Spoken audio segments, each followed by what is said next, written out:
From above, the ocean seems peaceful, but beneath this endless sea lies a wild kingdom ruled by hunters. The deeper we enter the ocean, the more the sea reveals a world where every movement can mean survival or death. In the ocean, beauty and danger live side by side, because even the safest reef can become a hunting ground. Small fish survive in the ocean by becoming one body, because in the open sea, a single mistake can expose them to the hunter. In the ocean, prey often feel danger before they can see it, because the sea carries pressure, movement, and fear. Some ocean predators do not need to be giants. In the sea, speed, silence, and timing can be just as deadly. In the ocean, survival can depend on a gap in the reef, a turn of the current, or one moment of perfect stillness. Long before humans explored the ocean, sharks were already shaping the balance of the sea with silence, patience, and instinct. A shark does not rule the ocean through chaos, but through senses refined by millions of years beneath the sea. Beyond the reef, the ocean opens into a greater arena, where the sea gives no shelter and only the fastest hunters can survive. Out here in the open ocean, the sea belongs to creatures built for distance, speed, and relentless pursuit. In the ocean, speed is not only movement. In the sea, speed is survival, power, and control. Across the open sea, there are no walls, no caves, and no coral branches. Only speed can decide who escapes. When fear spreads through the ocean, prey gather into one shining shape, hoping the sea will hide the individual inside the crowd. In the ocean, every hunt is a battle between panic and precision, and the sea rewards the hunter that chooses the perfect moment.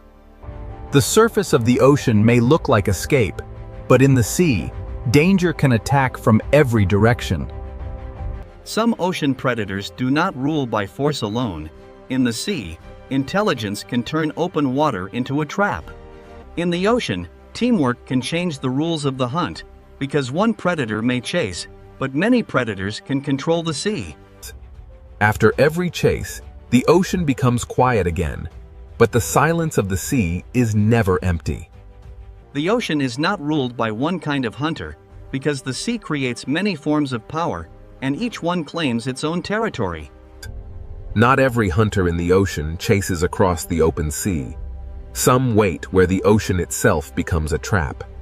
In these narrow parts of the sea, the fastest creature does not always win. The one that understands the terrain may hold the power.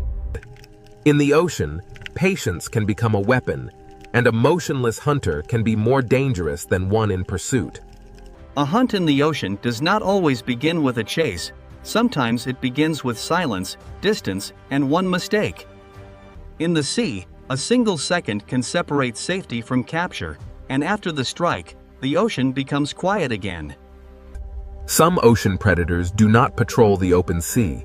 They turn darkness inside the reef into a doorway for hunting. In the ocean, the line between home and hunting ground can be almost invisible. The ocean does not hide every threat in shadow. Sometimes the sea displays danger in color, shape, and stillness. In the ocean, survival is not always about being the largest. Sometimes it is about being impossible to attack. The ocean creates many kinds of predators, and each one rules only where its own strength becomes the perfect weapon. Even in the gentle corners of the ocean, the sea never stops testing the young, the weak, and the careless.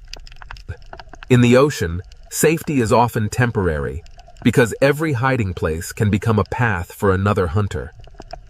Every ruler of the ocean begins as a survivor, learning how the sea moves, hides, and reveals life. The ocean teaches patience before power, because even predators must grow into their place in the sea.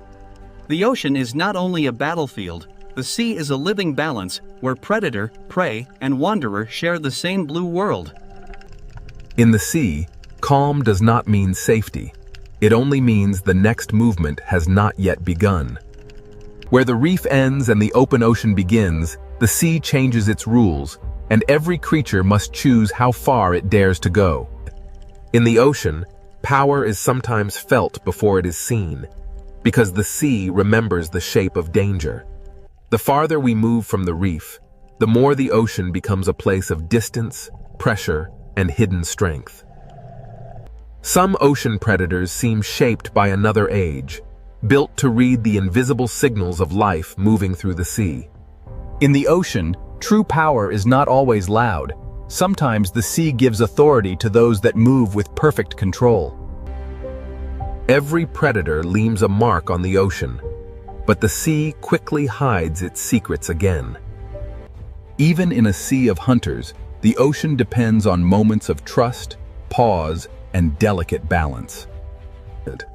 When light fades in the ocean, the sea does not sleep. It simply gives power to different hunters. At dusk, the ocean becomes a world of outlines, where the sea favors hunters that can sense more than they can see. In darkness, the ocean speaks through vibration, scent, pressure, and flashes of light. Far below the sunlit ocean, the sea creates hunters shaped by darkness, pressure, and patience. Some ocean rulers live so far from the surface that the sea allows us to know them only through shadows. To ask which creature rules the sea, we must first understand that the ocean is not one kingdom, but many. This is the wild ocean, a sea of predators, and the search for the creature that truly rules the water has only just begun. Now the ocean opens into a world ruled by speed, where every second can decide who lives and who becomes the next meal. In the open sea, protection disappears, and the ocean belongs to creatures built to chase across the blue. Among the ocean's speed hunters, tuna are built for endurance, crossing the sea with power that almost never rests. The ocean does not only reward the strongest body, the sea rewards the body that can turn energy into endless motion. In the ocean, speed becomes strategy when many hunters move as one force through the sea. When prey gather in the ocean, the sea turns fear into shape, and every predator searches for the weakest opening. In the open ocean, a bait ball is not safety. It is a signal that the hunt has entered its most dangerous stage. The ocean measures speed not only by how fast a hunter moves, but by how quickly it can change direction when the prey changes the story. But the sea has many kinds of speed, and some ocean hunters are designed to strike alone. A sailfish moves through the ocean like a blade of speed, turning the sea itself into a path of attack. In the ocean, some predators use speed like a tool, not only to chase, but to cut, turn, and confuse. The sea rewards the hunter that can read the movement of 1,000 fish and find the one mistake inside the crowd. In the open ocean, escape is not a place, escape is a direction, and the hunter must close that direction before the prey finds it. Beyond the flash of the sailfish, the ocean holds another kind of speed, heavier, colder, and more explosive. The mako shark is one of the kayo pure speed hunters, built to turn muscle into explosive motion beneath the sea. In the ocean, speed without control is wasted, and the true hunter must move fast and decide faster. A single burst across the ocean can change the shape of the entire school, even when the strike itself is over in a heartbeat. Sometimes the pressure of the ocean becomes so great that prey must leave the sea for a few seconds of hope. But the ocean always waits below, and every return to the sea brings the chase back into motion. But in the ocean, beauty can move with astonishing speed, and color can belong to a hunter as much as to the reef. Open ocean hunters must read light as much as movement, because in the sea, a flash of silver can reveal the path of prey. The open ocean is not empty. The sea is layered with hunters, each one built for a different kind of pursuit. In the ocean, separation can be fatal, because the sea is most dangerous when a creature stands alone. A barracuda does not need a long chase. In the ocean, it waits for the moment when distance becomes small enough to erase. In the sea, straight-line speed can become a weapon when the predator knows exactly where the prey must turn next. But in the ocean, speed becomes even more powerful when it is guided by memory, sound, and teamwork. These ocean hunters do not simply follow prey. They shape the sea around it until escape becomes harder. In the ocean, teamwork can turn empty water into invisible walls. The sea does not give power to one design alone. The ocean creates many answers to the same hunger. Even in the open ocean, the sea has hidden roads, and predators learn where life gathers. A hunter in the ocean must understand water, because the sea decides where food moves before the predator ever arrives. When millions of small fish move through the ocean, the sea becomes a signal that calls hunters from every direction. In the ocean, a school survives by turning together, but the larger the school becomes, the more hunters it attracts.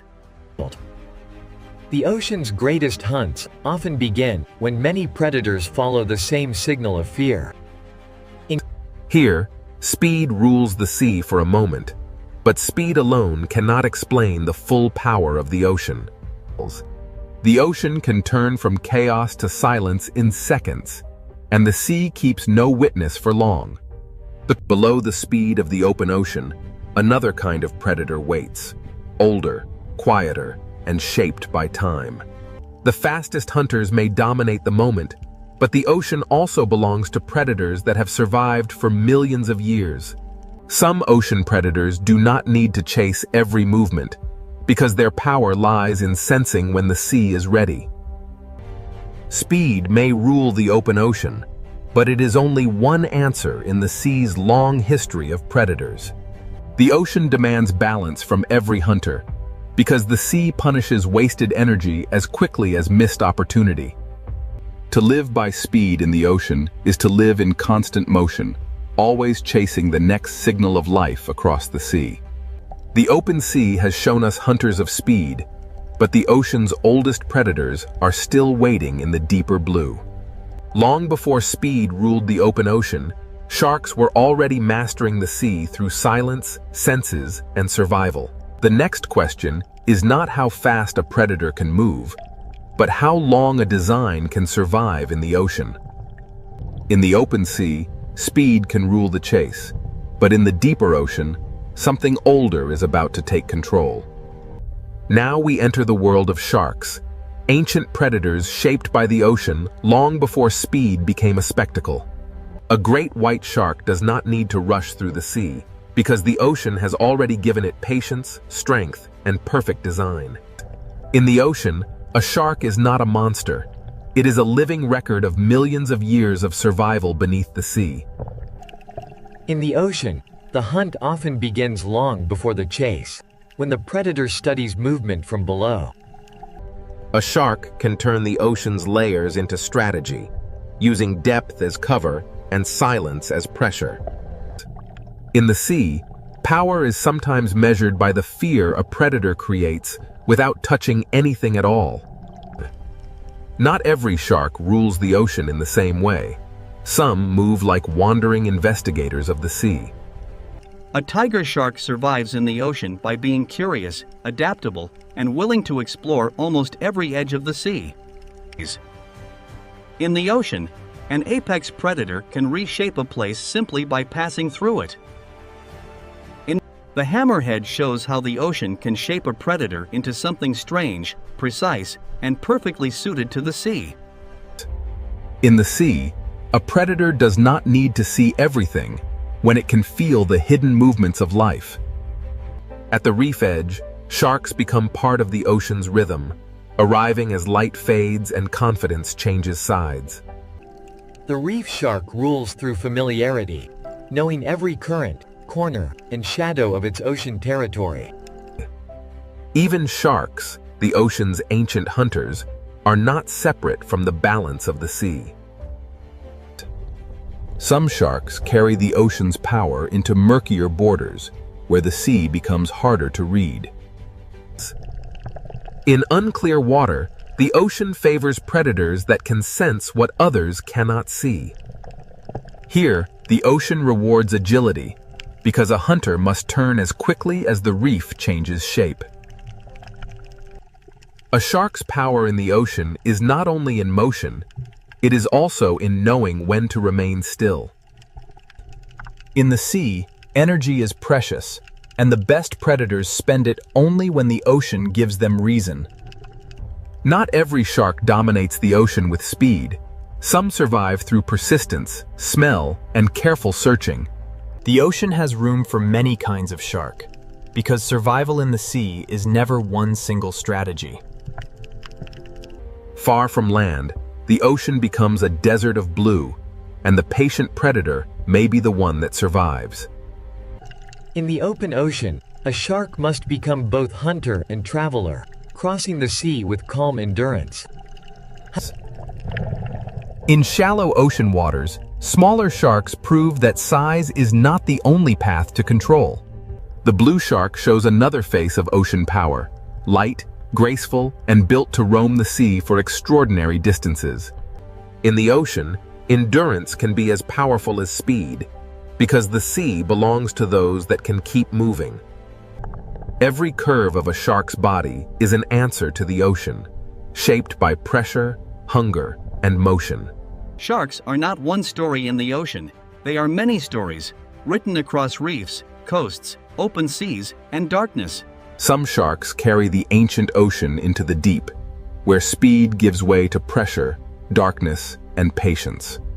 In the deeper sea, a shark may not need to move quickly, because time itself becomes part of the hunt. Some ocean predators seem to belong to another time, surviving not through speed, but through endurance beyond imagination.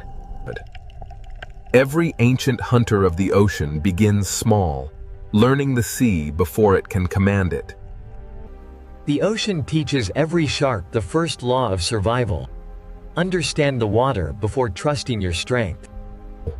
When night enters the ocean, sharks gain an older advantage, moving through a sea of senses beyond sight.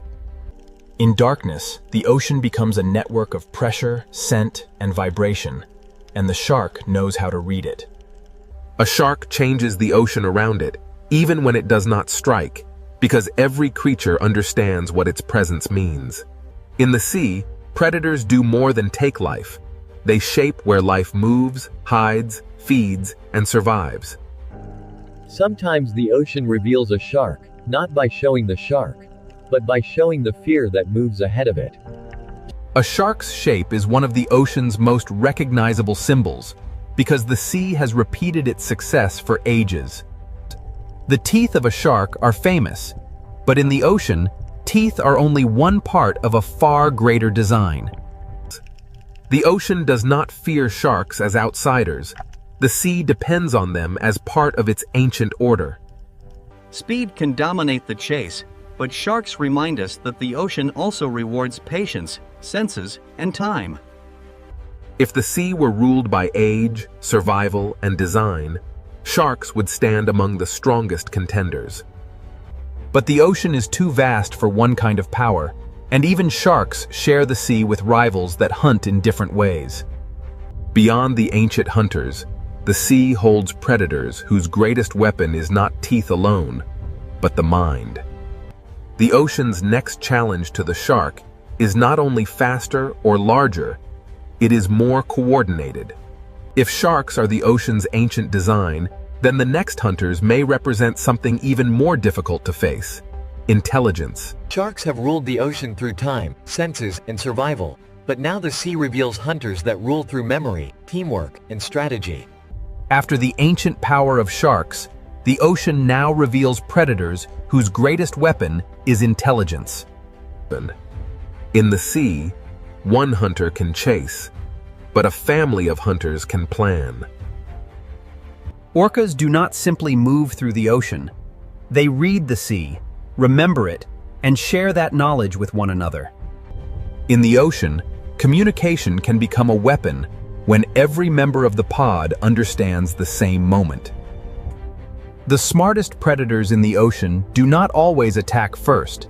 Sometimes they shape the sea around the prey. In open water, intelligence can turn the ocean itself into a trap. Where tunas use speed and sharks use ancient senses, orcas use the ocean as a problem to be solved. The surface of the sea can become a ceiling when intelligent hunters understand how to use it. In the ocean, the most powerful strike may come only after the prey has already lost every direction. Orcas show that ruling the sea is not only about taking prey, but about knowing when not to waste effort. In this ocean world, knowledge is passed through generations, carried by families that learn the sea together. Every young hunter in the ocean must learn not only how to move, but how to belong. In the vast ocean, a pod becomes more than a group. It becomes memory, protection, and strategy moving through the sea. Dolphins prove that in the ocean, speed becomes far more dangerous when guided by cooperation. In the sea, teamwork can make open water feel smaller, closing escape routes that the prey cannot see. Across the ocean, intelligence appears in many forms, but some hunters carry it with a scale few others can match. Where the ocean grows colder and rougher, orcas carry their knowledge into hunts that require patience and planning.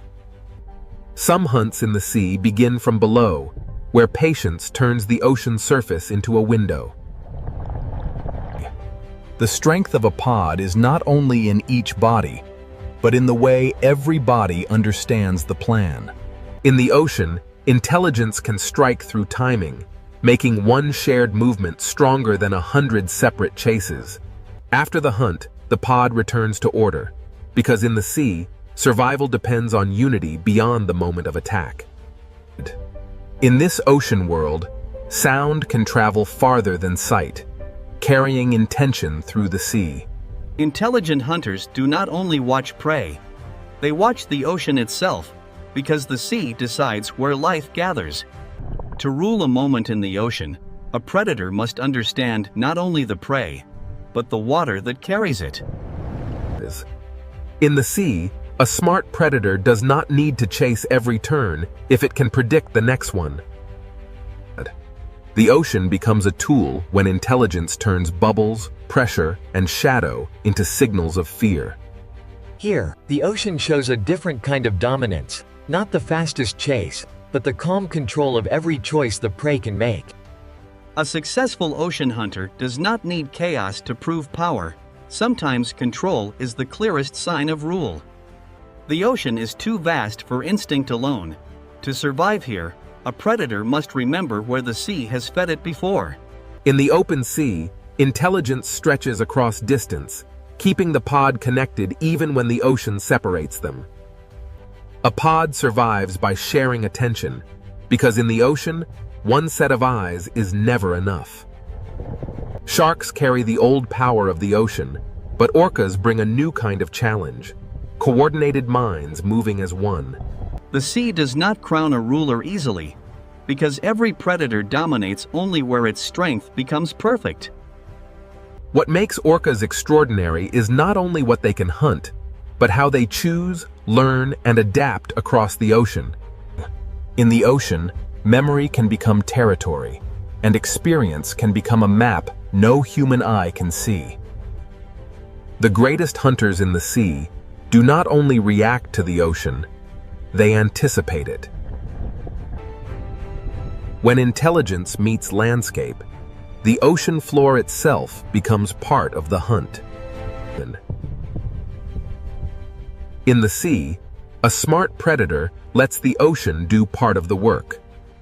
Even when prey escapes, the lesson remains, because every hunt teaches the pod more about the sea. To look at an orca in the ocean is to see power joined with awareness, strength guided by relationship. Their world is not silent to them. The ocean is filled with signals we can barely imagine. The ocean has shown us speed, senses, and strength, but intelligence may be the force that connects them all. But even the smartest hunters of the sea do not rule every depth of the ocean. Below the pod, the ocean changes again, and intelligence must give way to darkness, pressure, and strange forms of survival. The ocean's most intelligent hunters have shown their power, but the sea still hides predators that rule by secrecy. If orcas challenge the ocean with intelligence, the next hunters challenge it with patience, camouflage, and life in darkness.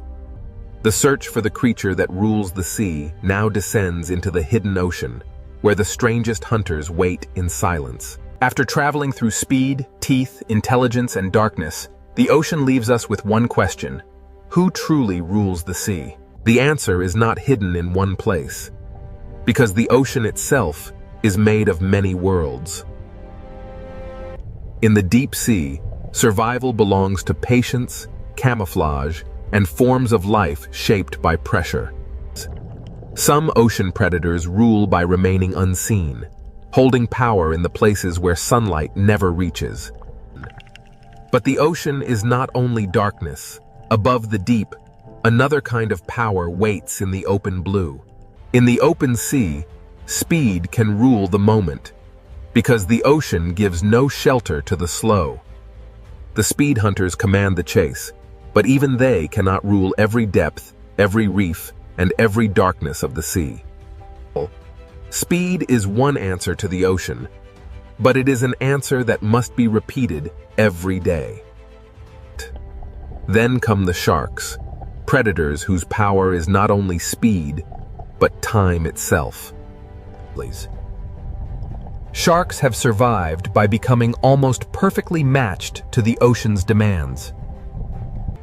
From reefs to open water, sharks shape where life moves, hides, and feeds in the sea. A shark can change the ocean without striking, because every creature understands what its shape means. Sharks are not a single answer. They are many ocean solutions refined across millions of years. But if sharks are the ancient power of the sea, orcas challenge the ocean with something different. Orcas bring intelligence, memory, and teamwork into the ocean's struggle for power. Their strength is not held in one body, but in the knowledge shared through the pod. In open water, orcas can turn the sea itself into a trap. Where many predators chase, orcas calculate, and that makes them one of the strongest contenders for the ocean's crown. Their power is not only in what they hunt, but in how carefully they choose each movement. The sea does not offer one simple throne, because every layer rewards a different kind of hunter. To rule the ocean completely, a creature would need to master speed, strength, patience, senses, darkness, and cooperation all at once. On the reef, the ruler may not be the largest, but the one that knows every shadow and escape route. On the seafloor, power belongs to those that understand vibration, scent, and the quiet language of sand. In the open ocean, the ruler of one moment may be the creature that reaches the prey first. But even the fastest hunter depends on the ocean's currents, because the sea decides where life will concentrate. When night enters the ocean, vision loses power, and the sea gives advantage to those that can hunt through darkness. In darkness, the ocean belongs to creatures that can turn uncertainty into survival. In the deep sea, the question of rule becomes harder, because the strongest hunters are often the least visible. Here, power may belong to the creature that waits longest and spends the least. The ocean has shown us that dominance is not one thing. It changes with depth, light, current, and hunger. The sea is not ruled like a kingdom on land. It is ruled in moments, zones, and strategies. Every predator shapes the ocean, but none stands outside the balance that supports it. The sea survives because predators prevent weakness from becoming collapse. keeping life moving through the system. Fear is part of the ocean, but so is renewal, because every hunt returns energy to the sea. If one creature comes closest to ruling the sea, the orca stands among the strongest answers. With strength, strategy, family, and intelligence, orcas combine many forms of ocean power into one living force.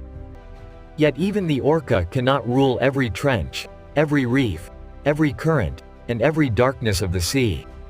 Perhaps the true ruler is not one creature, but the ocean itself, shaping every hunter that tries to survive within it. The sea creates speed in one place, patience in another, intelligence in another, and mystery in the deepest dark. For the small creatures of the ocean, the ruler is whichever predator appears in the next shadow. Every decision in the ocean is shaped by risk, and every risk is shaped by the hunters waiting beyond sight. The ocean does not need one ruler to remain powerful.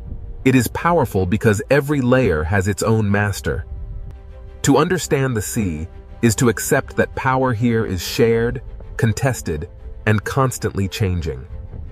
From above, the ocean may look peaceful, but now we know what moves beneath that calm blue skin. No single creature owns the ocean completely, but every great predator reveals one part of what it takes to rule the sea. The tuna rules the chase, the shark rules through ancient design, the orca rules through intelligence, and the deep sea rules through mystery. Among them, the orca may stand as the strongest contender, but even it remains a child of the sea. The ocean does not stop for any ruler. It moves, changes, hides, and begins again. To rule the sea is not to conquer it, but to survive inside its endless changes. Every hunter in the ocean depends on something greater than itself: the current, the prey, the darkness, and the balance of the sea. The sea is beautiful because it is alive. And it is alive because every creature must find its place within the hunt. So which creature rules the sea? The answer depends on where in the ocean you are, and what kind of power the moment demands. In one place, speed rules. In another, teeth. In another, intelligence. In another, darkness. But above them all, the ocean rules them together, shaping every predator and every prey beneath its endless surface. This is the wild ocean, a world where no crown lasts forever, and every ruler must answer to the sea. From above, the ocean seems peaceful, but beneath this endless sea lies a wild kingdom ruled by hunters. The deeper we enter the ocean, the more the sea reveals a world where every movement can mean survival or death. In the ocean, beauty and danger live side by side, because even the safest reef can become a hunting ground. Small fish survive in the ocean by becoming one body, because in the open sea, a single mistake can expose them to the hunter. In the ocean, prey often feel danger before they can see it, because the sea carries pressure, movement, and fear. Some ocean predators do not need to be giants. In the sea, speed, silence, and timing can be just as deadly. In the ocean, survival can depend on a gap in the reef, a turn of the current, or one moment of perfect stillness. Long before humans explored the ocean, sharks were already shaping the balance of the sea with silence, patience, and instinct. A shark does not rule the ocean through chaos, but through senses refined by millions of years beneath the sea. Beyond the reef, the ocean opens into a greater arena, where the sea gives no shelter and only the fastest hunters can survive. Out here in the open ocean, the sea belongs to creatures built for distance, speed, and relentless pursuit. In the ocean, speed is not only movement. In the sea, speed is survival, power, and control. Across the open sea, there are no walls, no caves, and no coral branches. Only speed can decide who escapes. When fear spreads through the ocean, prey gather into one shining shape, hoping the sea will hide the individual inside the crowd. In the ocean, every hunt is a battle between panic and precision, and the sea rewards the hunter that chooses the perfect moment. The surface of the ocean may look like escape, but in the sea, danger can attack from every direction. Some ocean predators do not rule by force alone. In the sea, intelligence can turn open water into a trap. In the ocean, teamwork can change the rules of the hunt, because one predator may chase, but many predators can control the sea. After every chase, the ocean becomes quiet again, but the silence of the sea is never empty. The ocean is not ruled by one kind of hunter, because the sea creates many forms of power, and each one claims its own territory. Not every hunter in the ocean chases across the open sea. Some wait where the ocean itself becomes a trap. In these narrow parts of the sea, the fastest creature does not always win. The one that understands the terrain may hold the power. In the ocean, patience can become a weapon, and a motionless hunter can be more dangerous than one in pursuit. A hunt in the ocean does not always begin with a chase. Sometimes it begins with silence, distance, and one mistake. In the sea, a single second can separate safety from capture, and after the strike, the ocean becomes quiet again. Some ocean predators do not patrol the open sea. They turn darkness inside the reef into a doorway for hunting. In the ocean, the line between home and hunting ground can be almost invisible. The ocean does not hide every threat in shadow. Sometimes the sea displays danger in color, shape, and stillness. In the ocean, survival is not always about being the largest. Sometimes it is about being impossible to attack.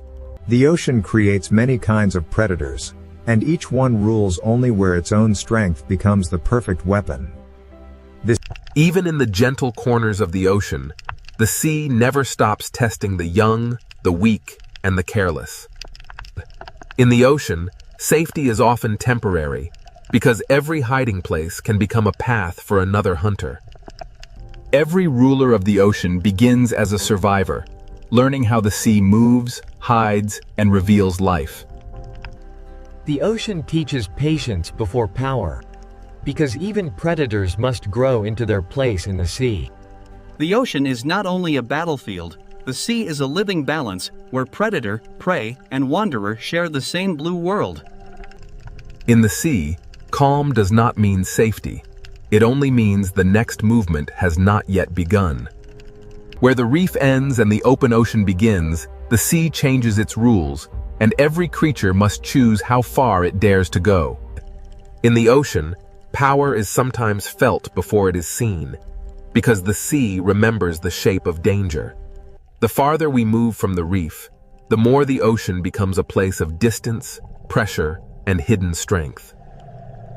Some ocean predators seem shaped by another age, built to read the invisible signals of life moving through the sea. In the ocean, true power is not always loud. Sometimes the sea gives authority to those that move with perfect control. Every predator leaves a mark on the ocean, but the sea quickly hides its secrets again.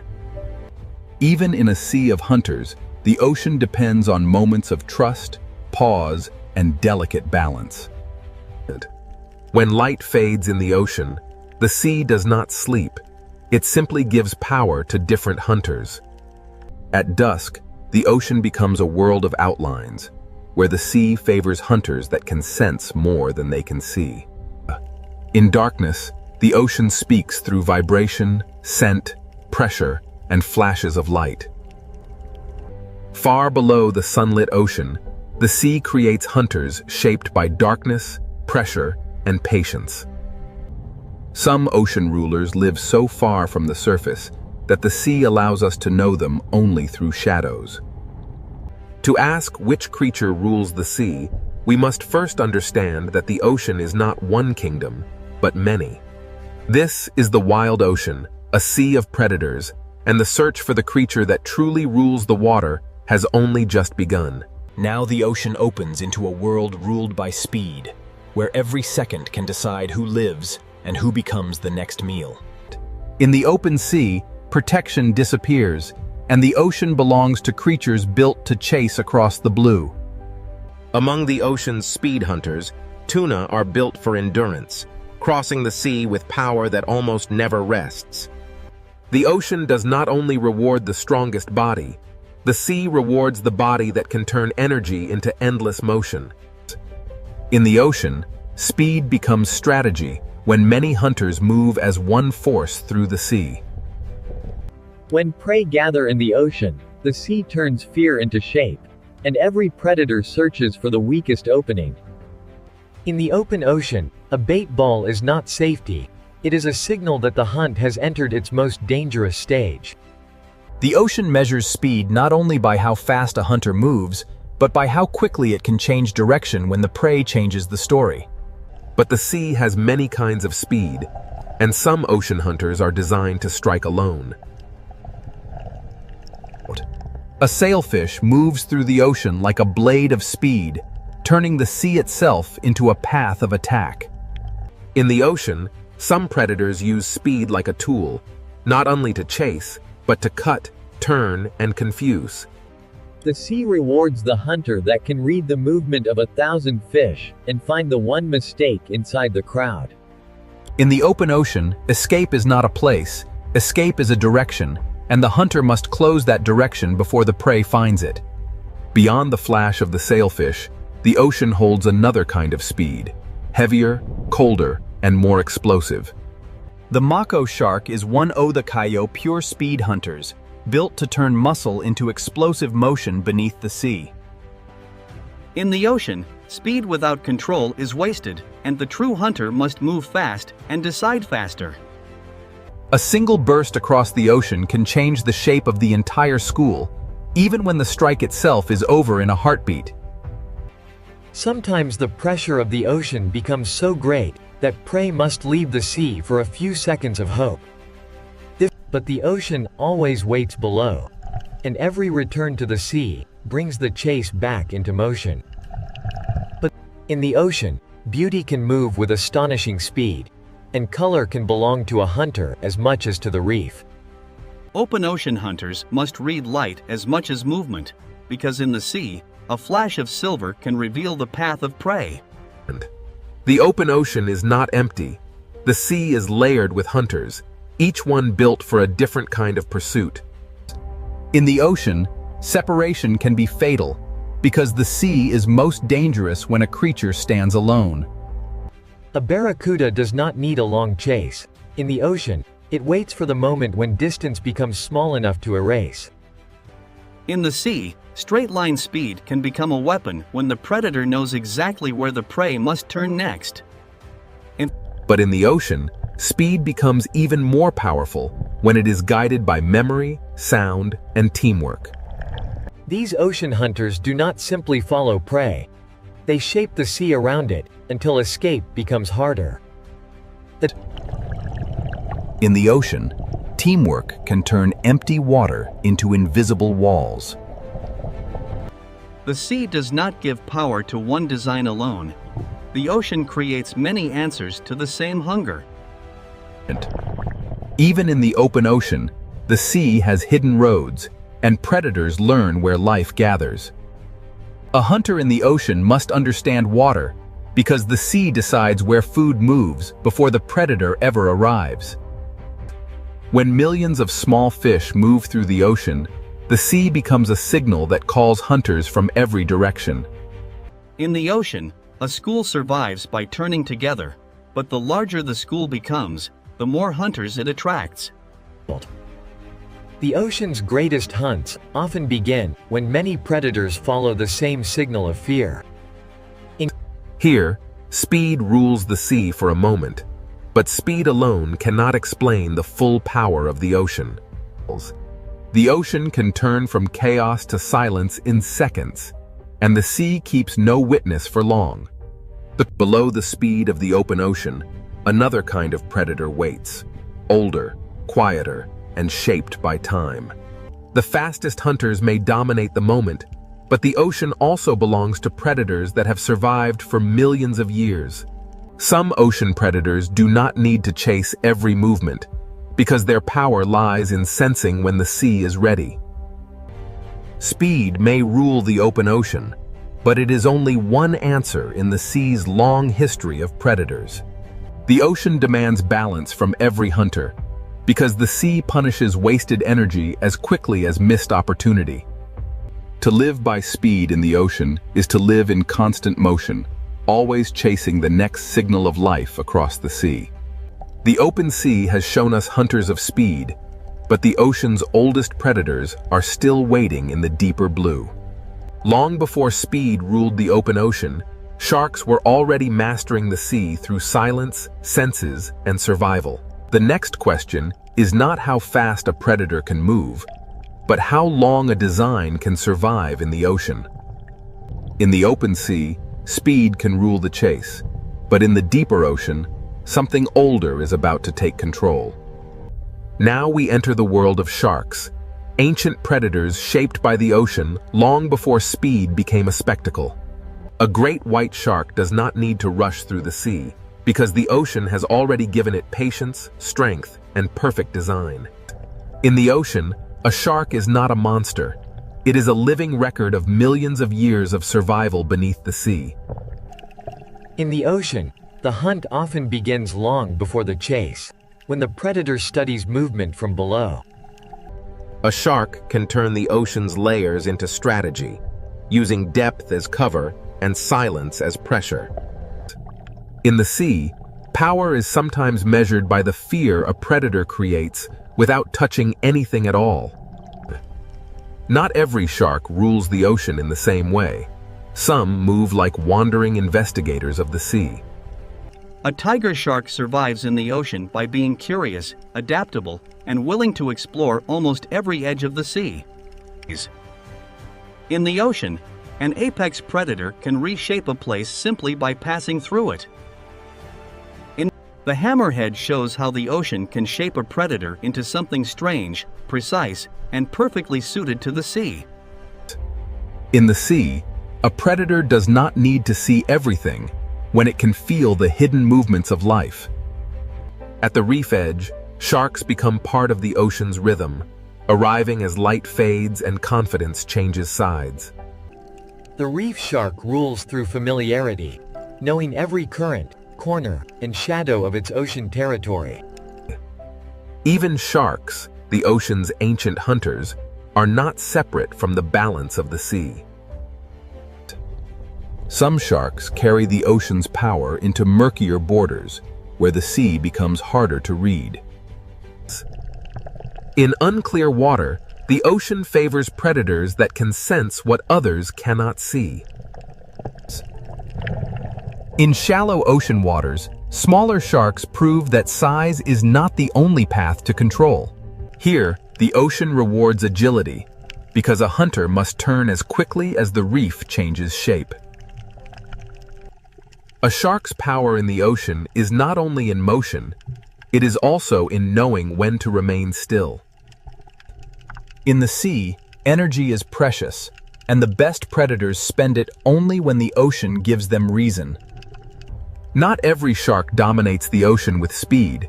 Some survive through persistence, smell, and careful searching. The ocean has room for many kinds of shark, because survival in the sea is never one single strategy. Far from land, the ocean becomes a desert of blue, and the patient predator may be the one that survives. In the open ocean, a shark must become both hunter and traveler, crossing the sea with calm endurance. The blue shark shows another face of ocean power, light, graceful, and built to roam the sea for extraordinary distances. In the ocean, endurance can be as powerful as speed, because the sea belongs to those that can keep moving. Every curve of a shark's body is an answer to the ocean, shaped by pressure, hunger, and motion.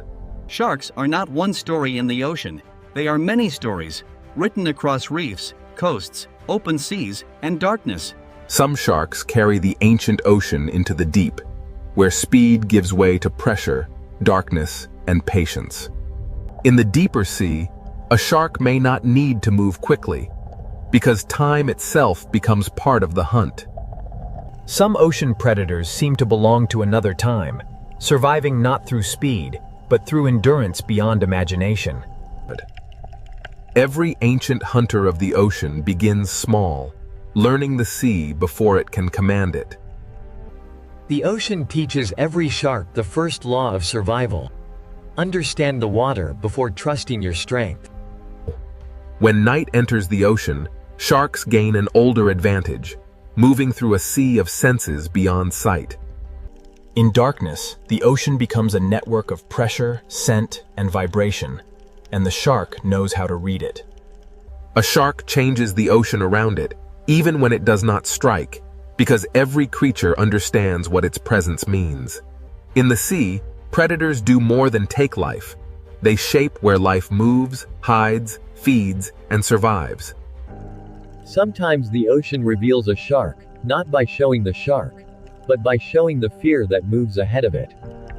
A shark's shape is one of the ocean's most recognizable symbols, because the sea has repeated its success for ages. The teeth of a shark are famous, but in the ocean, teeth are only one part of a far greater design. The ocean does not fear sharks as outsiders. The sea depends on them as part of its ancient order. Speed can dominate the chase, but sharks remind us that the ocean also rewards patience, senses, and time. If the sea were ruled by age, survival, and design, sharks would stand among the strongest contenders. But the ocean is too vast for one kind of power, and even sharks share the sea with rivals that hunt in different ways. Beyond the ancient hunters, the sea holds predators whose greatest weapon is not teeth alone, but the mind. The ocean's next challenge to the shark is not only faster or larger, it is more coordinated. If sharks are the ocean's ancient design, then the next hunters may represent something even more difficult to face: intelligence. Sharks have ruled the ocean through time, senses, and survival, but now the sea reveals hunters that rule through memory, teamwork, and strategy. After the ancient power of sharks, the ocean now reveals predators whose greatest weapon is intelligence. In the sea, one hunter can chase, but a family of hunters can plan. Orcas do not simply move through the ocean. They read the sea, remember it, and share that knowledge with one another. In the ocean, communication can become a weapon when every member of the pod understands the same moment. The smartest predators in the ocean do not always attack first. Sometimes they shape the sea around the prey. In open water, intelligence can turn the ocean itself into a trap. Where tunas use speed and sharks use ancient senses, orcas use the ocean as a problem to be solved. The surface of the sea can become a ceiling when intelligent hunters understand how to use it. In the ocean, the most powerful strike may come only after the prey has already lost every direction. Orcas show that ruling the sea is not only about taking prey, but about knowing when not to waste effort. In this ocean world, knowledge is passed through generations, carried by families that learn the sea together. Every young hunter in the ocean must learn not only how to move, but how to belong. In the vast ocean, a pod becomes more than a group. It becomes memory, protection, and strategy moving through the sea. Dolphins prove that in the ocean, speed becomes far more dangerous when guided by cooperation. In the sea, teamwork can make open water feel smaller, closing escape routes that the prey cannot see. Across the ocean, intelligence appears in many forms, but some hunters carry it with a scale few others can match. Where the ocean grows colder and rougher, orcas carry their knowledge into hunts that require patience and planning. Some hunts in the sea begin from below, where patience turns the ocean surface into a window. The strength of a pod is not only in each body, but in the way every body understands the plan. In the ocean, intelligence can strike through timing, making one shared movement stronger than 100 separate chases. After the hunt, the pod returns to order, because in the sea, survival depends on unity beyond the moment of attack. In this ocean world, sound can travel farther than sight, carrying intention through the sea. Intelligent hunters do not only watch prey, they watch the ocean itself, because the sea decides where life gathers. To rule a moment in the ocean, a predator must understand not only the prey, but the water that carries it. In the sea, a smart predator does not need to chase every turn if it can predict the next one. The ocean becomes a tool when intelligence turns bubbles, pressure, and shadow into signals of fear. Here, the ocean shows a different kind of dominance, not the fastest chase, but the calm control of every choice the prey can make. A successful ocean hunter does not need chaos to prove power. Sometimes control is the clearest sign of rule. The ocean is too vast for instinct alone. To survive here, a predator must remember where the sea has fed it before. In the open sea, intelligence stretches across distance, keeping the pod connected even when the ocean separates them. A pod survives by sharing attention, because in the ocean, one set of eyes is never enough. Sharks carry the old power of the ocean, but orcas bring a new kind of challenge: coordinated minds moving as one. The sea does not crown a ruler easily, because every predator dominates only where its strength becomes perfect. What makes orcas extraordinary is not only what they can hunt, but how they choose, learn, and adapt across the ocean. In the ocean, memory can become territory, and experience can become a map no human eye can see. The greatest hunters in the sea do not only react to the ocean, they anticipate it. When intelligence meets landscape, the ocean floor itself becomes part of the hunt. In the sea, a smart predator lets the ocean do part of the work. Even when prey escapes, the lesson remains, because every hunt teaches the pod more about the sea. To look at an orca in the ocean is to see power joined with awareness, strength guided by relationship. Their world is not silent to them.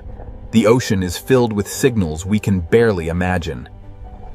The ocean has shown us speed, senses, and strength, but intelligence may be the force that connects them all. But even the smartest hunters of the sea do not rule every depth of the ocean. Below the pod, the ocean changes again, and intelligence must give way to darkness, pressure, and strange forms of survival. The ocean's most intelligent hunters have shown their power, but the sea still hides predators that rule by secrecy. If orcas challenge the ocean with intelligence, the next hunters challenge it with patience, camouflage, and life in darkness. The search for the creature that rules the sea now descends into the hidden ocean, where the strangest hunters wait in silence. After traveling through speed, teeth, intelligence, and darkness, the ocean leaves us with one question: who truly rules the sea? The answer is not hidden in one place, because the ocean itself is made of many worlds. In the deep sea, survival belongs to patience, camouflage, and forms of life shaped by pressure. Some ocean predators rule by remaining unseen, holding power in the places where sunlight never reaches. But the ocean is not only darkness. Above the deep, another kind of power waits in the open blue. In the open sea, speed can rule the moment, because the ocean gives no shelter to the slow.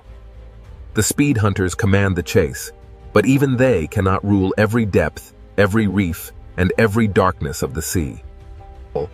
Speed is one answer to the ocean, but it is an answer that must be repeated every day. Then come the sharks, predators whose power is not only speed, but time itself. Sharks have survived by becoming almost perfectly matched to the ocean's demands. From reefs to open water, sharks shape where life moves, hides, and feeds in the sea. A shark can change the ocean without striking, because every creature understands what its shape means. Sharks are not a single answer. They are many ocean solutions refined across millions of years. But if sharks are the ancient power of the sea, orcas challenge the ocean with something different. Orcas bring intelligence, memory, and teamwork into the ocean's struggle for power. Their strength is not held in one body, but in the knowledge shared through the pod. In open water, orcas can turn the sea itself into a trap. Where many predators chase, orcas calculate, and that makes them one of the strongest contenders for the ocean's crown. Their power is not only in what they hunt, but in how carefully they choose each movement. The sea does not offer one simple throne, because every layer rewards a different kind of hunter. To rule the ocean completely, a creature would need to master speed, strength, patience, senses, darkness, and cooperation all at once. On the reef, the ruler may not be the largest, but the one that knows every shadow and escape route. On the seafloor, power belongs to those that understand vibration, scent, and the quiet language of sand. In the open ocean, the ruler of one moment may be the creature that reaches the prey first. But even the fastest hunter depends on the ocean's currents, because the sea decides where life will concentrate. When night enters the ocean, vision loses power, and the sea gives advantage to those that can hunt through darkness. In darkness, the ocean belongs to creatures that can turn uncertainty into survival. In the deep sea, the question of rule becomes harder, because the strongest hunters are often the least visible. Here, power may belong to the creature that waits longest and spends the least. The ocean has shown us that dominance is not one thing. It changes with depth, light, current, and hunger. The sea is not ruled like a kingdom on land.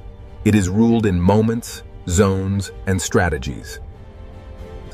Every predator shapes the ocean, but none stands outside the balance that supports it.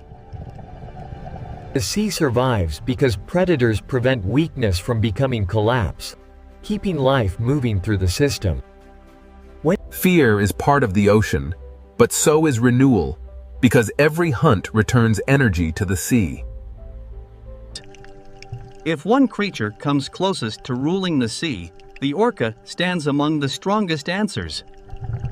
With strength, strategy, family, and intelligence, orcas combine many forms of ocean power into one living force. Yet even the orca cannot rule every trench, every reef, every current, and every darkness of the sea. Perhaps the true ruler is not one creature, but the ocean itself, shaping every hunter that tries to survive within it. The sea creates speed in one place, patience in another, intelligence in another, and mystery in the deepest dark. For the small creatures of the ocean, the ruler is whichever predator appears in the next shadow. Every decision in the ocean is shaped by risk, and every risk is shaped by the hunters waiting beyond sight. The ocean does not need one ruler to remain powerful. It is powerful because every layer has its own master. To understand the sea is to accept that power here is shared, contested, and constantly changing. From above, the ocean may look peaceful, but now we know what moves beneath that calm blue skin. No single creature owns the ocean completely, but every great predator reveals one part of what it takes to rule the sea. The tuna rules the chase, the shark rules through ancient design, the orca rules through intelligence, and the deep sea rules through mystery. Among them, the orca may stand as the strongest contender, but even it remains a child of the sea. The ocean does not stop for any ruler. It moves, changes, hides, and begins again. To rule the sea is not to conquer it, but to survive inside its endless changes. Every hunter in the ocean depends on something greater than itself: the current, the prey, the darkness, and the balance of the sea. The sea is beautiful because it is alive. And it is alive because every creature must find its place within the hunt. So which creature rules the sea? The answer depends on where in the ocean you are, and what kind of power the moment demands. In one place, speed rules. In another, teeth. In another, intelligence. In another, darkness. But above them all, the ocean rules them together, shaping every predator and every prey beneath its endless surface. This is the wild ocean, a world where no crown lasts forever, and every ruler must answer to the sea. To the human eye, the Pacific Ocean still looks peaceful, but beneath this sea, the balance is already beginning to change. Inside the upper ocean, warmth begins to gather, forming the first quiet signal of El Niño. El Niño is not a single wave in the sea. It is a warm ocean pattern spreading silently through the Pacific. The Pacific Ocean is layered like a living system, and when the surface sea grows too warm, the deeper balance begins to weaken. This warmth does not crash through the sea. It expands quietly, changing the Pacific Ocean one layer at a time. In this 4K Pacific Ocean Sea, the smallest coral movements reveal how warmth begins to press against life. In the sea, behavior changes before disaster becomes visible, and the Pacific Ocean records every movement. Before storms shift across the planet, the first signal begins here, among the smallest life in the Pacific Ocean Sea. The Pacific Ocean Sea is warming from above, but the next question is what this warmth will do to the winds above the water. The Pacific Ocean Sea is no longer only storing heat, it is beginning to guide the air above the water. The warmer the Pacific Ocean Sea becomes, the more the sky above it begins to build new patterns. Even beneath the surface, the Pacific Ocean Sea reflects the change above it, as warmth connects water, sky, and life. In this 4K Pacific Ocean Sea, life begins to adjust before the full force of El Niño is seen. From this 4K Pacific Ocean Sea, the signal is no longer hidden underwater. It is now rising into the sky and moving outward. In this 4K Pacific Ocean Sea, life is still moving, but the rhythm of the water has already begun to slow. In this 4K Pacific Ocean Sea, warm water is no longer trapped where it once belonged.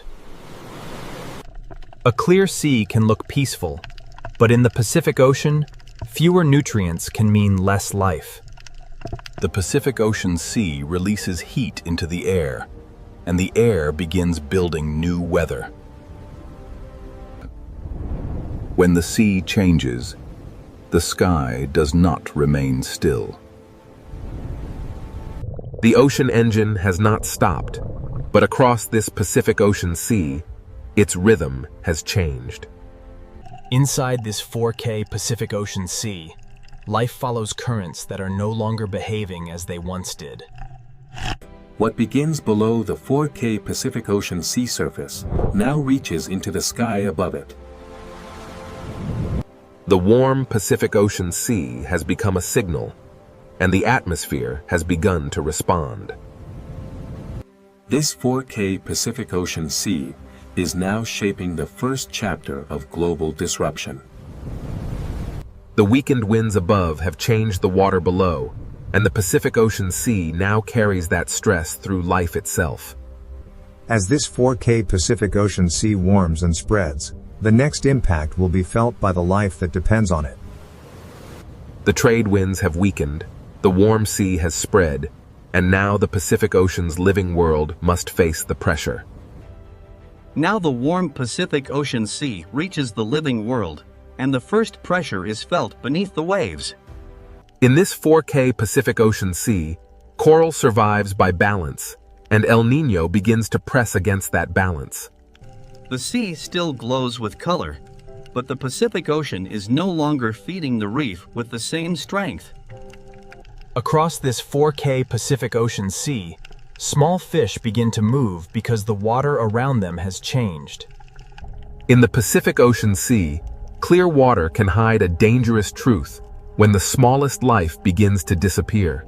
Before the larger animals suffer, the first change begins here, in the smallest drifting life of the 4K Pacific Ocean Sea.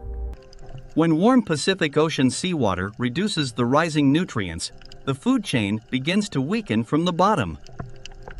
In this 4K Pacific Ocean Sea, hunger does not arrive as a single moment. It spreads through movement. The Pacific Ocean Sea is one connected system, and a change at the surface reaches life below. Even near the reef floor, this 4K Pacific Ocean Sea carries the pressure of warming water.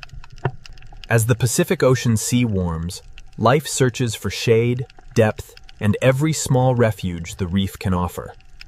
In this 4K Pacific Ocean Sea, when small fish scatter, larger hunters must follow the change. The Pacific Ocean Sea begins rearranging the paths of hunters, prey, and every creature between them. In this 4K Pacific Ocean Sea, warmth changes not only where life feeds, but where life can remain.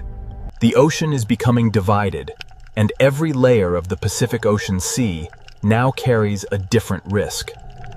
Coral does not need to vanish overnight. In this 4K Pacific Ocean Sea, stress can begin with a fading color. The Pacific Ocean Sea is still alive, but El Niño begins to lower the energy of the reef. When the sea changes, survival may mean leaving familiar waters behind. In this 4K Pacific Ocean Sea, even a school can begin to lose its shape when the ocean's rhythm changes. The living sea below and the changing sky above are now part of the same El Niño story. Across this 4K Pacific Ocean Sea, the absence of movement becomes as important as the movement itself. The Pacific Ocean Sea changes slowly, but every animal moving through it must respond immediately. In this 4K Pacific Ocean Sea, beauty remains, but abundance begins to thin. A reef inside the 4K Pacific Ocean Sea depends on movement, and when movement weakens, life waits. The open Pacific Ocean Sea can look endless, but during El Niño, it can also become strangely empty. In this 4K Pacific Ocean Sea, movement becomes a gamble between heat, hunger, and survival. Even when life finds another reef, the Pacific Ocean Sea carries the same warm pressure with it. The stress of the 4K Pacific Ocean Sea reaches into places the eye almost misses. When the sea holds less food, every feeding movement costs more energy. In this 4K Pacific Ocean Sea, the food web does not break all at once. It loosens strand by strand. The Pacific Ocean Sea reveals the chain of life through layers, and every layer now feels the warmth. This 4K Pacific Ocean Sea remains beautiful, but beauty does not mean the system is safe. The Pacific Ocean Sea carries stress below and sends signals above. El Niño does not need to erase life at once. In the 4K Pacific Ocean Sea, it changes where life can thrive. The deeper sea may offer cooler water, but it also changes the rules of feeding and survival. In this 4K Pacific Ocean Sea, escaping warmth can mean leaving abundance behind. The Pacific Ocean Sea becomes a narrowing space where life must choose between light, food, and temperature. In this 4K Pacific Ocean Sea, stress changes not only where animals go, but how they meet each other. Even the strongest hunters in the Pacific Ocean Sea depend on the smallest drifting life. This 4K Pacific Ocean Sea shows the food web without words, from invisible life to visible struggle. The Pacific Ocean Sea has stressed its living world, and now the warmth begins to move rainfall across the sky. The Pacific Ocean Sea has stressed its living world, and now the warmth begins to move rainfall across the sky. In this 4K Pacific Ocean Sea, life below and rain above are connected by the same warmth. The Pacific Ocean Sea is not silent because nothing is happening. It is silent because life is adjusting under pressure. As the living sea adapts, the next signal rises into the air, where rain will shift and drought will spread. From this 4K Pacific Ocean Sea, the pressure now moves beyond marine life and into the movement of clouds. The Pacific Ocean Sea has changed beneath the waves, and next, the rain begins to move, and distant lands will feel the ocean's heat.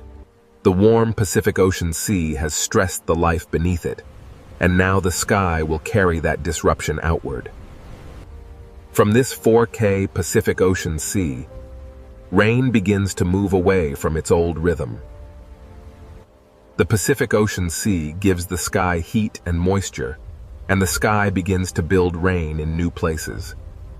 In this 4K Pacific Ocean Sea, one area receives heavy rain while another waits beneath a silent sky. The rain falls back into the sea, but the pattern that created it is already moving outward. El Niño does not make the whole ocean sky wet. It shifts where the Pacific Ocean Sea sends its moisture.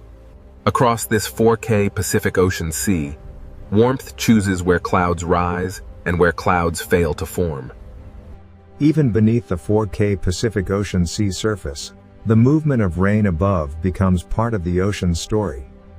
The ocean now carries two signals at once: heavy rain over one sea region and dryness over another. The Pacific Ocean Sea becomes the path of a moving climate signal. In this 4K Pacific Ocean Sea, the shadows of clouds reveal where the atmosphere is being rearranged. The warmer Pacific Ocean Sea feeds stronger clouds, but it also pulls rainfall away from its usual places. Over this 4K Pacific Ocean Sea, rain is no longer evenly shared by the sky. A few miles across the sea can separate a flooded sky from an empty one. In the dry side of this 4K Pacific Ocean Sea, even the water column feels still and exposed. The living sea moves through the same boundaries that shape rain above it. Where the Pacific Ocean Sea gives warmth to the sky, rain can fall harder and longer. The 4K Pacific Ocean Sea becomes a reservoir of energy for clouds that grow beyond their normal limits.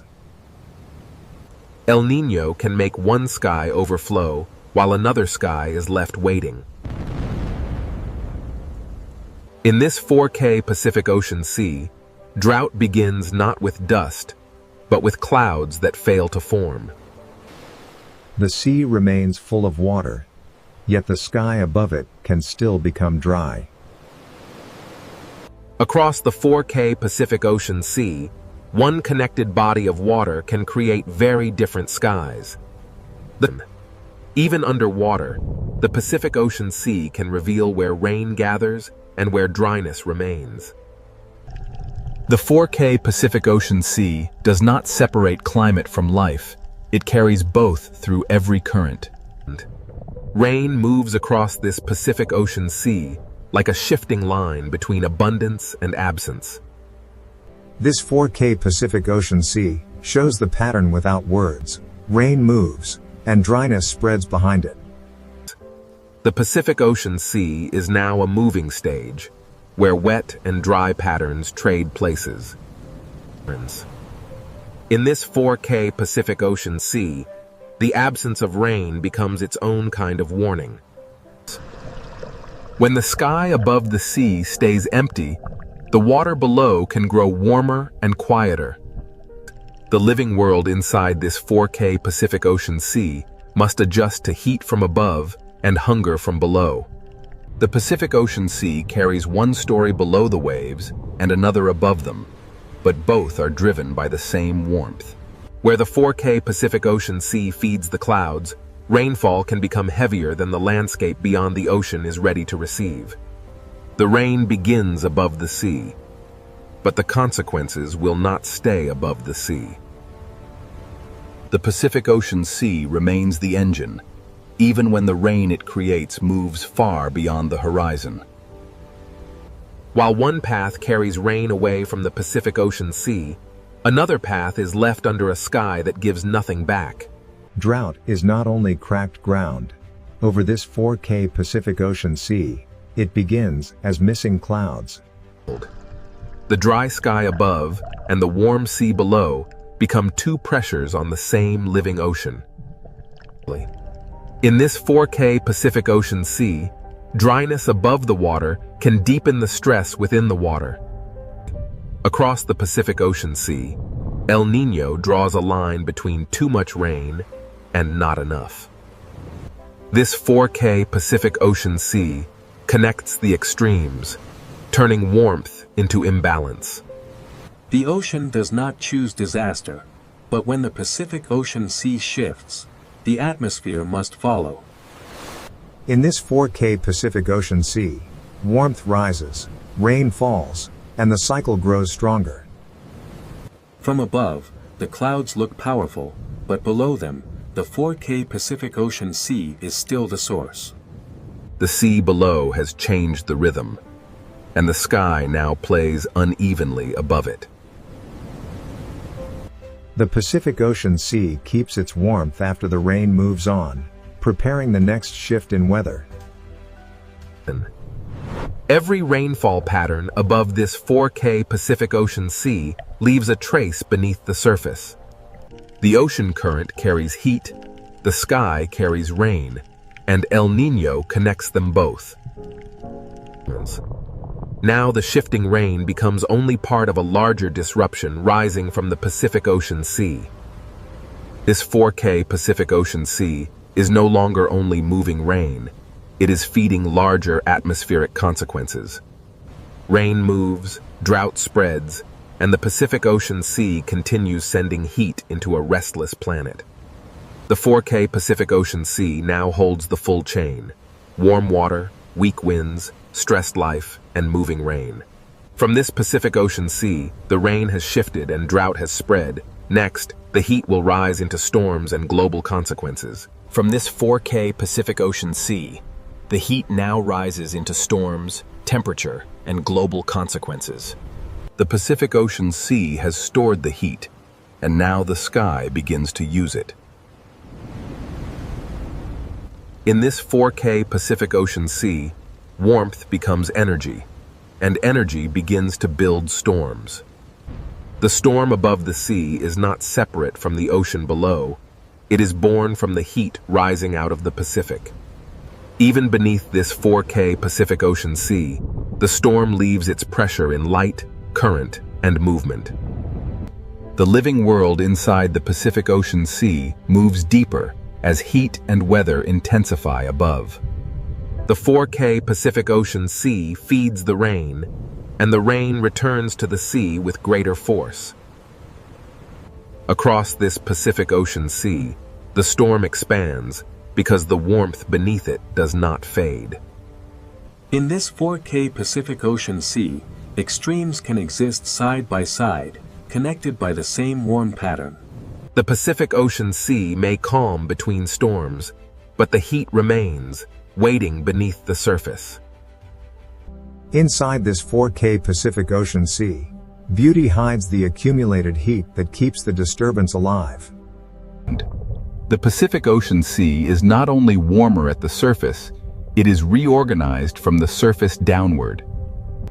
In this 4K Pacific Ocean Sea, storms above and hunger below are part of the same chain. The Pacific Ocean Sea does not need to destroy a reef at once. Sustained heat can weaken it day by day. In this 4K Pacific Ocean Sea, the cost of heat is written in small fading colors. When the Pacific Ocean Sea changes, even the hunters must follow a food web that no longer holds its old shape. This 4K Pacific Ocean Sea still looks endless, but endless water does not always mean endless life. The living sea below and the changing storm sky above are locked in one Pacific Ocean pattern. Above this 4K Pacific Ocean Sea, the atmosphere grows more restless as heat continues to rise. The Pacific Ocean Sea has moved from silence into force, and the consequences are expanding. In this 4K Pacific Ocean Sea, heat, rain, wind, and cloud now move as one disturbed system. The sea gives energy to the storm, and the storm gives motion back to the sea. Beneath this 4K Pacific Ocean sea storm, life continues, but every movement becomes more demanding. The Pacific Ocean Sea carries the storm downward, turning surface violence into underwater stress. Even away from the storm, this 4K Pacific Ocean Sea remains part of the same heat-driven pattern. The Pacific Ocean Sea does not only move storms, its warmth can lift the temperature of the planet. In this 4K Pacific Ocean Sea, heat rises quietly, but its reach can extend far beyond the water. For life inside the Pacific Ocean Sea, warmth changes where safety, food, and survival can be found. This 4K Pacific Ocean Sea is still living, but its living systems are working harder than before. As the Pacific Ocean Sea warms, movement becomes survival for creatures that once stayed close to home. In this 4K Pacific Ocean Sea, one pressure rarely travels alone. The Pacific Ocean Sea keeps feeding the sky, and the sky keeps answering with stronger signals. Across this 4K Pacific Ocean Sea, the consequences spread in waves of cloud, rain, heat, and wind. What began as shifted rain over the Pacific Ocean Sea now grows into larger atmospheric force. The 4K Pacific Ocean Sea carries the storm above into the behavior of life below. In the Pacific Ocean Sea, the consequences of El Niño are felt as heat, shadow, hunger, and caution. This 4K Pacific Ocean Sea changes the rules for prey and predator alike. When the sea becomes less predictable, even power must travel farther. The storm moves on, but the Pacific Ocean Sea keeps the heat that helped create it. In this 4K Pacific Ocean Sea, calm is no longer an ending, it is only a pause before the next response. The Pacific Ocean Sea now holds many futures at once: storm, heat, drought, and shifting life. This 4K Pacific Ocean Sea teaches that quiet water can still carry deep disruption. The global story returns to the Reef, where the Pacific Ocean Sea records heat in living color. Every chapter of El Niño remains connected inside this 4K Pacific Ocean Sea. The Pacific Ocean Sea is beautiful, but during El Niño, beauty and danger share the same horizon. This 4K Pacific Ocean Sea has sent its warmth into the sky, into life, and into the planet's wider climate. From one warm ocean pattern, the Pacific Ocean Sea has disturbed wind, rain, storms, heat, and life. Beneath the 4K Pacific Ocean sea surface, the living world continues under the weight of a changed climate rhythm. After the force of storms and heat, the Pacific Ocean Sea becomes quieter, but the consequences remain. The Pacific Ocean Sea has shown its power, and now the question becomes what this connected planet can learn from it. The storms have risen, the heat has spread, and the Pacific Ocean Sea has revealed one truth. This 4K Pacific Ocean Sea shows that climate is not a single event, but a moving connection between water, wind, cloud, and life. The Pacific Ocean Sea does not forget heat quickly. It carries warmth through time, current, and weather. Beneath this 4K Pacific Ocean Sea, life continues, not untouched, but still moving through change. In the Pacific Ocean Sea, survival is not only resistance, It is adjustment, movement, and patience. This 4K Pacific Ocean Sea reminds us that life can endure, but endurance is not the same as safety. The Pacific Ocean Sea writes its history in coral color, in fish movement, and in every current that returns. In this 4K Pacific Ocean Sea, balance does not return all at once. It begins in small movements. The Pacific Ocean Sea is a layered world, and every layer depends on the others. From the deep sea to the surface, the Pacific Ocean carries one connected climate story. Above this 4K Pacific Ocean Sea, the sky begins to slow, but it still follows the memory of the water below. A calm Pacific Ocean Sea is not an empty system. It is still exchanging heat, moisture, and motion with the world. The winds over this 4K Pacific Ocean Sea may strengthen again, but the lesson of El Niño remains. The Pacific Ocean Sea is always moving toward balance, even after balance has been disturbed. Inside this 4K Pacific Ocean Sea, recovery begins as motion slowly becomes familiar again. The Pacific Ocean Sea connects reef to reef, current to current, and life to life across distances too large to see. In this 4K Pacific Ocean Sea, life does not return to the past. It continues into the conditions the ocean gives it. A reef is not separate from the Pacific Ocean Sea. It is a living expression of the sea's temperature, light, and current. The Pacific Ocean Sea is not simply water. It is connection made visible. This 4K Pacific Ocean Sea joins the living world below with the moving atmosphere above. Rain may weaken, clouds may thin, but the Pacific Ocean Sea still guides where moisture travels. To understand El Niño, we must understand that the sea does not act alone, and nothing on Earth is truly separate. The Pacific Ocean Sea is a climate engine, but it is also a mirror of planetary connection. Every descent into this 4K Pacific Ocean Sea reveals the same truth. The planet's systems are woven together. The Pacific Ocean Sea breathes through currents, and when that breath changes, the world changes with it. In this 4K Pacific Ocean Sea, the smallest life is connected to the largest climate pattern. The sea can recover in fragments, and those fragments matter. In this 4K Pacific Ocean Sea, adaptation is written in every turn of a fish school. The Pacific Ocean Sea is never only disaster, it is also persistence.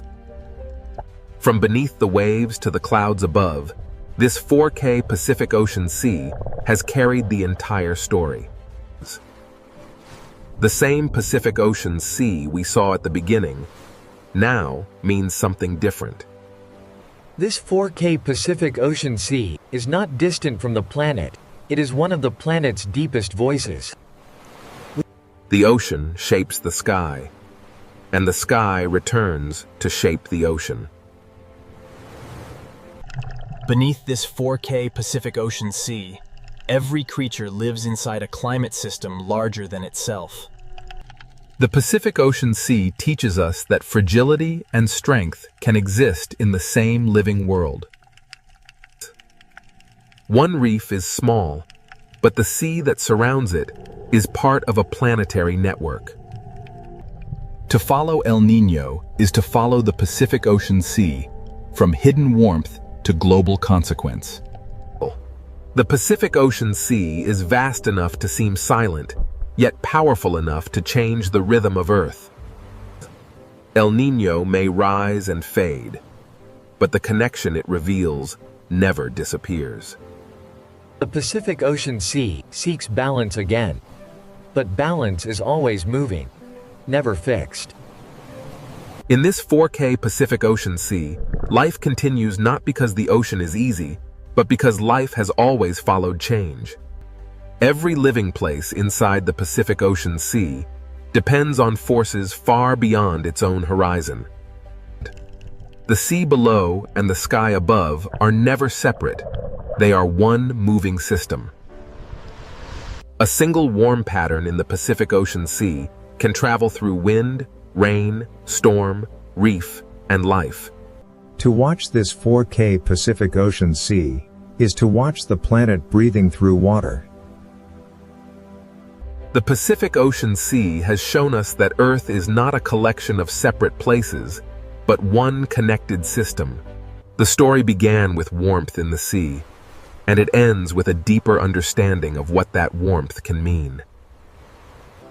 Even when the Pacific Ocean Sea is calm, it is still shaping the future of wind, rain, and life. This 4K Pacific Ocean Sea is more than a place. It is one of Earth's greatest climate forces. El Niño reminds us that the ocean does not need to shout to be heard across the planet. Beneath the surface of the Red Sea, an ancient ocean world waits in silence. At first, the ocean appears peaceful, but the Red Sea has never been truly still. This is more than a reef. It is a living ocean fortress, built slowly by the ancient sea. In this sea, even the smallest life becomes part of a greater design. The ocean writes its history in sand, stone, and the silent movement of life. Where small fish gather in the open sea, unseen hunters are never far away. In the Red Sea, survival often depends on knowing when to vanish into the ocean shadows. Every creature in this ocean listens through movement, sensing danger before it appears. The Red Sea does not always reveal its predators. Sometimes, the ocean only reveals their silence. In the Red Sea, silence is not emptiness. It is the language of survival. Every reef in this ancient ocean is both shelter and trap. To rise into open water is to trade darkness for exposure. In this sea, the smallest movement can travel farther than sound. The ocean often reveals danger through those who fear it first. Before a hunter appears, the Red Sea often becomes strangely calm. Here, beauty is camouflage, and color can hide both fear and hunger. The ancient ocean is built from thousands of hiding places, and each one has a story. To follow the reef inward is to enter the older memory of the sea. And in the quiet heart of the Red Sea, the first silent hunters begin to wake. The Red Sea ocean does not rush its stories. It lets the darkness speak first. In this ancient sea, every shadow belongs to the reef, and every reef belongs to the hunt. Peace returns quickly in the ocean, but never completely. The Red Sea is a world of openings, shelters, edges, and unseen paths. Where the reef begins to fall, the rules of the sea begin to change. Even the sand of this ocean is alive with movement, warning, and escape. Some predators in the Red Sea do not chase. They become part of the ocean itself. In this ancient sea, the difference between stone and hunter can disappear. The ocean teaches every creature to read shape, shadow, and silence. And beyond the reef, the Red Sea ocean begins to reveal the shape of its hunters. The Red Sea ocean gives only glimpses, never answers too soon. Out here, away from the reef, the ocean becomes a place of distance, patience, and hidden movement. A school survives because many eyes become one mind inside the sea. When the ocean suddenly opens around them, the warning has already begun. In the Red Sea, the first sign of a predator is often the silence it leaves behind. Every crack in this ocean wall can become a doorway for hunger. The ocean does not need noise to create fear.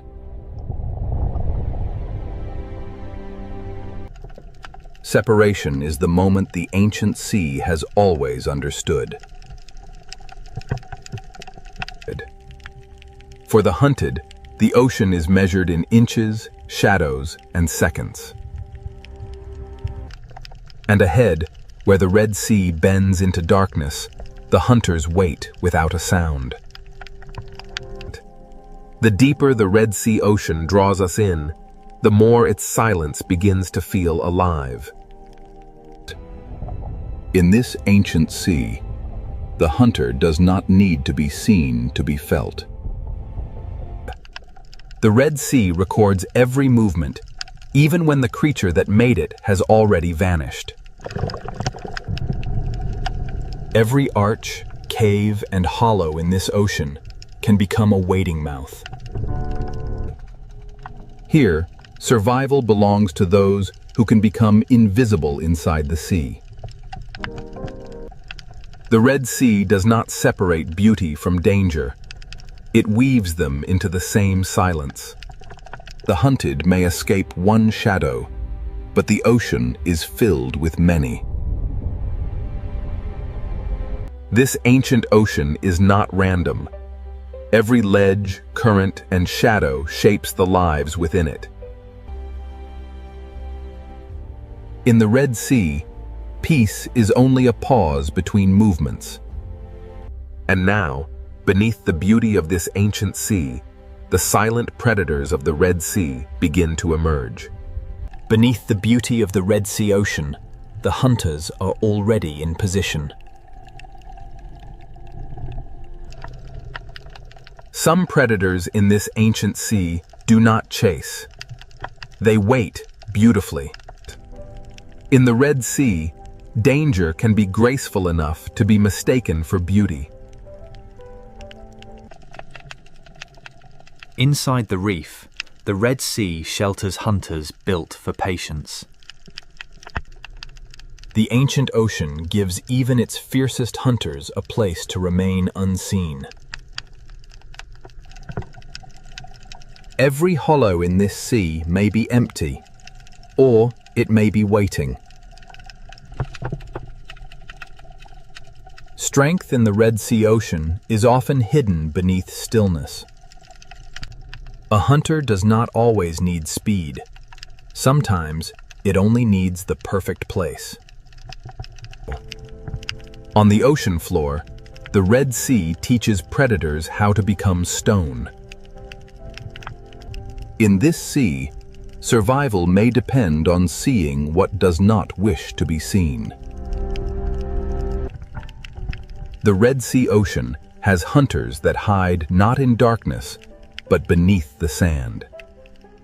What looks like empty sand may rise and move with the patience of the sea itself.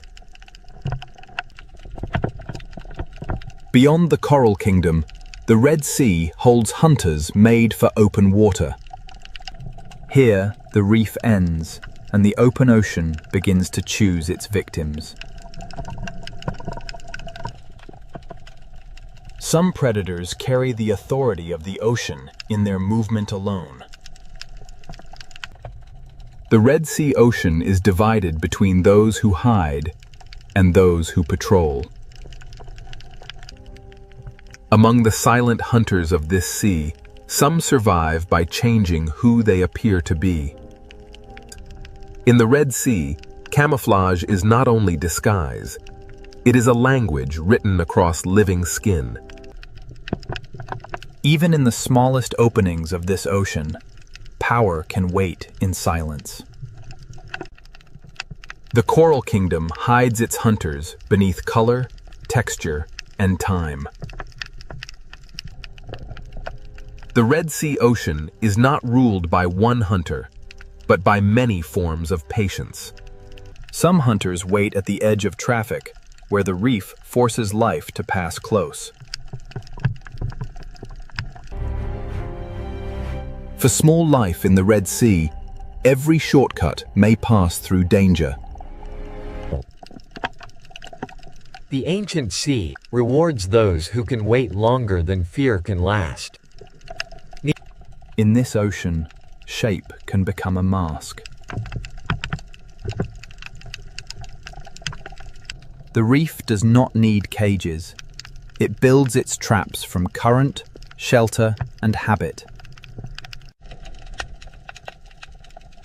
The Red Sea hides power inside narrow spaces. In this ancient sea, the hunters do not need to gather. The reef gathers prey for them. The coral kingdom is beautiful because it is alive, and dangerous because everything alive must feed. To leave the reef is to enter another kind of silence.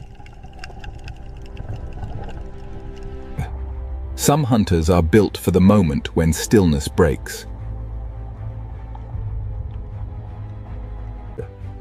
In the ocean, fear travels faster than the hunter itself. The Red Sea turns beauty into a wall and patience into a weapon. Here, the line between animal and landscape becomes almost impossible to draw. Below the coral, the Red Sea holds a second world of tunnels and teeth. Not all hunters in this ocean hide in shadow. Some hide beneath light. The ancient sea is full of hunters too small to cast a shadow.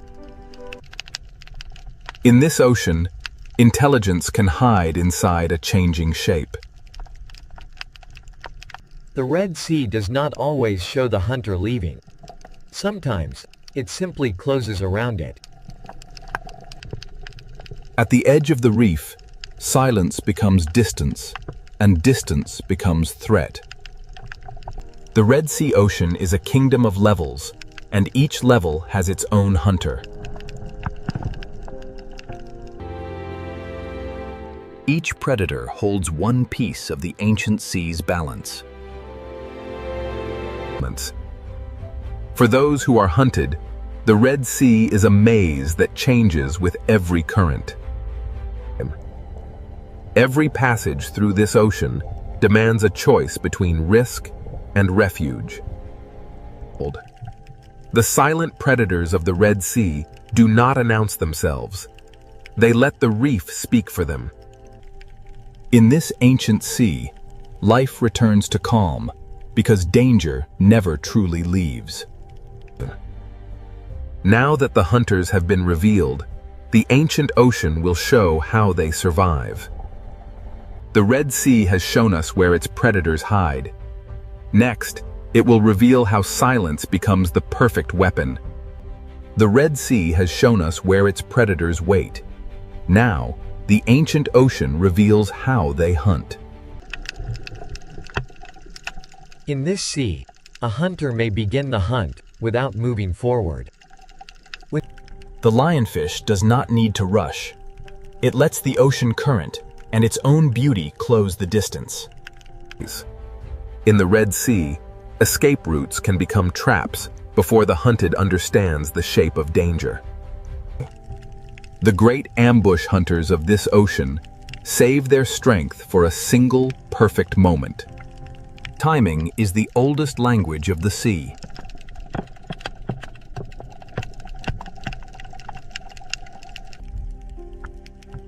Some hunters in the Red Sea survive by becoming the place where they wait.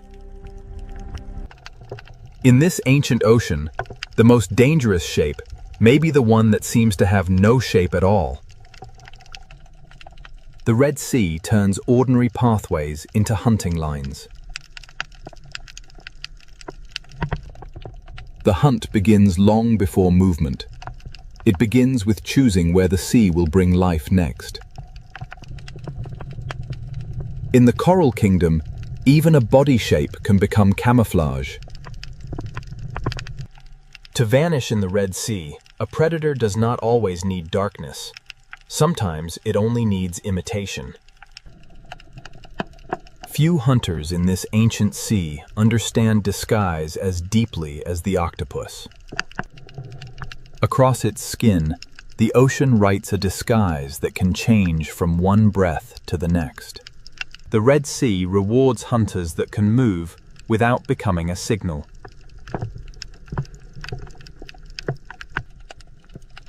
Even the smallest chambers of this ocean can hold sudden power. Here, silence is not weakness. It is control. The reef is not only a home, it is a strategy built from stone, current, and instinct.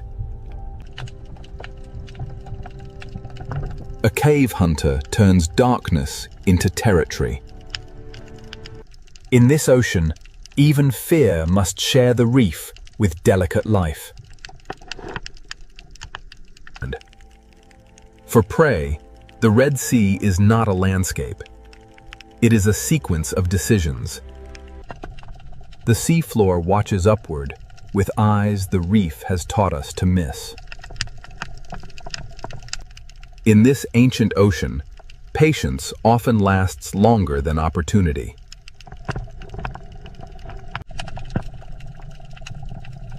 Open water hunters use distance the way reef hunters use shadow. A predator can control a place without touching anything inside it. When stillness breaks, the ocean becomes a storm of decisions. The hunt does not end when the hunter disappears. It remains in the memory of movement. The Red Sea hides danger by making it look old. When everything moves except one thing, the ocean asks us to look again. Ambush in the Red Sea is not always sudden. Sometimes it is arranged slowly. The predator is only half the trap. The other half is the reef. In this ocean, one wrong path can bring the hunted into another hunter's patience. The Red Sea is full of moments where survival depends on stopping in time. Some hunters hide inside the reef. Others let the entire ocean announce their path. In the ancient sea, fear connects lives that never meet. The art of silence belongs not only to giants, but to the smallest hunters of the reef. The Red Sea does not rely on one kind of predator. It builds balance through many kinds of silence. Current brings food, and with food comes attention.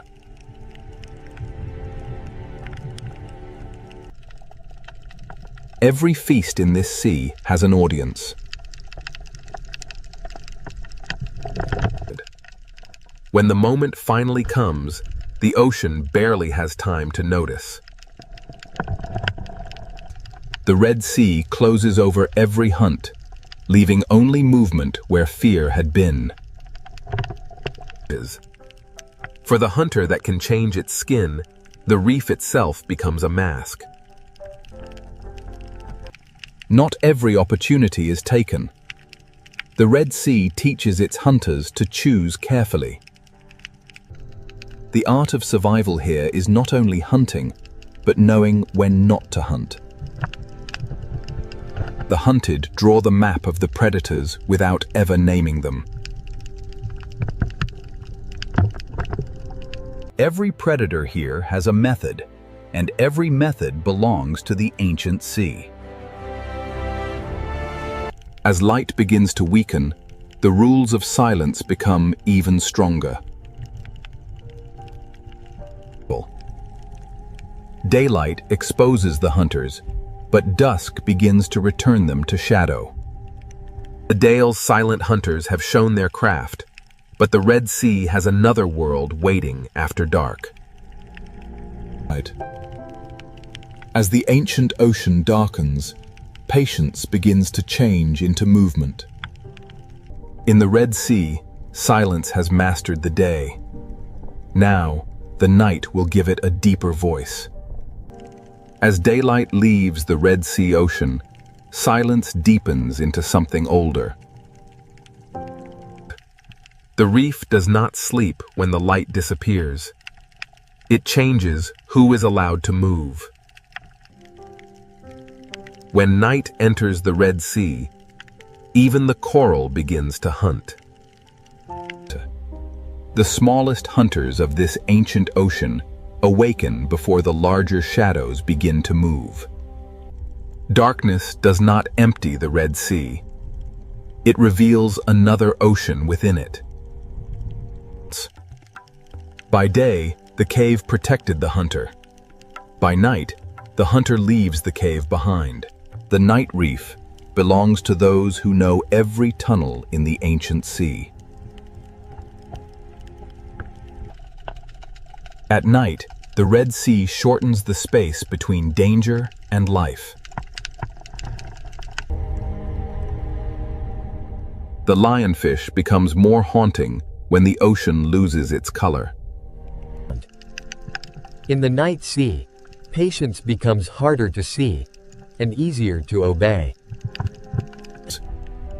Beneath the night water, even the sand may be alive.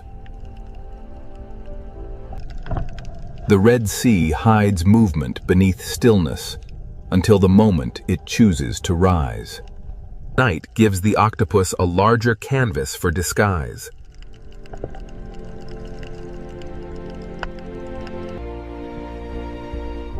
In this ancient sea, intelligence moves without footsteps. The best hunters of the night know that not every movement must become an attack. At night, the ocean hides the hunter until the hunted begins to move differently. The open sea grows wider in darkness, and the hunters of distance become harder to read. In daylight, distance can be measured. At night, distance becomes mystery. The night reef feeds in every direction, from the smallest tentacle to the largest shadow. Under darkness, the Red Sea becomes a universe of small hunters. Night does not silence the Red Sea. It changes the scale of its voices. A hunter built for tunnels becomes bolder when the sea itself turns dark. Below the coral, the Red Sea keeps secret roads for those who know how to follow darkness. Some hunters do not need to roam far. They let the night bring life toward them. At night, the reef becomes a map of angles, openings, and mistakes. The largest shadows of the Red Sea need only pass once to change the behavior of many. In the dark sea, a shadow can become a warning that lasts longer than the shadow itself. In the Red Sea night, living skin can become moving shadow. The night ocean belongs to those who can move without breaking the pattern. While some lives hide from the night, others begin their search. The night gives the lionfish a slower stage and darker wings. On the seafloor, the smallest journey can cross the path of intelligence. The ancient ocean teaches hunters that a missed chance can still be wisdom. Power in the night reef often waits behind the smallest door. The deeper we look into this sea, the more hunters the darkness reveals. The Red Sea at night is not the same ocean. It is the hidden half of the ancient world. In darkness, the sea often tells us what is near by showing what changes direction.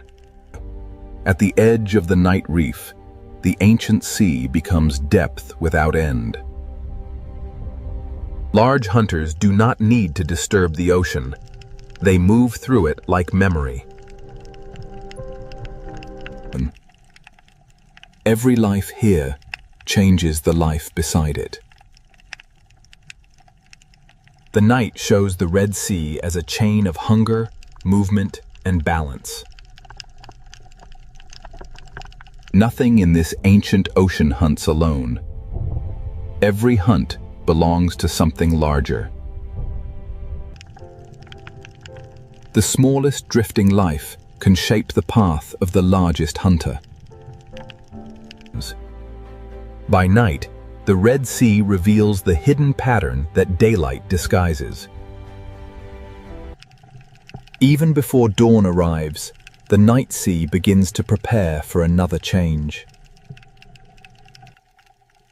The Red Sea does not change all at once. It trades one silence for another. The hunters of darkness do not vanish. They become part of the reef again. By morning, the Red Sea looks peaceful, but the night has left its mark in every movement. Night has shown us the hidden hunters of the Red Sea. Now, the ancient ocean will reveal how every life feeds the next. Every story of survival in the Red Sea ocean begins with something almost too small to see. The current does not simply move water. It carries the first meal of the reef. The coral that builds this ocean world also joins the endless act of feeding. From drifting life, the reef receives energy, and from that energy, movement begins.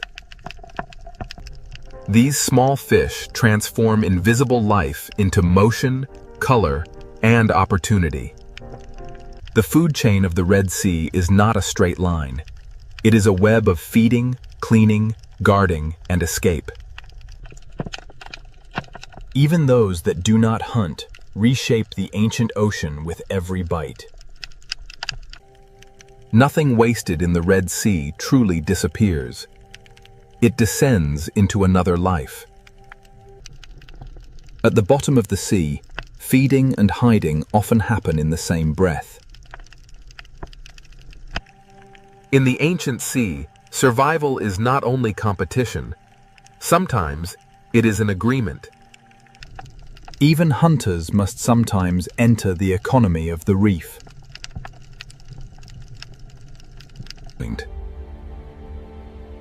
Where food gathers life, life gathers danger. The same current that feeds the small also guides them past the patient. The Red Sea turns feeding routes into hunting routes.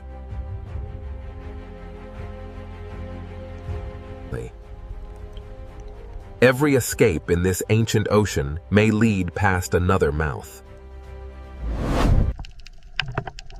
The hunter waits where the ocean teaches the prey to return. As the chain moves away from the reef, the hunters become larger and the distance becomes dangerous. The presence of a predator can shape the sea before the predator acts.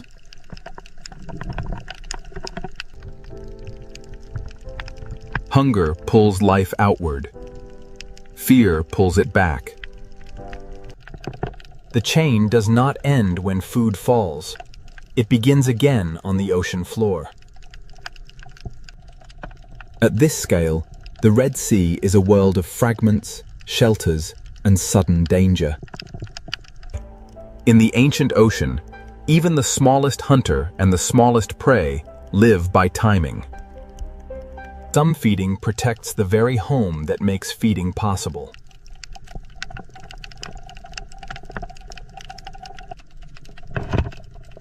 The reef feeds the grazers, and the grazers feed the watchers. The ancient sea builds roads for food, and predators learn those roads.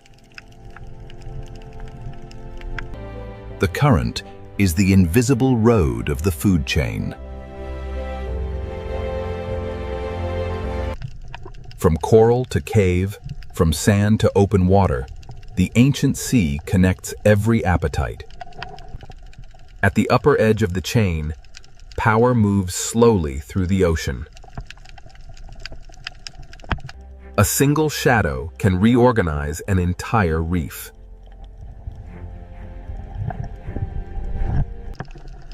The Red Sea survives because fear pauses life, but hunger restarts it. This is the architecture of hunger beneath the Red Sea.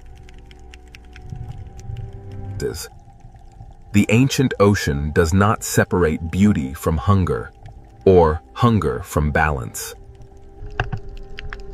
In the Red Sea, endings often become places for new life to begin.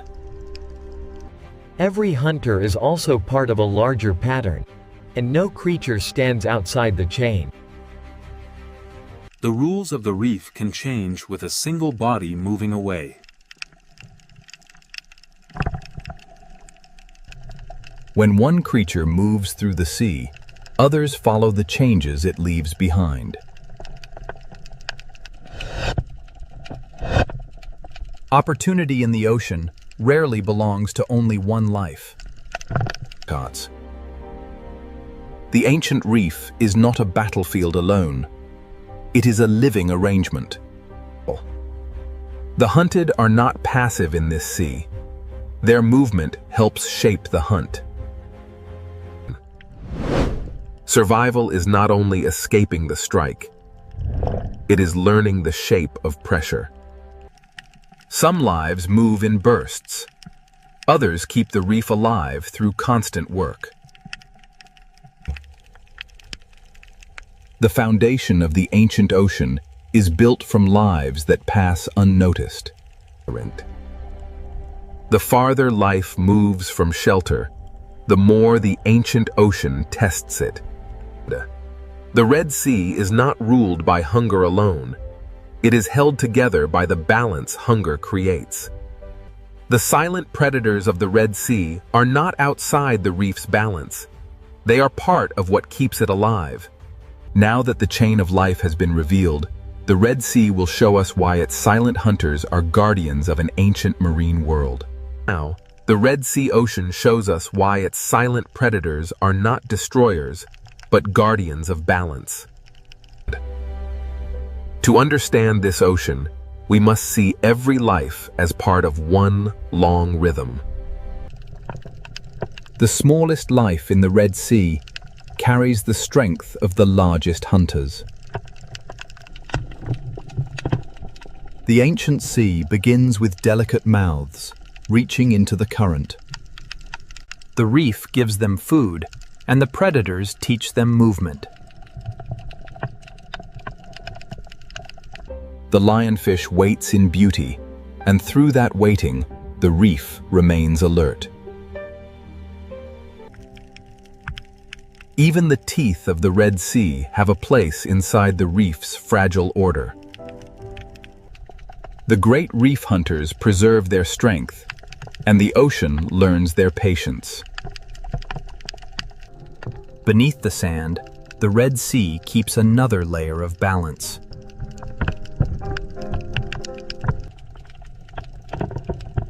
In this ancient sea, intelligence can be as important as strength. At the reef's edge, the open ocean is guarded by distance. Fear in the Red Sea is not only danger, it is information. The ancient ocean survives not only through hunger, but through delicate agreements. The future of the Red Sea begins inside small shelters surrounded by ancient risk. This coral kingdom has no walls, yet every creature knows its boundaries. The current carries food, warnings, memory, and life through the Red Sea. Nothing in this ocean moves alone.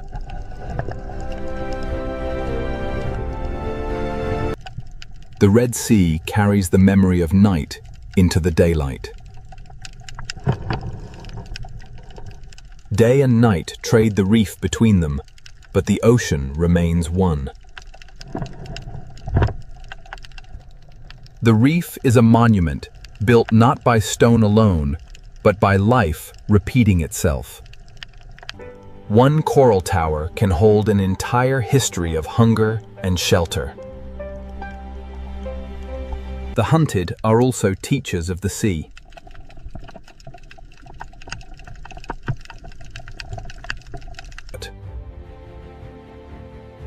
Every turn they make records where danger waits.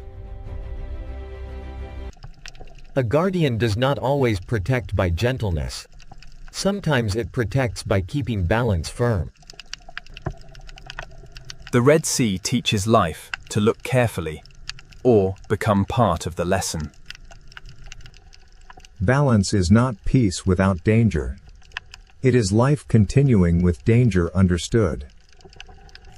The ancient sea survives because nothing is allowed to remain unchanged for too long. What one life removes, another life receives.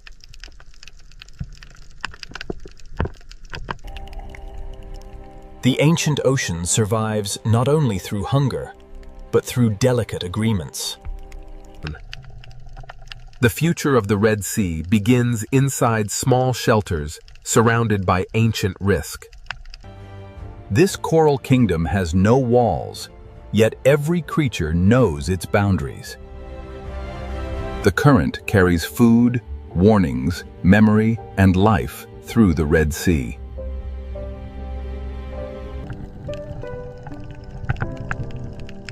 Nothing in this ocean moves alone. The Red Sea carries the memory of night into the daylight. Day and night trade the reef between them, but the ocean remains one. The reef is a monument built not by stone alone, but by life repeating itself. One coral tower can hold an entire history of hunger and shelter. The hunted are also teachers of the sea.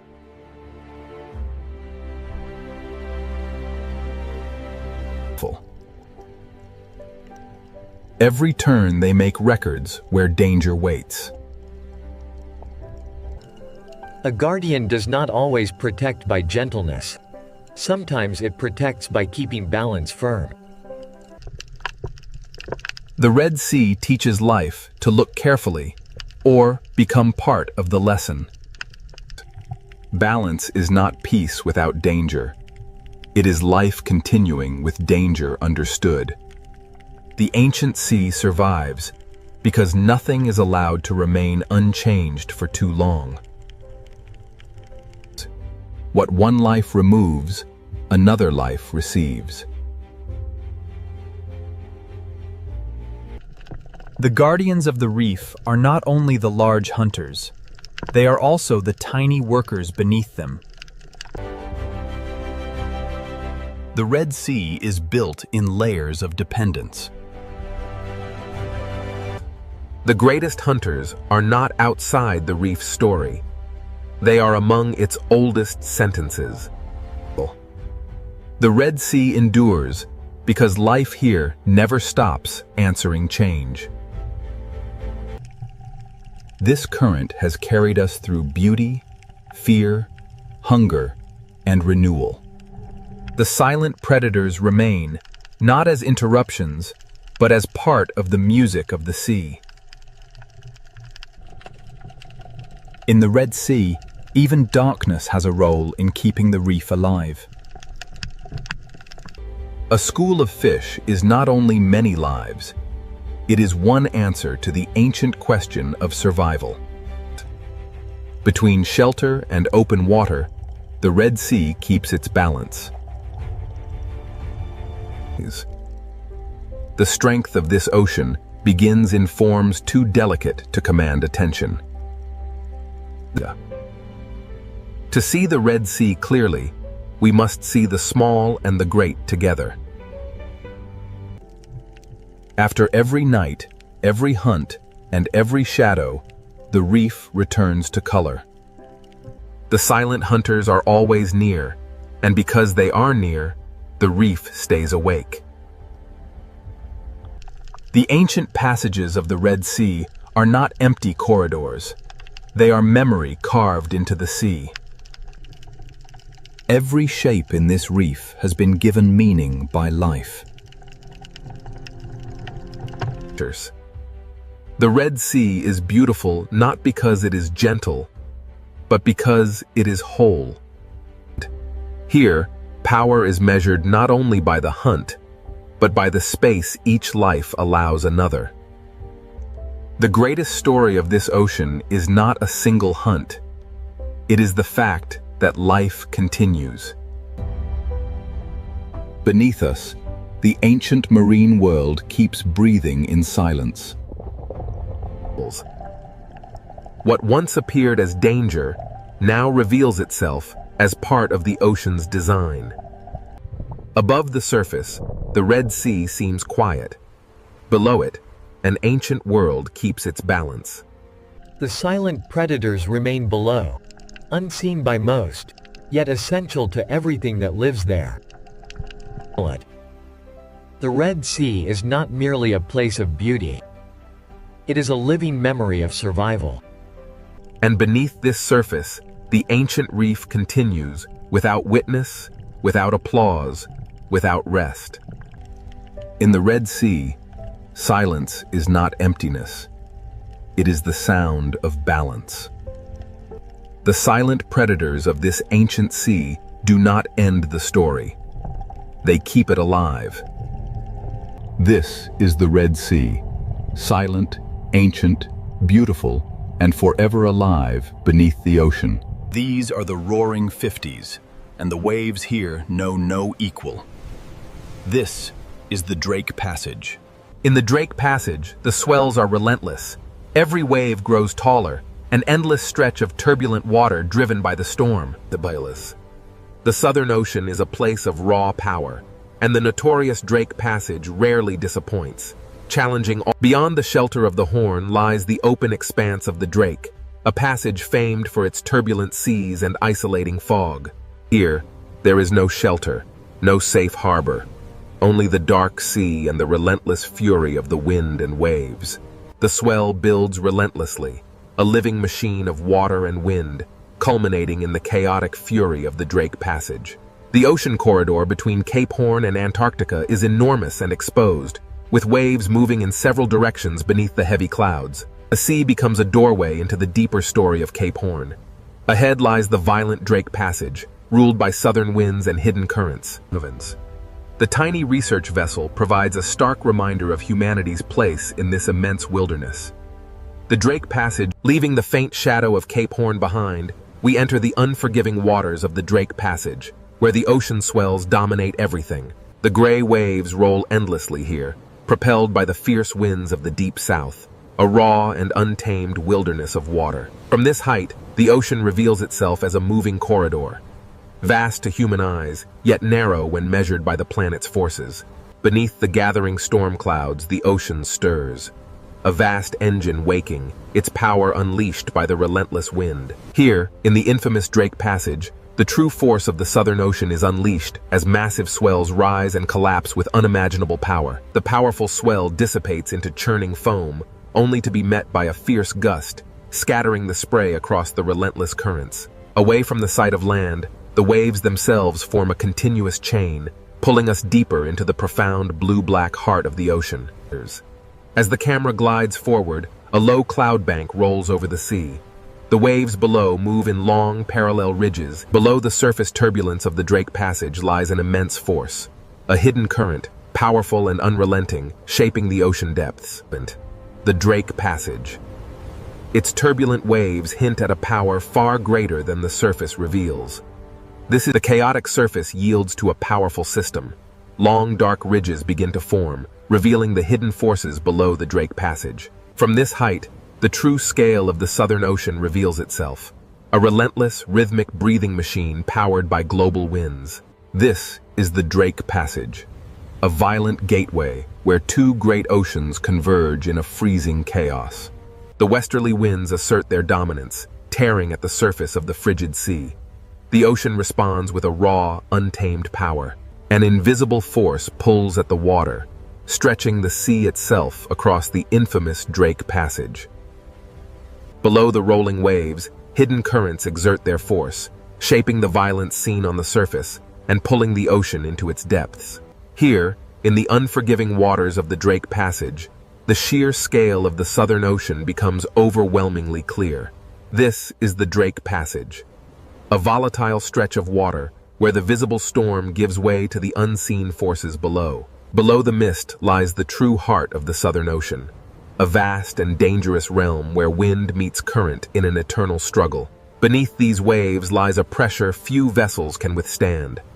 This is the Southern Ocean, and it demands respect. This is the Drake Passage, where the Atlantic and Pacific converge, creating towering waves and chaotic currents far below the surface. The sea no longer looks random. Every ridge and trough is connected to the wind, distance, and invisible currents flowing through the Drake Passage. Beneath the violent surface, a deeper engine moves, folding the dark water into itself.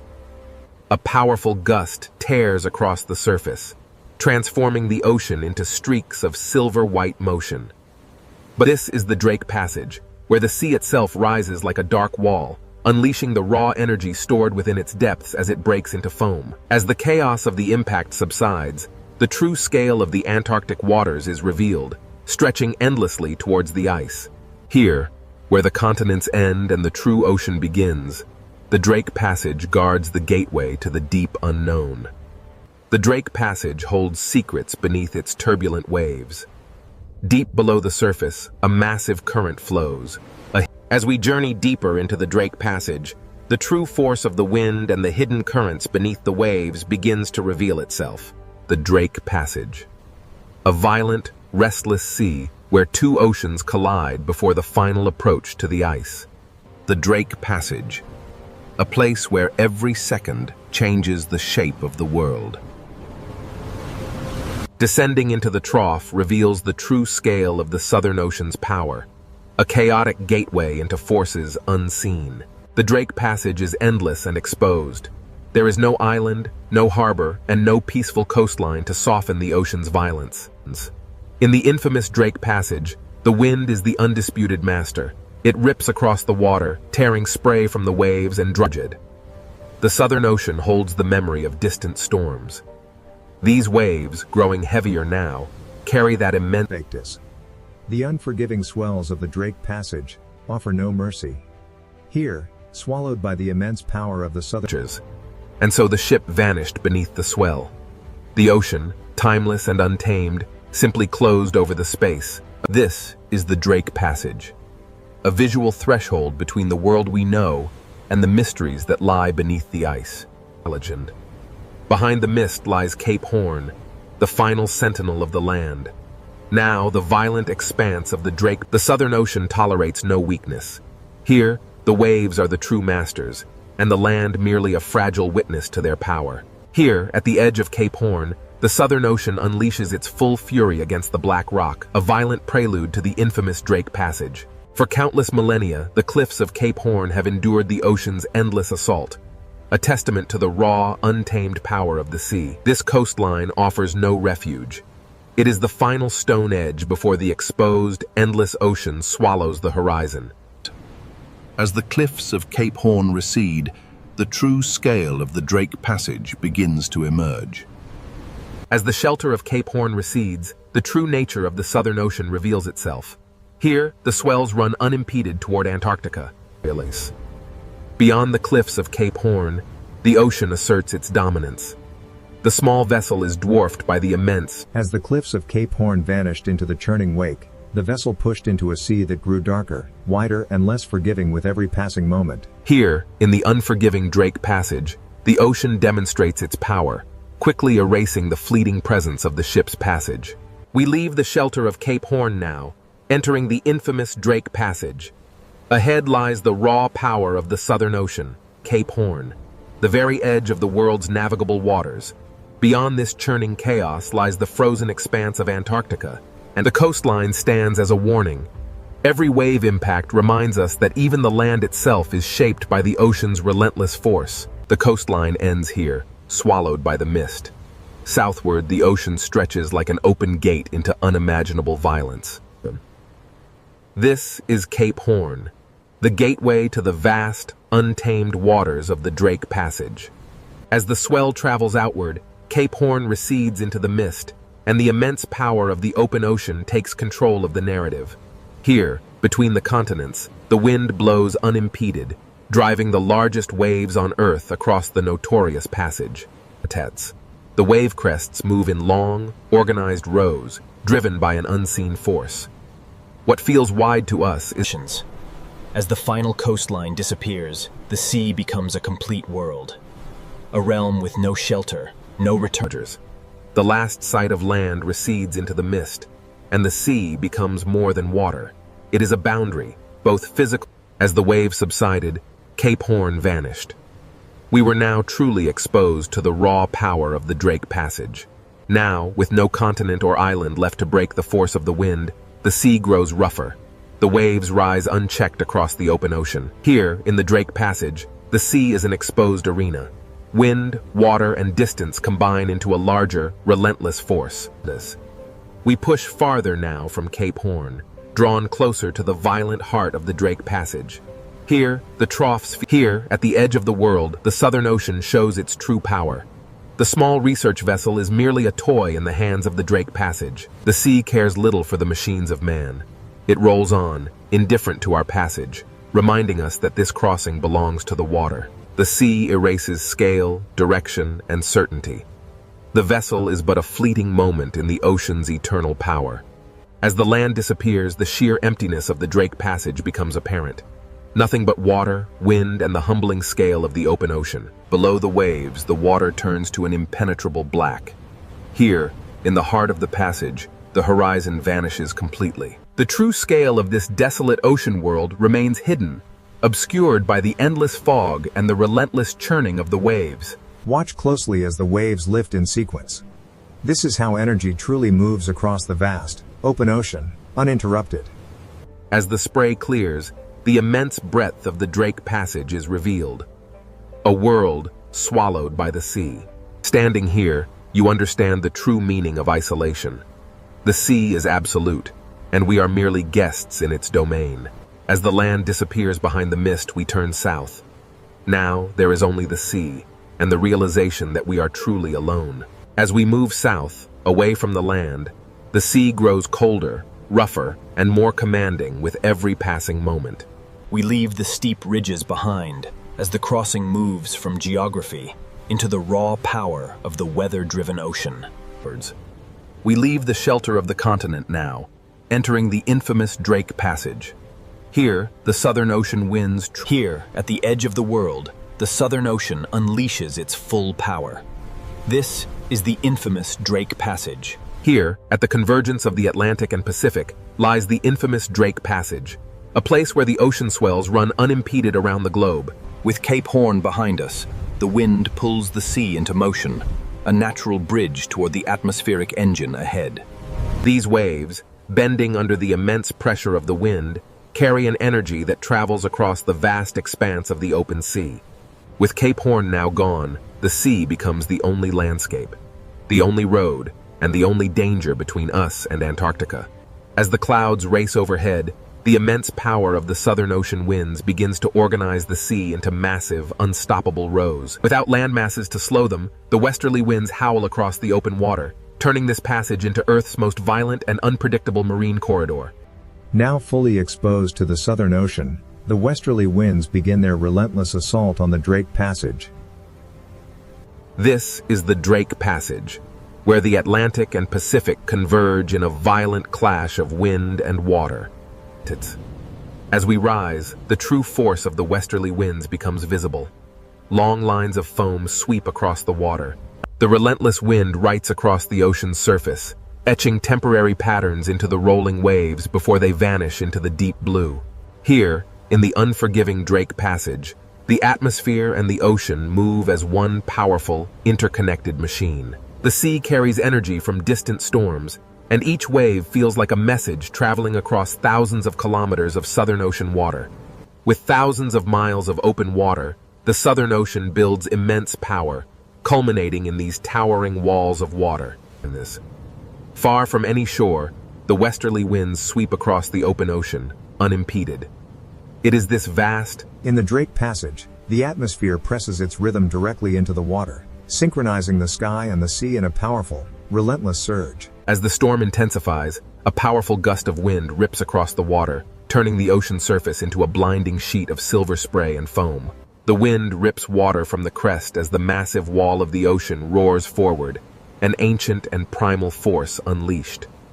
A force larger than any single storm pulls at the sea, revealing the deep troughs beneath the churning foam. The sea looks chaotic at first, but the wind reveals a hidden order in the direction of crests, spray, and foam lines. Here, where the water ends and the atmosphere begins, the horizon dissolves into a single gray boundary.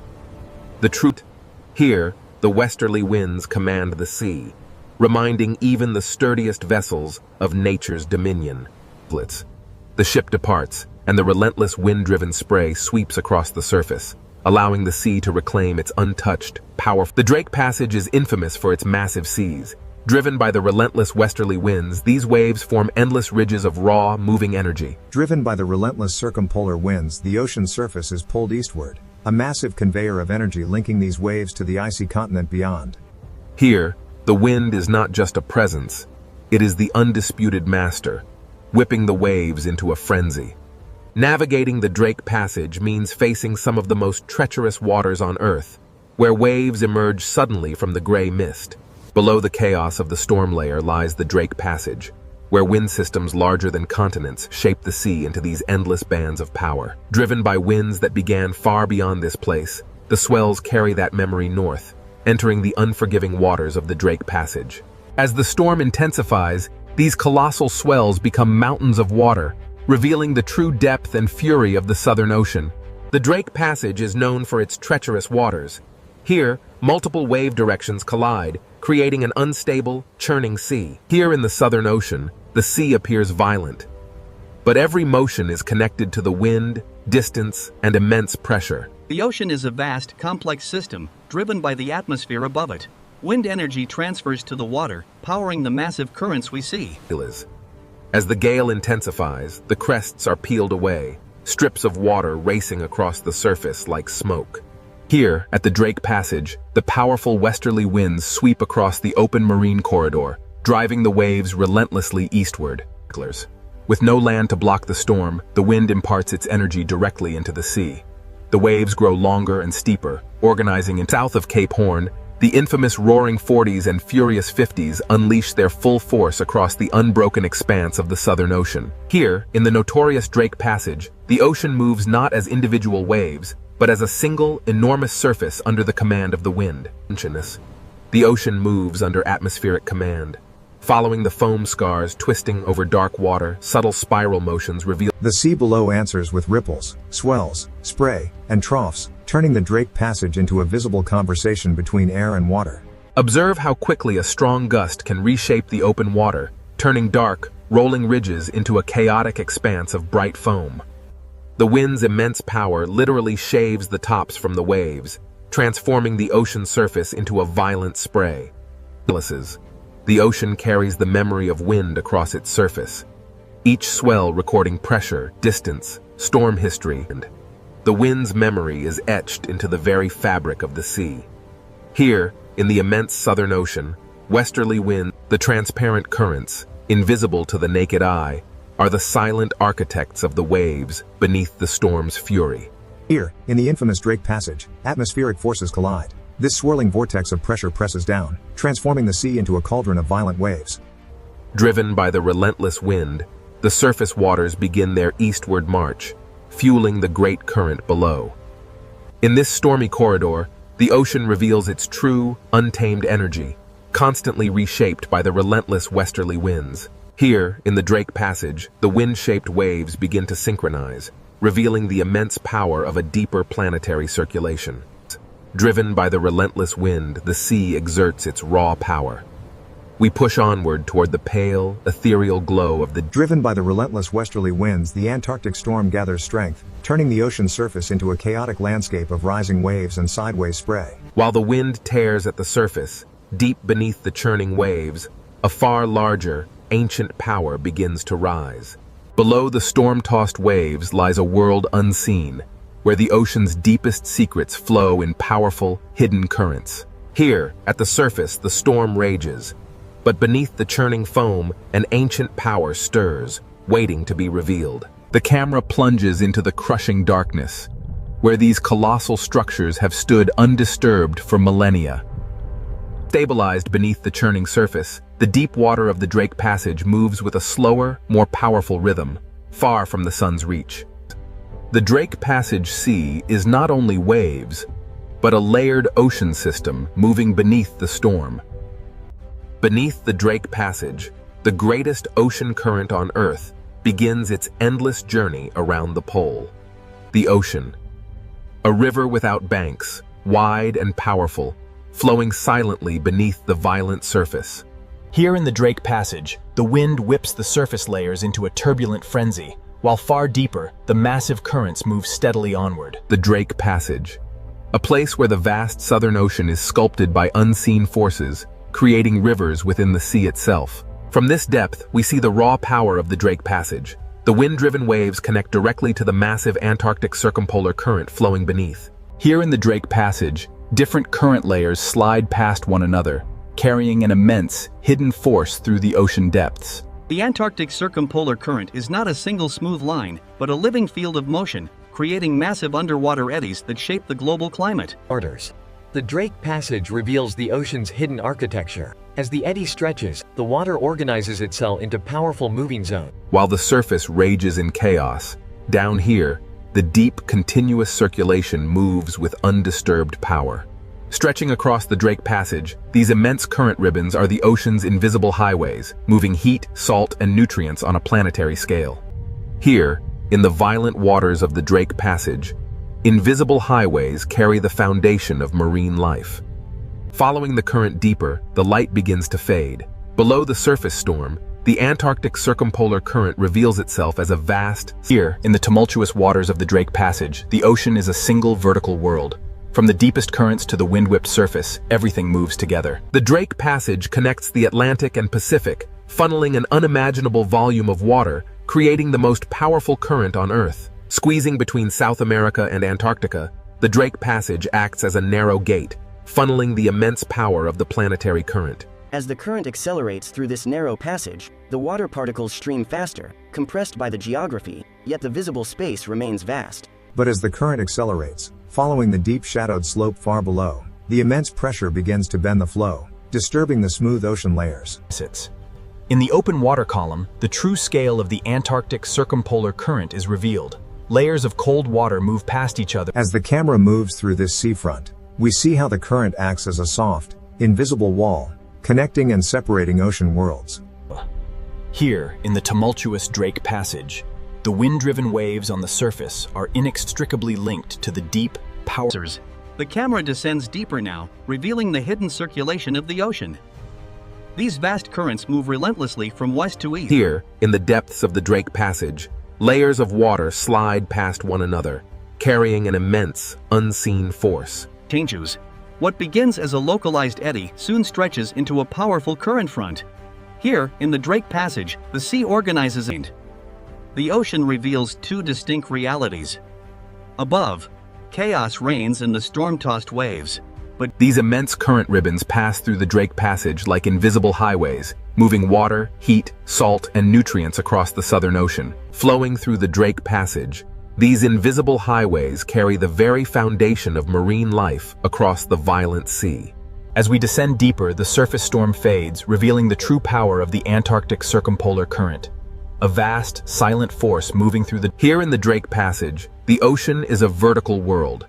From the deep currents to the surface winds, everything moves together. Every second, a volume of water riven by the Drake Passage dwarfs all the rivers on Earth combined, a silent, powerful force shaping the globe. An immense volume of water is squeezed through this narrow gate, a planetary current accelerating through the Drake Passage with unimaginable force. This is the planetary current gate, a massive convergence of water. Plunging beneath the waves, the current accelerates through the passage, compressed by the geography of the deep. Driven by forces unseen, the current accelerates, bending as it encounters the abyssal slope far below, disturbing the tranquil layers of the deep ocean. Here, the powerful flow of the sea curves and folds, influenced by the shadowed architecture of the ocean floor, revealing the next chapter of this deep journey. The Antarctic circumpolar current feels endless. It is constantly carrying the planet's water around the frozen south. The seafront acts as an invisible wall, a dynamic boundary where different worlds converge, yet remain forever distinct in the vast ocean currents. Within the turbulent waters of the Drake Passage, powerful currents gather tiny particles, concentrating the life-supporting materials that feed this vast marine ecosystem. Though the storm flickers violently above, casting shadows and light, the deep current below continues its calm, unstoppable persistence. These powerful currents, stretching beyond the frame, make this passage feel like the throat of a vast global circulation system. Even here, in the cold depths of the Drake Passage, the violent sea creates highways of current, transporting the foundation of all marine life. Following the current into a darker zone, the ocean pressure grows heavier. The Antarctic circumpolar current is a vast, silent force beneath the surface storm. Emerging from the crushing darkness of the pressure zone, the Drake Passage reveals its vertical nature. Here, the deep currents merge with the distant pull of surface winds. Every second, an unimaginable volume of water surges through the Drake Passage, connecting the great oceans. Here, between South America and Antarctica, the Drake Passage acts as a narrow gate for the immense planetary current. Here, the planetary current accelerates, a massive river of water compressed by the geography of the seafloor. Here, the accelerating current plunges deeper, disturbed and bent by the immense, shadowed slopes of the seafloor far below. As the current ribbons deform over the shadowed terrain, the flow curves and folds, hinting at the hidden architecture that will shape the next chapter of the deep. The Antarctic circumpolar current is a force unlike any other. It constantly carries the planet's water around shelters.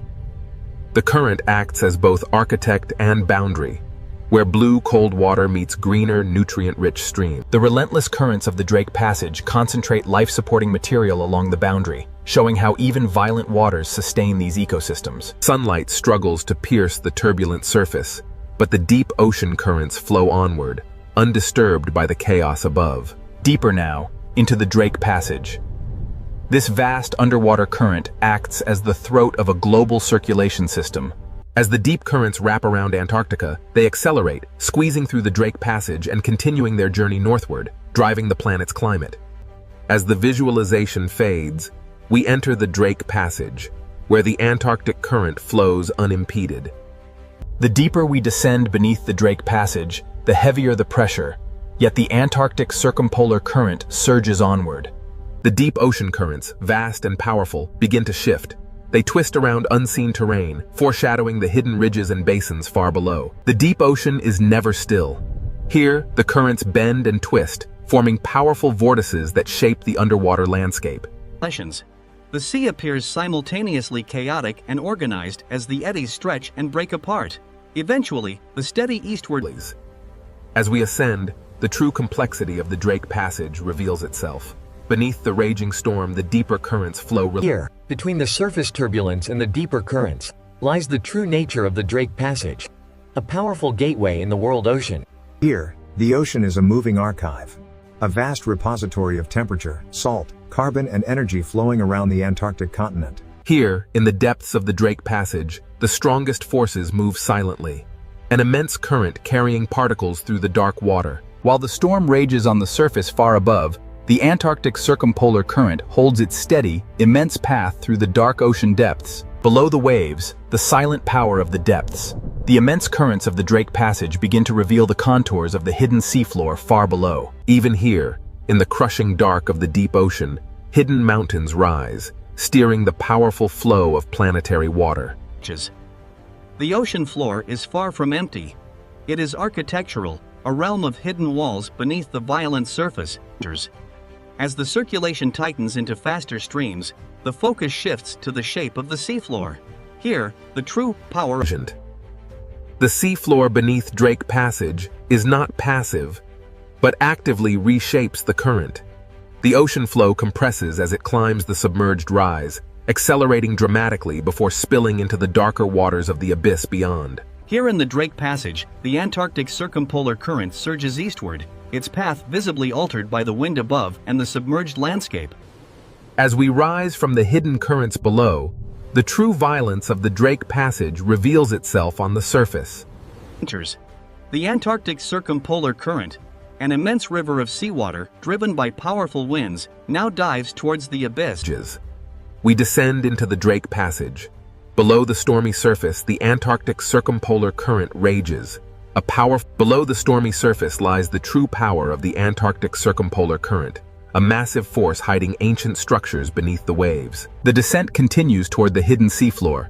In the Drake Passage, the ocean floor silently steers the flow around this dark underwater wall. Here, in the crushing depths of the Drake Passage, the coldest water accelerates, transforming the seafloor into an alien landscape of submerged peaks. Descending into the basin, the powerful current slows, and the underwater valleys reshape the immense force of the sea into vast, rotating eddies.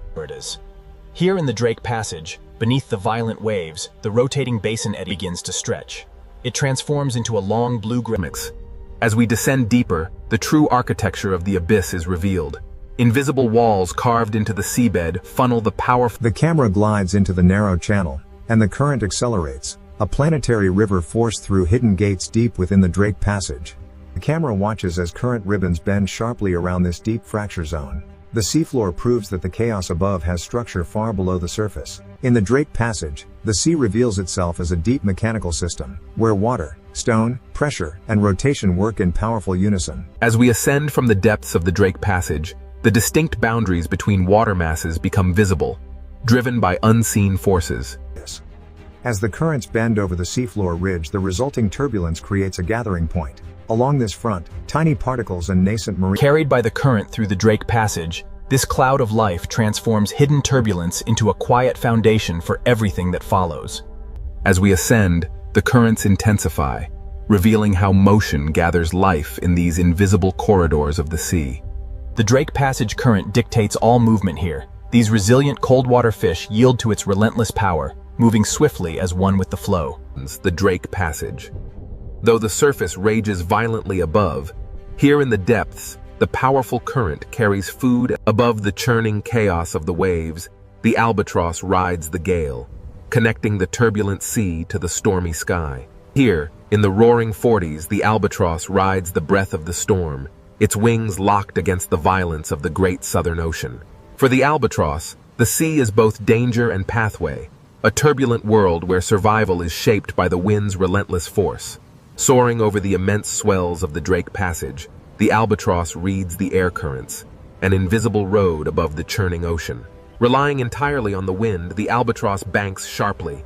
The ocean surface below traces its path in white foam, a testament to its Here, amidst the endless swells of the Drake Passage, survival depends on motion, not resistance. The albatross dips low, braving the spray of the cresting wave. For a moment, it is lost to the mist, only to emerge stronger than before. The Drake Passage shows no mercy, yet the albatross moves with an effortless grace perfectly adapted to this violent world. But the calm flight is merely a prelude. Ahead, the ocean's true power stirs, drawing life from the depths. The currents here connect the hunters above to the microscopic life beneath the waves, a vital food pathway. The sea current quietly carries the base of the food web beneath the surface, a stream of life sustaining the inhabitants of this cold, blue expanse. The strong currents bend over the distant seafloor ridge, pulling particles into long glowing trails, illustrating the profound. The sea behaves like wind over mountains, but here the mountains are hidden beneath the Drake Passage water. What begins as unseen turbulence far below culminates here, in the violent chaos of the surface storm. This is the Drake Passage, a place of immense power. The cold currents dominate, but deep beneath the swells, life persists. In the unforgiving waters of the Drake Passage, even the largest leviathan is quickly swallowed by the storm. As the whale disappears into the depths, the surface turbulence slowly yields to the relentless forces of wind and current. The Drake Passage is violent, yet undeniably alive, a testament to the raw power of the Southern Ocean. Where the currents collide, a hidden bounty is brought to the surface. These upwellings drive the ocean's most vibrant ecosystems. Beneath the storm front, the Drake Passage current begins its powerful flow. Stirring the sediment along the seafloor, it carries a plume. Deep within the blue abyss, powerful currents stir the seabed. This turbulence, seemingly chaotic, unlocks a cascade of biological. In the Drake Passage, powerful currents churn the depths, carrying nutrients from the seafloor to the surface, fueling a vast biological opportunity. Beneath the waves, immense forces are unleashed. These deep currents carry vital energy upward, towards the turbulent surface. Above the heavy swell, the camera emerges into the cold wind. Here, the albatross reads the invisible shape. In the heart of the Southern Ocean, the albatross harnesses the storm's energy, transforming this battlefield into a living environment. The Drake Passage, a place where life survives not by conquering the ocean, but by moving with its immense forces. The same powerful forces that shape the life within these waters will soon carry the immense icebergs of Antarctica north, altering everything in their path. Here, in the tumultuous waters of the Drake Passage, the powerful currents signal a dramatic shift towards the icy frontiers of the south. Types. But through the churning mist and violent swells, something emerges on the horizon, a shape unlike water or cloud. Signals. As the great ice sheets meet the warming ocean, they release ancient bubbles of air, trapped for millennia. The camera follows the faint freshwater ribbons as they mix into the darker seawater. Here, the ocean layers bend. From the silent depths, we rise through the mixing waters to witness the ocean's raw power as it sculpts the ancient ice. The Drake Passage, a crucible of storms, now carries these fragments of Antarctica out into the wider world, a journey fueled by the powerful Southern Ocean currents. Driven by the relentless power of the waves, these fragments begin their journey, evidence of the ocean's transformative force on the ancient ice. Here, at the edge of the world, massive icebergs begin their long, arduous journey north, battling the ferocious power of the Southern Ocean. Here, the raw power of the polar sea is unleashed, a dramatic display of nature's relentless force against the ancient ice. Turning seaward, the icebergs recede into the mist. This is where the frozen realm meets the turbulent, living waters. In the relentless churn of the Southern Ocean, even the most colossal ice formations are fleeting. The water is eternal. Beyond the frozen gateway lies the Weddell Sea, an unbroken expanse, stretching toward the Antarctic Peninsula. Here, in the Drake Passage, the relentless Antarctic circumpolar current pulls the ice fragments eastward, a hidden force beneath the waves. Here, beneath the surface, the sea moves both ice and water through the same planetary pathway. Here, the ancient ice surrenders its form. The cold freshwater descends, a memory merging with the deep, shaping the currents of tomorrow. This is where temperature, salt, and ice converge.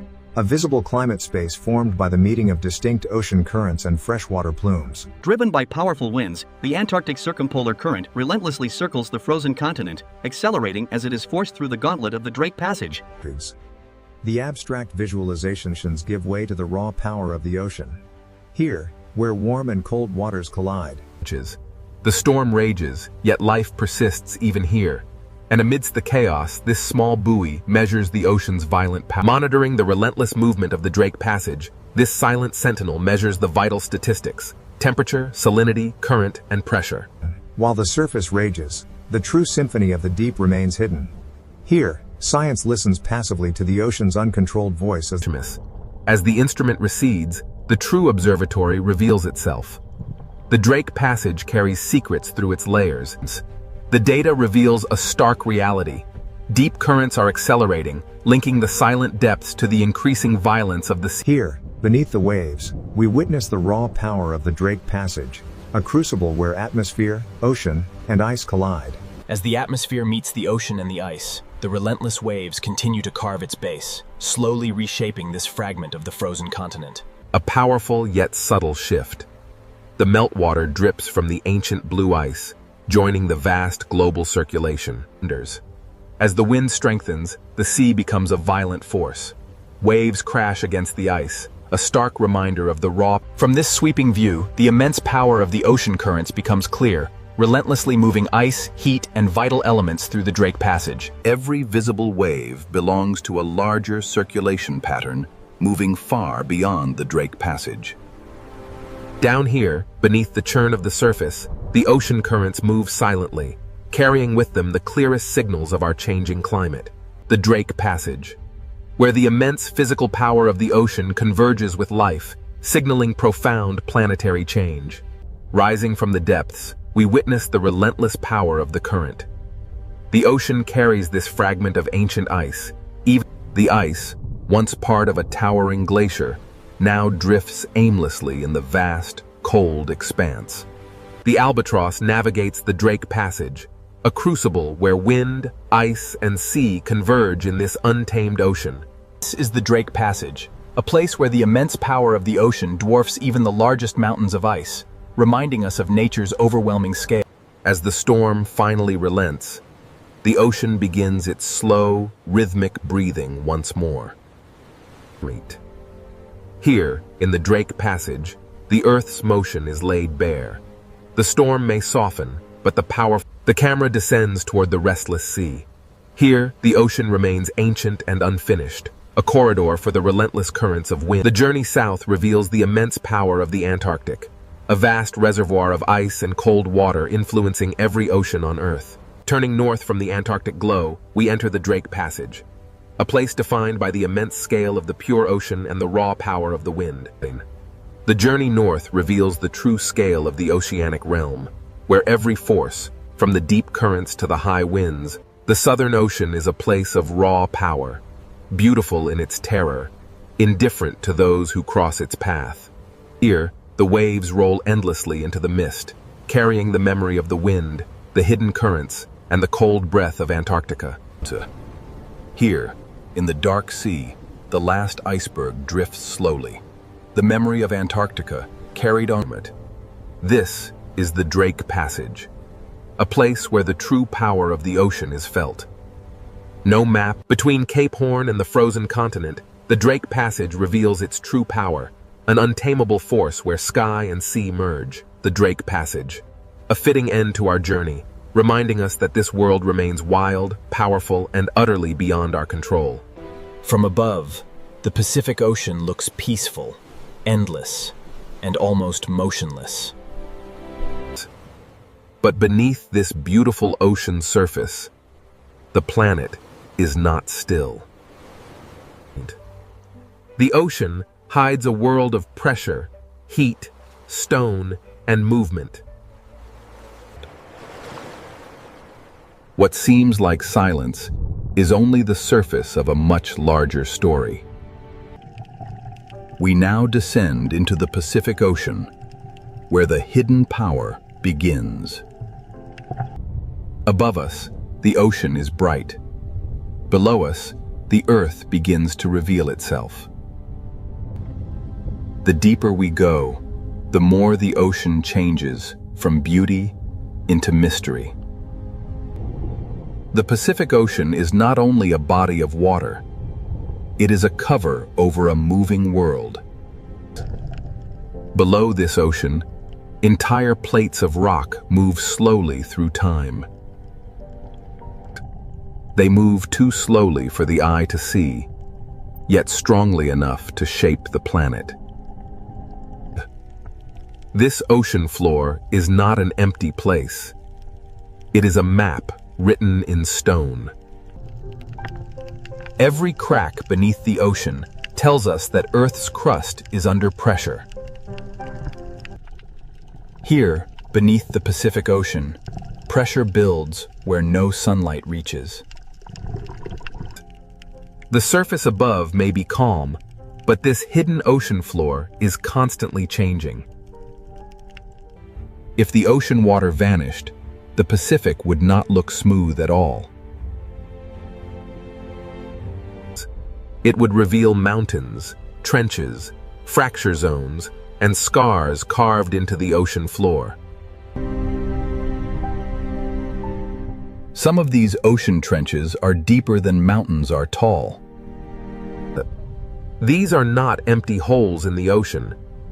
They are places where Earth's crust bends downward. At the edges of the Pacific Ocean, one plate can be forced beneath another. This slow descent is the beginning of the Ring of Fire. The Ring of Fire is not a perfect circle of flames. It is a horseshoe of geological pressure around the Pacific Ocean. Around this ocean, tectonic plates meet, collide, slide, sink, and fracture. This hidden boundary crosses the edges of continents, island arcs, and deep ocean basins. Volcanoes rise here because the ocean floor is being recycled into the planet. Some volcanoes reach the sky as islands. Others remain hidden forever beneath the ocean. The ocean hides much of Earth's volcanic power from human eyes. Here, fire does not need the open air. It can build new rock beneath the sea. Under the Pacific Ocean, heat, water, and stone meet in darkness. The seafloor itself seems to breathe where Earth's interior reaches the ocean.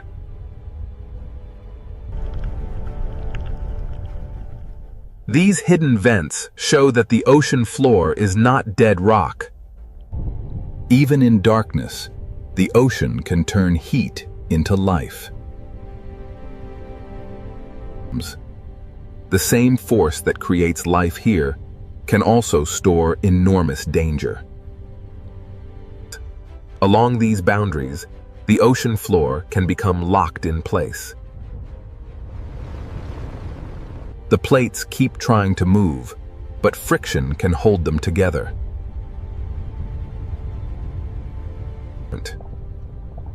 Stress can gather beneath the ocean for decades, or even centuries. The quiet years are not proof that nothing is happening.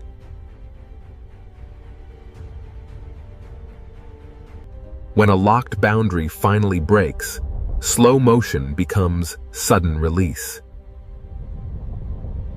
This is how the hidden ocean floor can become the source of a powerful earthquake. If the movement is strong and shallow beneath the ocean, the water above can be displaced. A tsunami does not begin as a wall of water. It begins when the seafloor moves. In deep ocean water, this energy may pass almost unseen. The Pacific Ocean can look peaceful while a force is already crossing it. This is the danger of the hidden ocean floor. What happens below can travel far beyond the source. The Ring of Fire connects trenches, volcanoes, earthquakes, and ocean waves into one vast system. And it is not a single doomsday switch. It is a long chain of active tectonic edges. The scale is difficult to imagine because the ocean hides almost everything. From below, the Pacific Ocean feels like a lid over a restless planet. The world above sees waves. The world below holds the engine.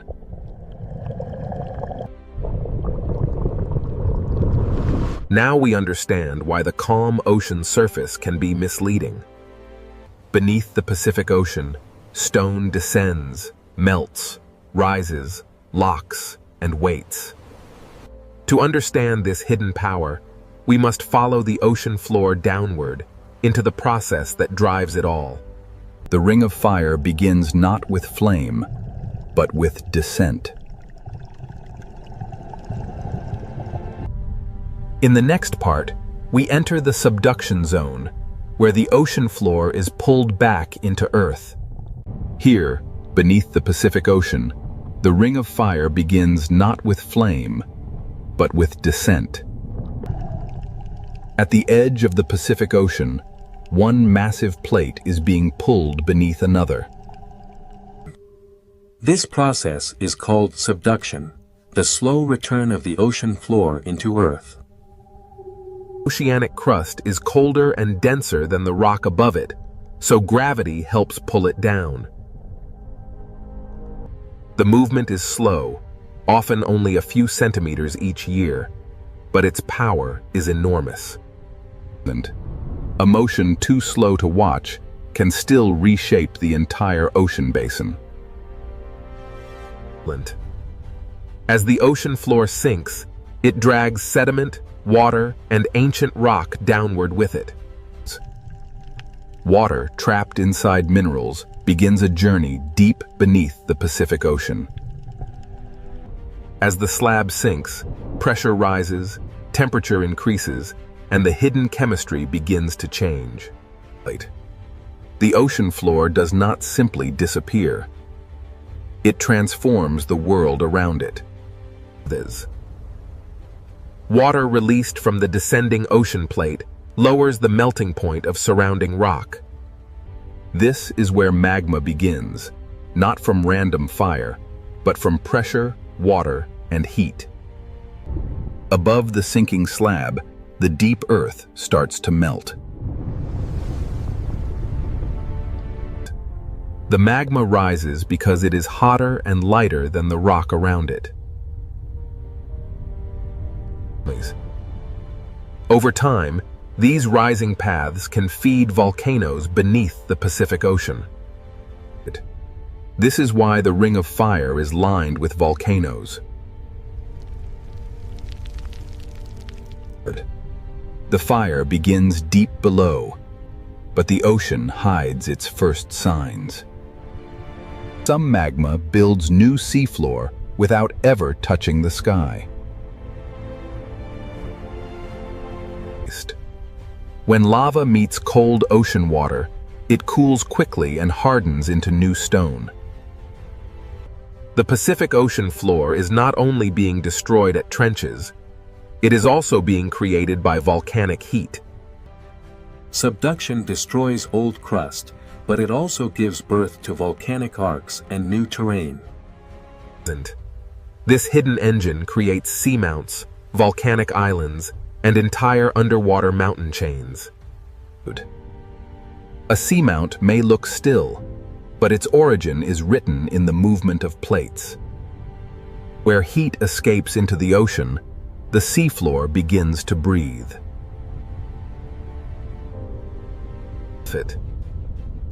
Hydrothermal vents are signs that Earth's interior is reaching into the ocean. Minerals carried by hot water build chimneys in the darkness of the Pacific Ocean. In this hidden ocean world, heat becomes chemistry, and chemistry can become life. Even without sunlight, the ocean can support life near the heat of the Earth. Subduction is not only a destructive force, it is also a creator of hidden ecosystems. But the same process that creates heat and life also stores danger along locked boundaries. Where the descending ocean plate meets the plate above, friction can stop the movement. The plates continue pushing, but the boundary holds them in place. Energy gathers slowly beneath the Pacific Ocean, hidden from the surface world. For decades or centuries, the ocean above may look completely calm. The quiet years are part of the earthquake cycle, not proof that nothing is happening. Every locked section is a place where slow motion can become sudden release.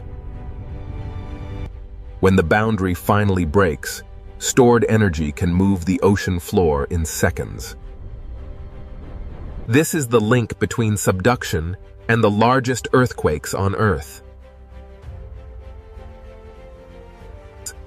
The same boundary that creates magma can also lock enough energy to shake entire regions. The subduction connects the deepest trench, the hidden magma, the volcano, and the earthquake. It is not fire first. It is motion first. The fire comes later. And when that fire reaches the ocean floor, a new hidden volcanic world begins. Many of the Pacific Ocean's most active volcanoes never touch the sky. They erupt in darkness, under pressure, surrounded by cold seawater. This is where subduction reveals its most dramatic face beneath the ocean. The sinking ocean plate below has awakened fire above. The Pacific Ocean floor is being destroyed, melted, lifted, and rebuilt at the same time. Here, the hidden engine of the Ring of Fire becomes visible. Subduction explains why the Pacific Ocean holds trenches, volcanoes, earthquakes, and tsunami danger in one system. Now that we have followed the ocean floor downward, we can follow the fire upward. In the next part, we enter the world of submarine volcanoes, where fire does not need the sky. Beneath the Pacific Ocean, the planet is not only sinking, it is beginning to burn. Beneath the Pacific Ocean, fire does not need the sky to begin. Here, the Ring of Fire reveals itself in darkness, pressure, and silence. Most people imagine volcanoes reaching into the air, but many are hidden beneath the ocean. This volcano has no ash cloud, no mountain skyline, and no watching crowd. Its power is hidden below the sea, where sunlight never reaches. Under pressure, even a quiet ocean floor can become a volcanic landscape. Magma rises through fractures, searching for a path into the ocean. When lava enters the Pacific Ocean, fire and water meet in an instant. The ocean cools the lava quickly, turning molten fire into new stone. These rounded forms are pillow lava, one of the signatures of underwater eruption. The ocean floor is being built one cooled layer at a time. A submarine volcano is not only a place of destruction, it is a factory of new terrain. Every slope records older eruptions beneath the ocean, layered in darkness over time. Some eruptions build slowly, while others reshape the ocean floor in sudden bursts. Not every eruption is glowing lava. Sometimes the ocean floor exhales heat through mineral smoke. With hydrothermal vents form where seawater enters cracks, heats below, and rises again, loaded with minerals. In the deep ocean, minerals can build towers where heat escapes from the earth. These chimneys are monuments to the hidden connection between the ocean and Earth's interior. The seafloor seems to breathe, exhaling heat from a world far below. Around Between desert and deep ocean, the Red Sea hides a world far more alive than its surface suggests.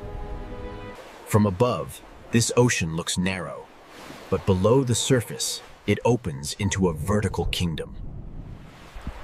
The desert disappears, the heat fades, and the ocean begins to reveal its hidden world.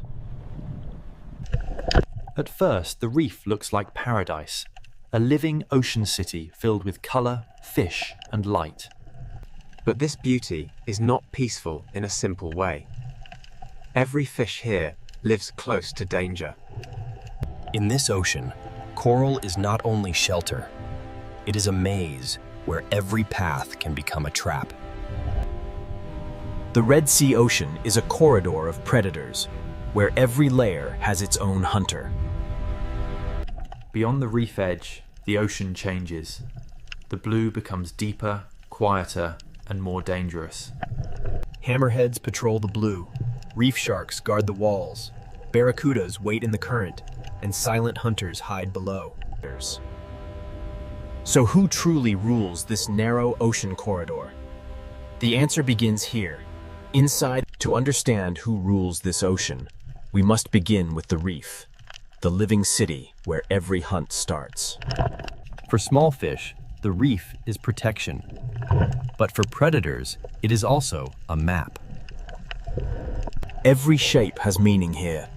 A narrow branch can save a fish, and a narrow passage can guide it toward danger. In this ocean, fear moves faster than teeth. One shadow can change the entire reef. The reef does not simply hold life. It organizes life, forcing fish, hunters, and currents into patterns. Even the open sand is part of the ocean's design. It looks empty, but hidden hunters may be waiting below. Power in the ocean does not always come from above. Sometimes it waits silently beneath the floor. The Red Sea Ocean is narrow from above, but underwater it rises in layers, and each layer has its own danger. Where the reef ends, the blue begins. And in that open ocean, a different kind of ruler moves. This is why the question is not only which creature is strongest. The real question is, which predator controls which layer of the ocean? Beyond the reef wall, the Red Sea Ocean opens into a deeper world, where distance itself becomes power. The hammerhead does not need to rush. Its shape alone tells every fish that the open ocean is not empty. Its strange head is not a mystery of design. It is a living sensor built to read the ocean. This predator connects layers, from coral walls to deeper water, from visible reef to hidden blue. The Red Sea Ocean is not only narrow, it is vertical, and the hammerhead uses that vertical world. Down here, the reef is no longer a city of color. It becomes a memory of light above the hunter. Its presence travels ahead of its body. The fish feel the pressure before the shadow fully arrives. The hammerhead may rule the blue edge, but the reef itself still protects those fast enough to read the warning. In this ocean corridor, even after the shadow leaves, the behavior of the reef has already changed. But the hammerhead does not rule the coral itself. Closer to the reef, another hunter keeps the ocean city alert. But the hammerhead does not rule the coral itself. Closer to the reef, another hunter keeps the ocean city alert. A reef shark does not need violence to command attention. Its patrol alone sends a warning through the ocean. Here, power is rhythm. The shark follows the wall, and the fish reshape themselves around its path. The reef gives fish places to hide, but it also gives predators routes to follow. A single shark can turn open water into risk, and a safe path into a difficult choice. Not every reef shark moves the same way. Some patrol the edge, while others wait inside the hidden architecture of coral. In the Red Sea Ocean, even a resting predator changes how fish use space. In shallower ocean light, another reef shark carries the same message. the open edge is never neutral. These sharks do not simply hunt fish. They shape the behavior of every fish that shares the reef. Reef sharks rule the patrol line, but above the coral and inside the current, another predator waits like a silver blade. Reef sharks rule the patrol line, but above the coral, another predator waits in perfect stillness. Barracuda do not command the ocean by size. They command it by timing, patience, and sudden speed. In this narrow ocean corridor, stillness can be more frightening than motion. One break in the pattern, and the quiet ocean becomes a chase. The reef saves some fish, but the open water always demands a price for hesitation. But not every hunter in the Red Sea Ocean needs speed. Some rule by waiting inside the reef itself. The grouper does not need the whole ocean. It only needs one cave, one ledge, and one careless fish. Below the reef, the ocean hides another kind of power, silent, flat, and almost impossible to see. The ray does not patrol the wall or chase through the current. It reads the ocean floor like a secret map. So who truly rules this narrow ocean corridor? The answer is not one creature. The Red Sea Ocean does not begin with predators alone. It begins with the reef that makes predators possible. The Red Sea Ocean does not begin with predators alone. It begins with the reef that makes predators possible. A reef is a city built by living animals, filled with streets, rooms, tunnels, and hidden doors. Every narrow path can protect a fish, but every narrow path can also guide it toward danger. In this ocean, danger often arrives first as pressure, not as teeth. The reef creates choices, and in a predator's ocean, every choice has a cost. Grazing fish feed in the open, but they never forget the shelter behind them. Small fish survive by reading space, current, shadow, and distance to coral. A school can disappear into coral in a heartbeat, leaving the ocean above it silent. The reef protects life by hiding it, releasing it, and hiding it again. But the same shelter that protects prey can also conceal a hunter. Predators learn these paths because the reef teaches fish where they must pass. A gap that lasts only a second can become the most dangerous place in the ocean. Safety is never permanent here. It is borrowed from the shape of the reef. This is why the Red Sea Ocean feels larger than it looks. It is narrow, but it is layered. Between coral walls, even sand becomes part of the hunting system.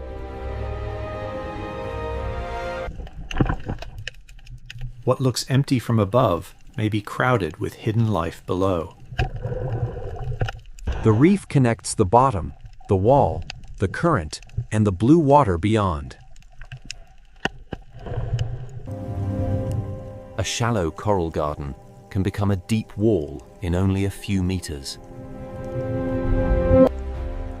At this edge, the ocean is divided into those who hide and those who hunt. Current turns the reef into motion, and motion reveals where fish must go. To feed in the current, fish must risk exposure. To survive, they must measure every meter. Not every predator is a giant. Some are smaller pressures that keep the reef alert.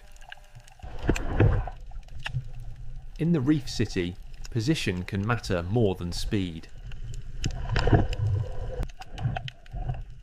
A healthy reef supports many kinds of fish because it creates many kinds of opportunity. Where there are many fish, there are many eyes, many warnings, and many chances for a hunter. The reef can look peaceful until every fish vanishes at once.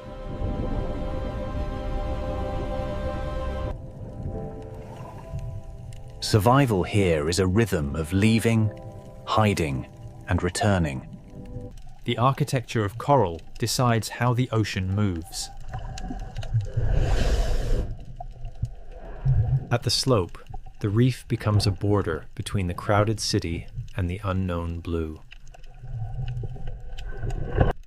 The closer fish stay to structure, the more choices they have when danger arrives. The blue beyond the wall is not empty space. It is another hunting ground. This is the first lesson of the Red Sea Ocean. Predators are not separate from the reef. They are products of it. The reef keeps fish alert, and alert fish keep the entire ocean city moving. Every meal is a calculation. How far from shelter? How long in the open? How close to the current? The reef is not one solid wall. It is a network of safe zones divided by danger. Ambush does not need open space. It needs a place where prey must pass. Even one coral tower can contain many worlds: surface, shelter, shadow, and risk. The more complex the coral, the more complex the hunt becomes. A healthy reef creates density, and density brings both abundance and danger. Where current touches coral, food arrives, fish gather, and predators learn to wait. Where current touches coral, food arrives, fish gather, and predators learn to wait. Above the coral is opportunity.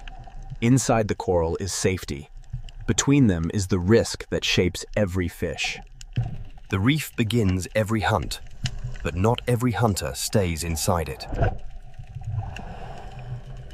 The reef surface holds small fish, the caves hold patience, the sand holds secrets, and the blue holds distance. Where the wall ends, the reef stops controlling everything, and the open ocean begins to take over. This boundary is one of the Red Sea's most powerful places, where shelter ends and true open water begins. Beyond the reef, power belongs to animals that can read distance, depth, and current. And when the reef wall falls away, one of the Red Sea's most iconic shadows begins to appear. The reef has shown us where every hunt begins. Now the ocean will show us what moves beyond its walls. Beyond the reef, the Red Sea Ocean belongs to distance, depth, and shadows. The hammerhead is not a reef hunter. It is a reader of open ocean space. Its strange shape is not weakness. It is a tool built to sense the hidden signals of the ocean. Here, the coral city fades, and the ocean becomes a map of current, depth, and motion. The Red Sea is narrow from the sky, but underwater it falls into a vertical world. A predator that can move through depth has access to a larger world than a reef-bound hunter. This is the hammerhead's power. Not only strength, but access to many layers of the ocean. It follows invisible roads where current carries scent, movement, and the possibility of prey. The hammerhead does not need to enter the reef to make the reef feel watched.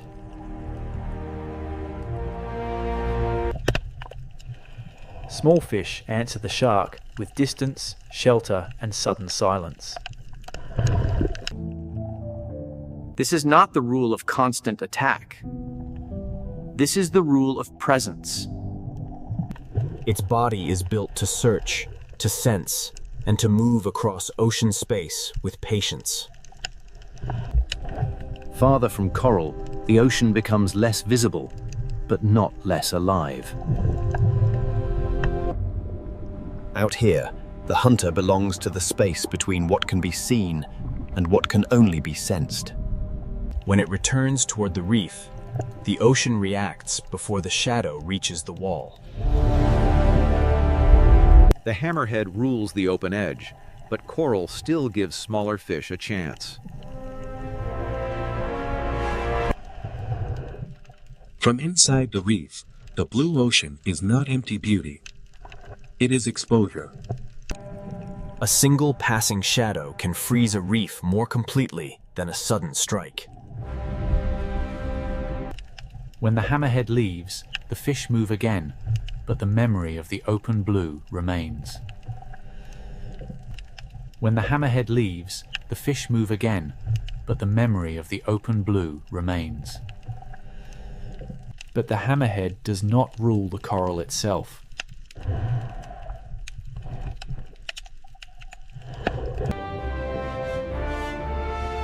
Closer to the reef, power moves in a different rhythm. Here, the reef shark becomes the moving pressure along the coral border.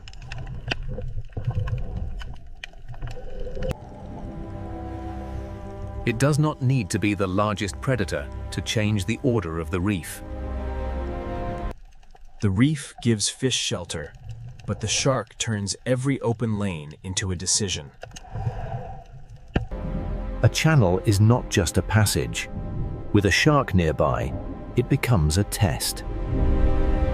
The reef shark reads edges, walls, current, and hesitation.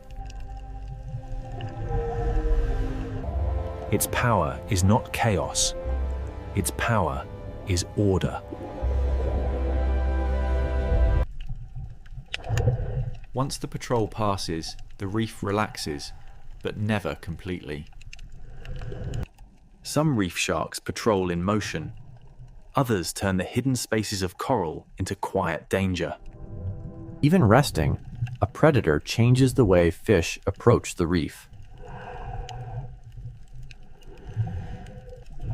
In shallower light, another shark carries the same ancient pressure. The blacktip moves through sunlight, but its message is the same. Open water is never neutral. The shark does not simply search for food. It shapes the movement of everything smaller than itself. From inside the coral, even a passing shark becomes the sky of danger. Predators create caution, and caution shapes where fish feed, hide, and travel.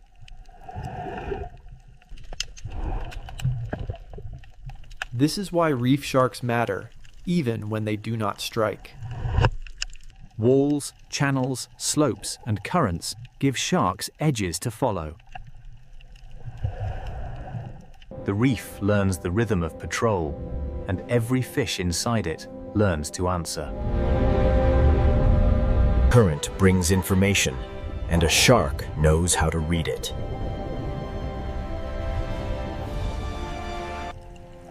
Here, the Red Sea's narrow shape does not limit life. It compresses it. Reef sharks rule not by owning every space, but by making every space matter. But the patrol line is not the only zone of power. Above the coral, in the open lanes of the ocean current, another hunter waits for one perfect moment. The hammerhead rules the blue edge. The reef shark patrols the wall. But speed is about to change the rhythm of the ocean. Part of the Red Sea is ruled by depth, part by patrol, and now the current belongs to the silver blades. In the current above the reef, the Red Sea ocean changes rhythm again.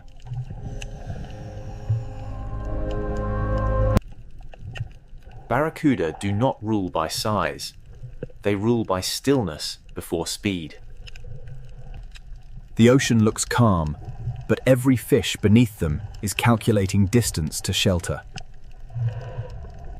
For prey, the reef is safety. For barracuda, the space just outside it is opportunity.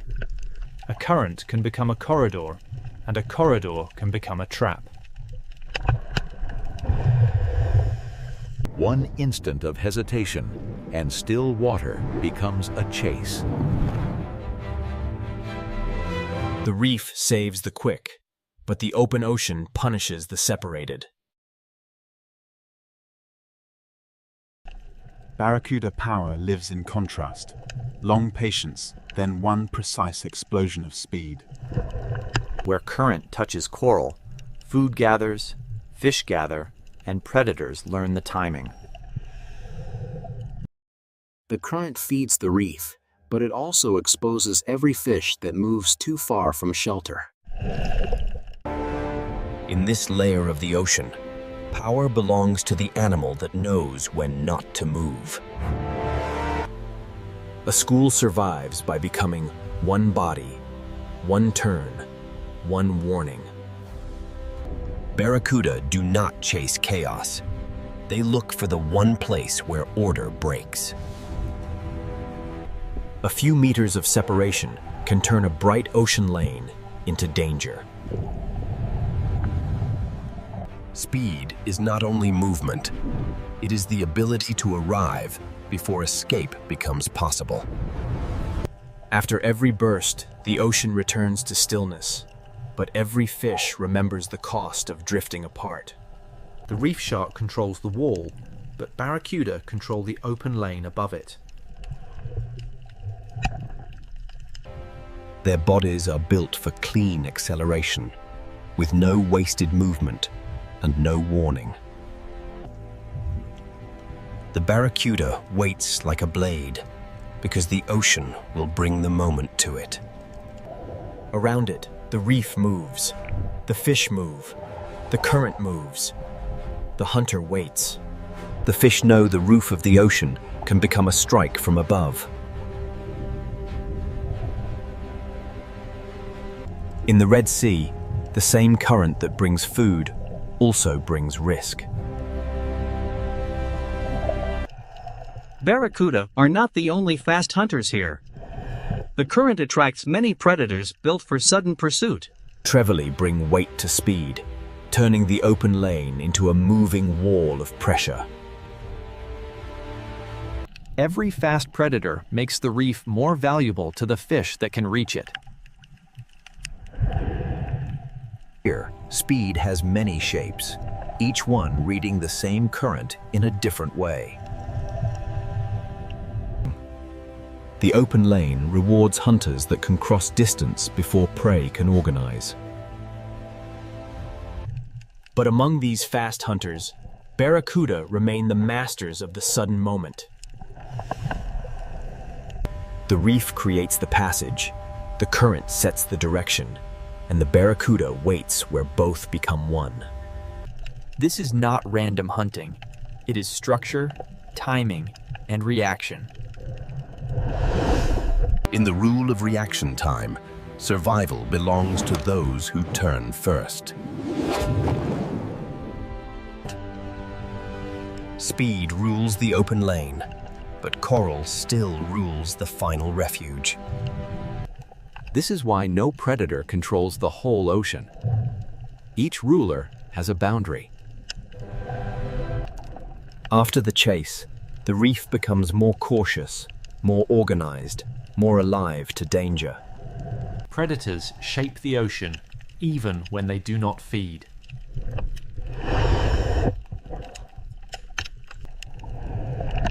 The map is not drawn in sand or stone. It is drawn in movement. For the viewer, they are beautiful. For the reef fish, they are the shape of the open water's danger. The Red Sea Ocean gives them a perfect stage. Clear water, strong current, and fish forced close to structure. But the reef has predators that do not need open water or sudden acceleration. Below the silver hunters, the reef holds a slower kind of power. Here, dominance is not measured in speed, but in position.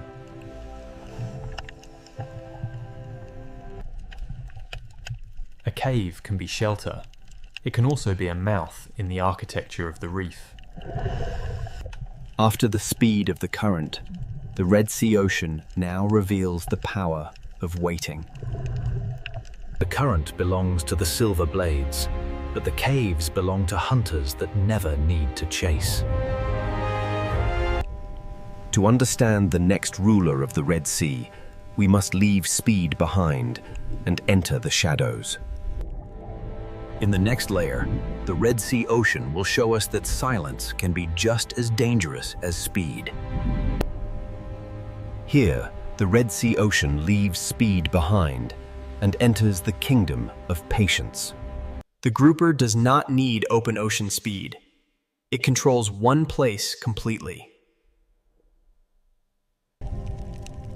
Its greatest weapon is not only its body, it is position. The reef builds the stage, and the grouper chooses the best place on it. A predator does not need to strike to control the movement of fish. This is ownership through stillness, a small kingdom ruled by waiting. In the reef, the most dangerous distance can be the last few inches.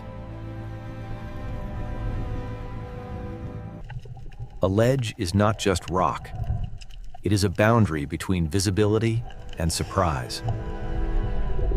The Red Sea Reef is full of doors, but not every door leads to safety. The grouper's world is not wide like the hammerheads, but inside this structure, its control is complete. And in smaller cracks of the same ocean city, another hidden hunter waits. The moray does not need a wide territory. It turns a crack in the reef into danger. In this layer of the ocean, visibility belongs to prey, but concealment belongs to the hunter. The reef does not only create shelter for fish, it creates invisibility for predators. Every fish that passes this crack must decide how close is too close. Inside the reef, the ocean becomes a maze of safe routes and forbidden openings. Some predators dominate by making fish avoid spaces they cannot see into. The reef gives life many exits, but every exit opens into another risk. Grouper and moray share the same lesson. In the reef, structure can be stronger than speed. But not all hidden power waits inside the coral.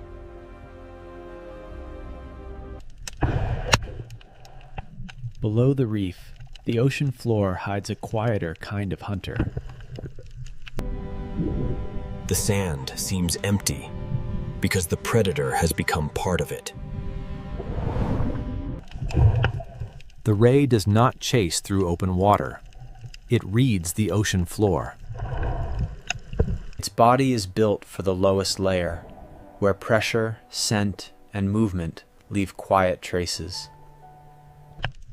To larger predators, the sand may look empty. To the ray, it is full of signals. A small movement under the sand can become a message only the bottom hunter understands. The cave, the crack, and the sand are different worlds, but all belong to the same ocean system. Power does not always cast a shadow overhead. Sometimes it waits beneath a thin layer of sand. The danger disappears not because it leaves, but because it becomes invisible again. The sand is not a gap between important places. It is an entire layer of the hunt. In this lower world, the hunt happens through contact, pressure, scent, and patience. Each hidden predator controls a different part of the reef's lower architecture. The grouper holds the cave, the moray holds the crack, and the ray reads the sand. For a small fish, one journey across the reef can pass through several kingdoms of danger. This is not chaos. It is a layered order built by coral, sand, and patience. The Red Sea is not ruled from one throne. It is divided into many small territories. Some rulers move across great distance. Others make one small place dangerous every day. But none of these hunters owns the whole ocean. Each rules only the layer it understands best. Now the answer becomes clearer. The Red Sea is not a kingdom of one predator, but a system of many layers. The hammerhead owns the blue edge, the reef shark patrols the wall, the barracuda controls the current, and the hidden hunters rule the structure below. Above all of them, the reef itself writes the rules. It creates shelter, ambush points, current breaks, sand borders, and the density of life that makes predators possible. To ask who rules the Red Sea is really to ask who controls which layer. The final answer is not hidden in one bite, one cave, or one shadow. It is hidden in the balance between them. In the final layer, the Red Sea Ocean will reveal that dominance is not a crown. It is balance. After all these layers, the answer begins to emerge. The Red Sea is not ruled by one creature. It is ruled in layers. It owns the open edge, but it does not own the reef itself. The reef shark rules the patrol line, making the coral edge a place of constant calculation. Its power is not only what it eats, but how every fish moves when it appears. Above the coral, the barracuda rules the moment when stillness becomes speed. In the open lane, reaction time can become the difference between survival and disappearance. Inside the reef, the grouper rules by patience and position. It does not need to cross the ocean. It makes one cave dangerous every day. The moray rules the cracks, where invisibility becomes control.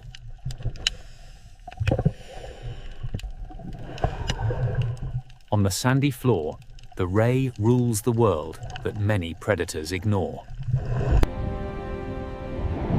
It reads the floor the way a shark reads open water. Each predator rules a place, but none of them rules the entire ocean alone. The real structure is not a throne. It is a map of layers. For small fish, survival means knowing which layer belongs to which hunter. Predators create caution. Caution shapes movement. Movement shapes the reef. A reef is more than coral.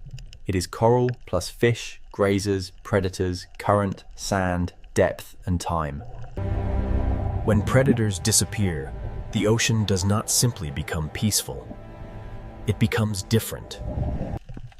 A reef may still look alive, but one invisible layer of control can be missing.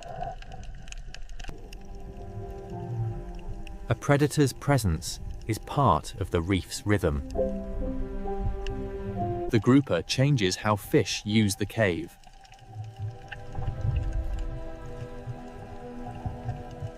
The barracuda changes how fish hold together.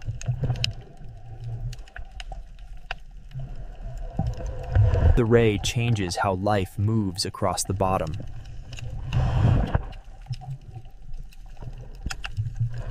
Each predator is a warning, a boundary, and a force in the movement of the reef. Balance does not mean peace without danger. Balance means every role still exists. The Red Sea is narrow, but vertically it becomes an entire world. Its narrow shape does not limit life. It compresses life into intensity. Coral, current, sand, caves, and depth all sit close enough for predators to share the same corridor. A fish does not experience the ocean as scenery. It experiences the ocean as choices. Even in calm water, the reef remembers danger. A hammerhead may own the blue edge. A reef shark may patrol the wall. A barracuda may control the open lane. A grouper may hold the cave. A moray may guard the crack. A ray may read the sand. But the system belongs to all of them, and to none of them alone.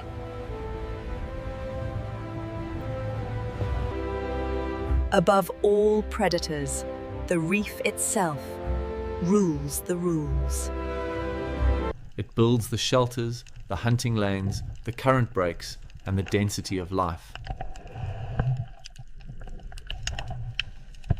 Without the reef, the predators lose the structure that gives their power meaning. Without predators, the reef loses part of the pressure that keeps it dynamic. Caution shapes movement. Movement shapes feeding. Feeding shapes coral. Coral shapes shelter. And shelter shapes the next generation of reef life.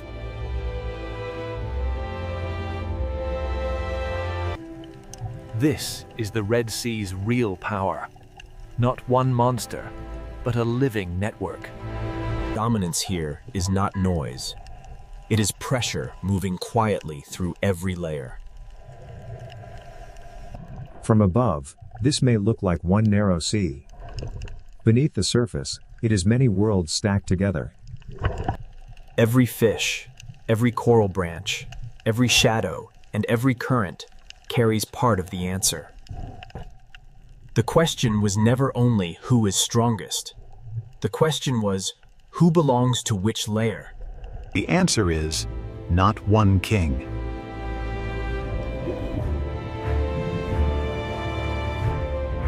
The Red Sea is ruled by balance, fragile, ancient, and moving quietly through every layer of the reef. A hammerhead may own the blue edge, but the blue edge is only one part of the story. A reef shark, a barracuda, a grouper, a moray, and a ray each hold a different piece of power. But no piece is the whole ocean. The real ruler is the relationship between them.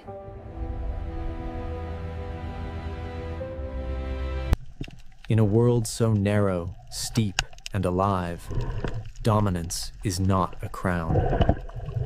It is balance.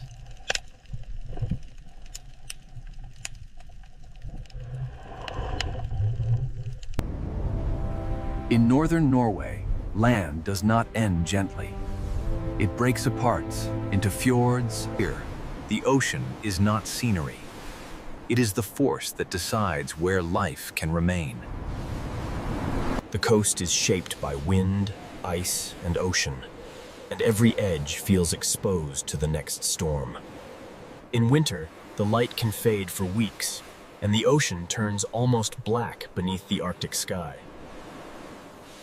Small fishing villages cling to the ocean's edge, as if one more storm could pull the world into the dark water below. These houses do not stand apart from the ocean. They survive by staying close to it, and by respecting its power. The ocean gives fish movement, memory, and danger. It feeds the coast, then tests it without warning. This is not the soft coastline of a warm sea. It is a place of cold currents, rough weather, and sudden life. The ocean cuts into the land through fjords, carrying salt, cold, food, and the rhythm of survival.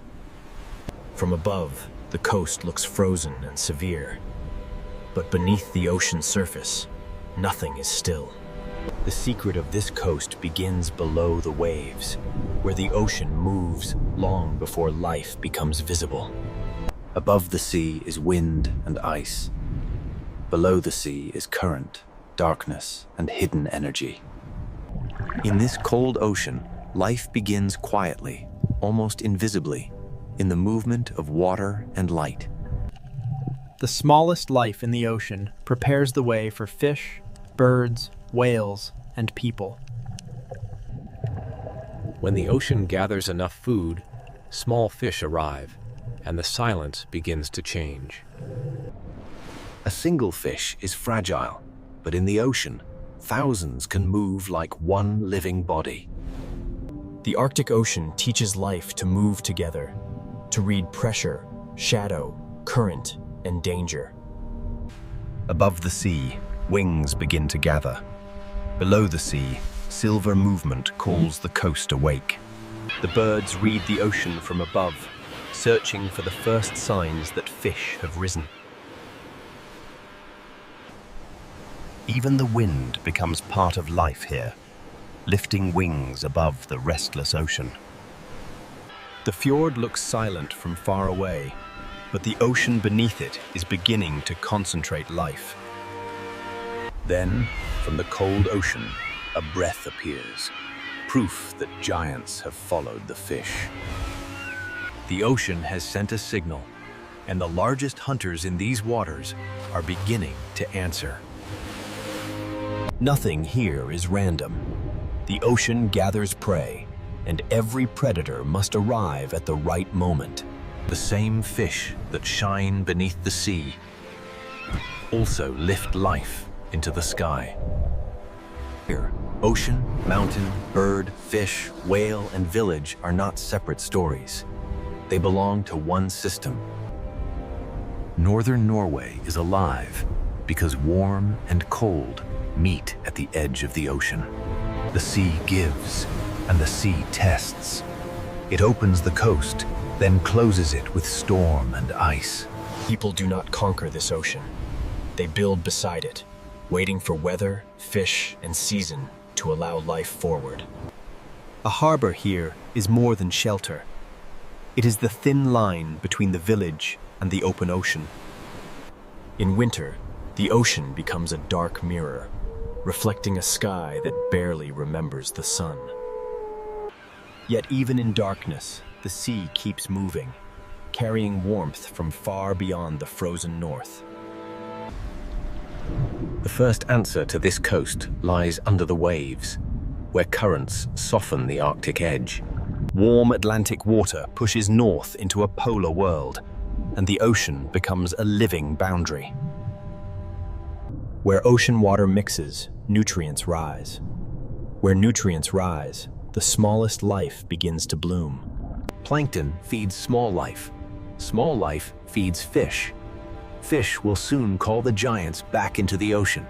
Plankton feeds small life. Small life feeds fish. Fish will soon call the giants back into the ocean. Before the whales arrive, before the birds scream, the ocean gathers itself into one shining mass.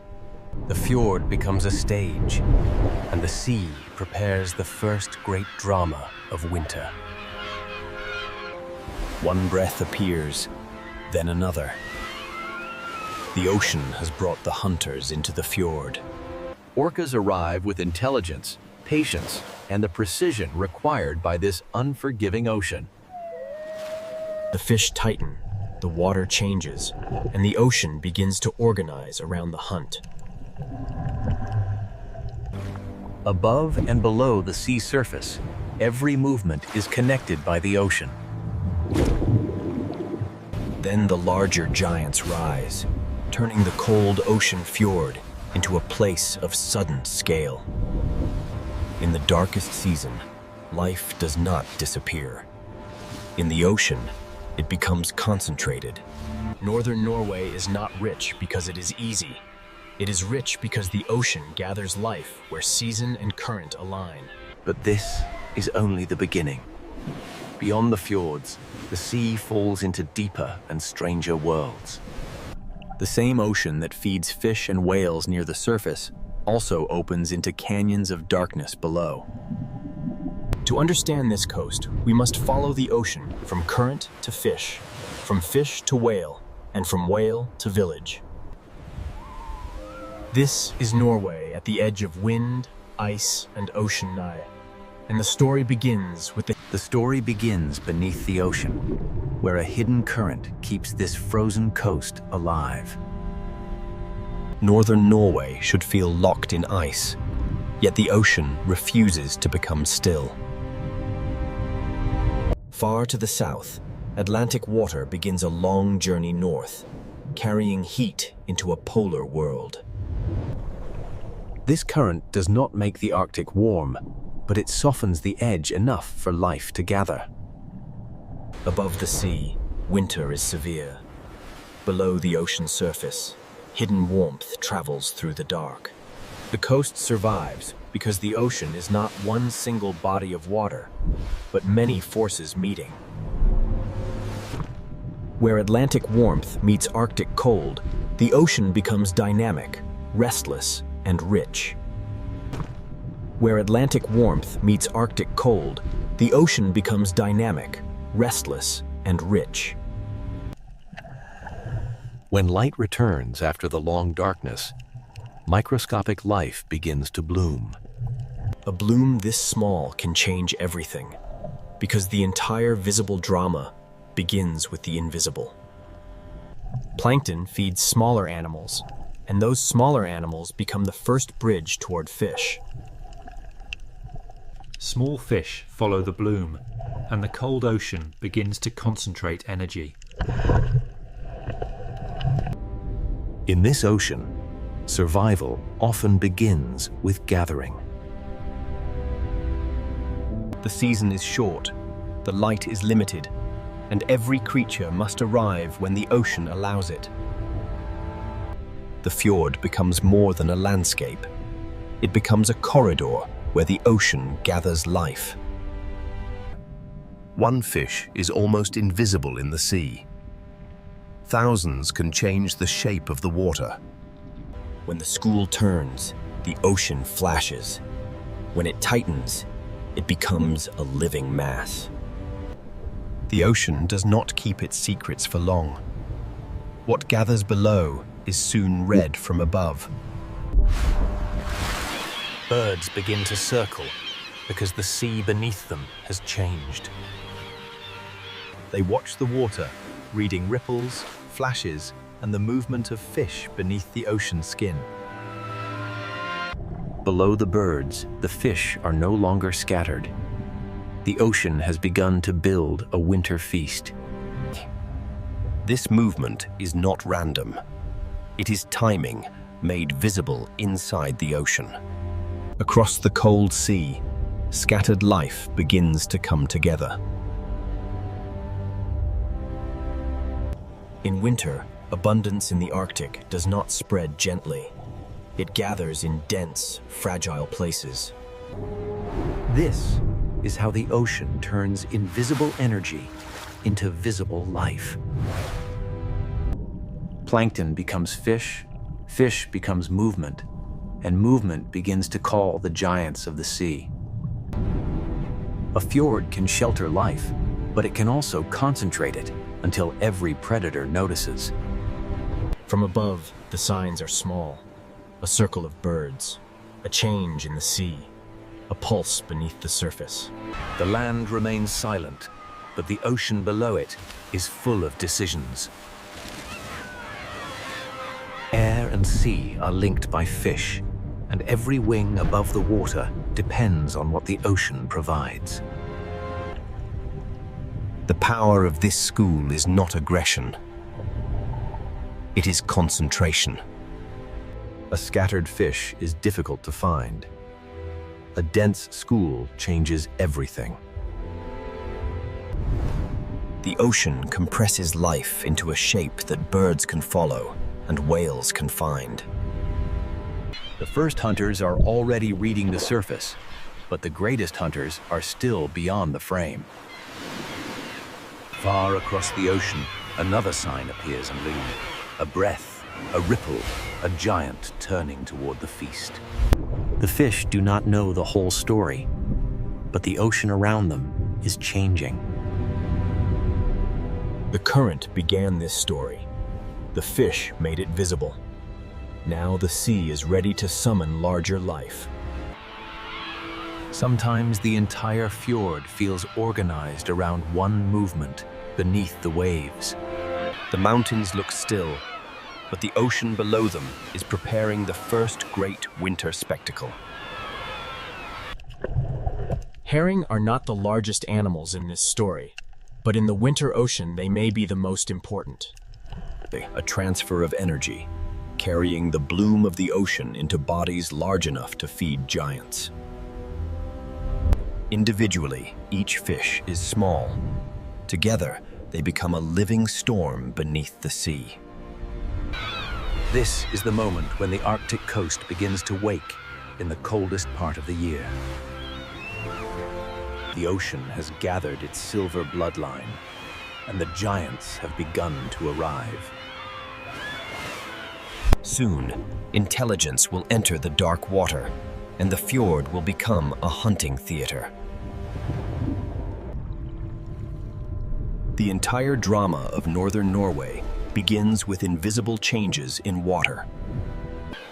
The land may be frozen, the sky may be dark, but the ocean continues to carry energy north. Fish feed whales, seabirds, seals, and people. The ocean connects them all. A current alone does not create a winter spectacle. For that, the sea needs a smaller creature. It needs herring, the silver bloodline of the Arctic winter. And when the herring are forced upward beneath the cold ocean surface, one of the most intelligent hunting scenes in the sea is about to begin. Now, beneath the cold ocean surface, one of the most intelligent hunting scenes in the sea begins. In the winter fjords of Norway, the herring become the center of the season. Orcas do not enter this ocean as random hunters. They arrive with memory, coordination, and purpose. They begin to work around the school, reading its shape and guiding its movement. The herring respond as one body, folding inward as pressure builds from every side. The power of the orca is not speed alone. It is strategy. Above the water, birds follow the signs. Below the sea, the hunt is being arranged. The fjord becomes a single connected world, with fish, whales, birds, and mountains in one frame. Movement, bubbles, and pressure turn the open ocean into a carefully shaped trap. To the viewer, it may look chaotic, but inside the sea, every movement belongs to a pattern. A tail strike breaks the order for a moment, and the silver wall shivers through the ocean. The school tightens again, because in this ocean, scattered life is fragile. At the surface, black fins cut through the cold ocean, like signals from another intelligence. The birds know what the ocean is hiding, and the orcas know how to bring it within reach. The scene becomes almost architectural, a structure built from pressure, movement, and fear. The herring form a living sphere, and the orcas hold the boundaries of the sea around it. The herring form a living sphere, and the orcas hold the boundaries of the sea around it. The land looks silent, but the sea below it is full of decisions. But the orcas are not the only giants drawn into the fjord. Humpback whales bring a different kind of force, slower, larger, and immense. Where the orca shapes the school with precision, the humpback rises with scale. At first, there is only a shadow moving upward through the ocean. Then the surface changes, and the fjord seems to hold its breath.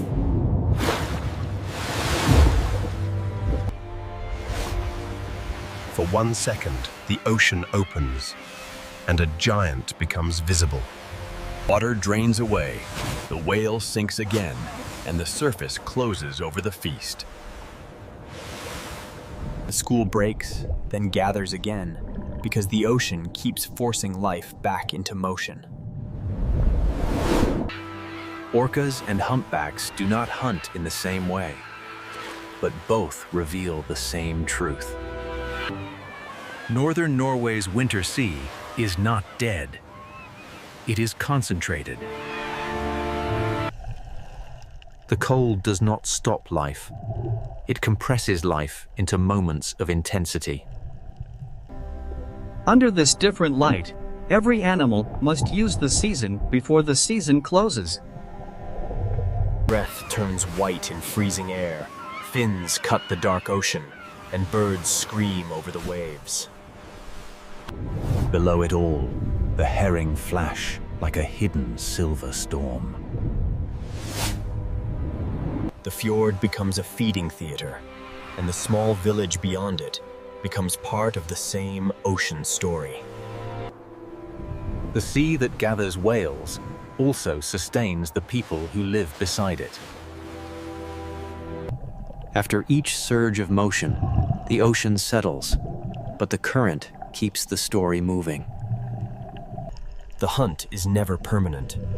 Abundance in the Arctic is brief, and every creature must follow it. When the moment is over, the giants move on, because the ocean never holds still. The fjord has offered food, but beyond it, the sea continues into deeper water. Not every giant hunts near the surface, and not every ocean story remains in the light. Farther west, beyond the winter fjords, the ocean floor begins to fall away. The same coast that holds herring and orcas also stands beside an abyss. Here, the ocean is no longer only wide. It becomes deep. Below the feeding fjords, another world waits, one built from darkness, pressure, and sound. The winter spectacle has shown how life gathers near the surface, but the next giant follows a different path. Beyond the fjords, the seafloor drops, and another whale enters the unseen ocean. The next chapter belongs not to the Silver School, but to the deep diver that follows darkness itself. From the hunting fjords of winter, we now descend toward the deep ocean canyons, where sperm whales search with sound. From the hunting fjords of winter, we now descend toward the deep ocean canyons, where another giant follows darkness itself. Farther west, the coast reveals one of its greatest secrets. Deep ocean water comes close to land. Here, the sea does not remain shallow for long.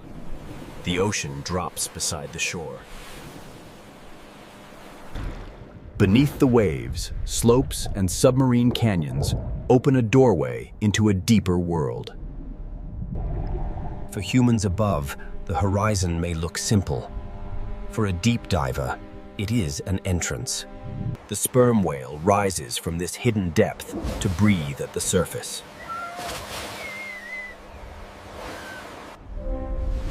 This is not a hunter of the shallow herring fjord. It is a giant built for vertical journeys. Before the dive, the whale waits and breathes, gathering oxygen for a world without light. Its body seems almost still, but every breath prepares the descent. Then the back arches, and the surface moment becomes a doorway. The ray's tail is like a door closing between the world of air and the world of depth.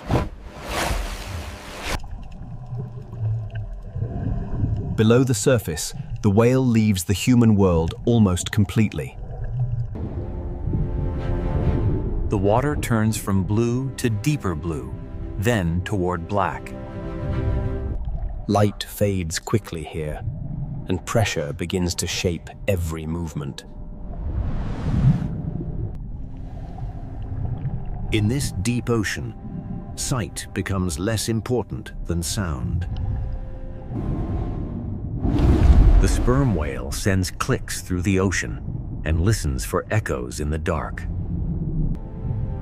Those echoes become a way to read the unseen. The coastline is dramatic above water, but below the sea, the drama continues downward. The seafloor falls, depth opens, and a mammal of air enters a world of pressure. Above is the coast of villages and storms. Below is the acoustic world of the sperm whale. Somewhere in this darkness, squid and other deep-water prey move beyond human sight. The hunt is rarely seen, but the idea of it gives this ocean its weight.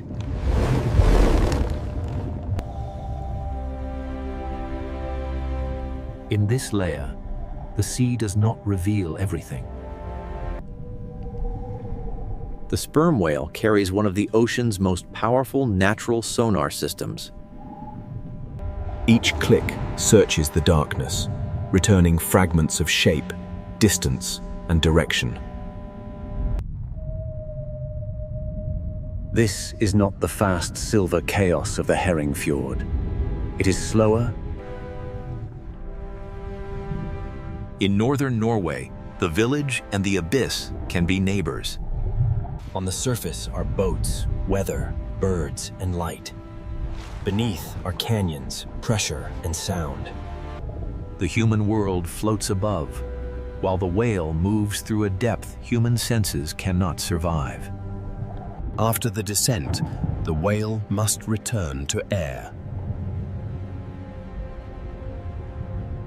The journey is vertical, from breath to darkness and back again. Every dive reminds us that this coast is not only horizontal, but layered. The whale rises toward a world of wind, cliffs, islands, and winter ocean. Then the breath returns, and the hidden world briefly touches the surface. For a moment, the deep diver becomes visible again, and the ocean closes its secret behind it. Vesterålen matters because it shows how close deep ocean systems can come to the human coast.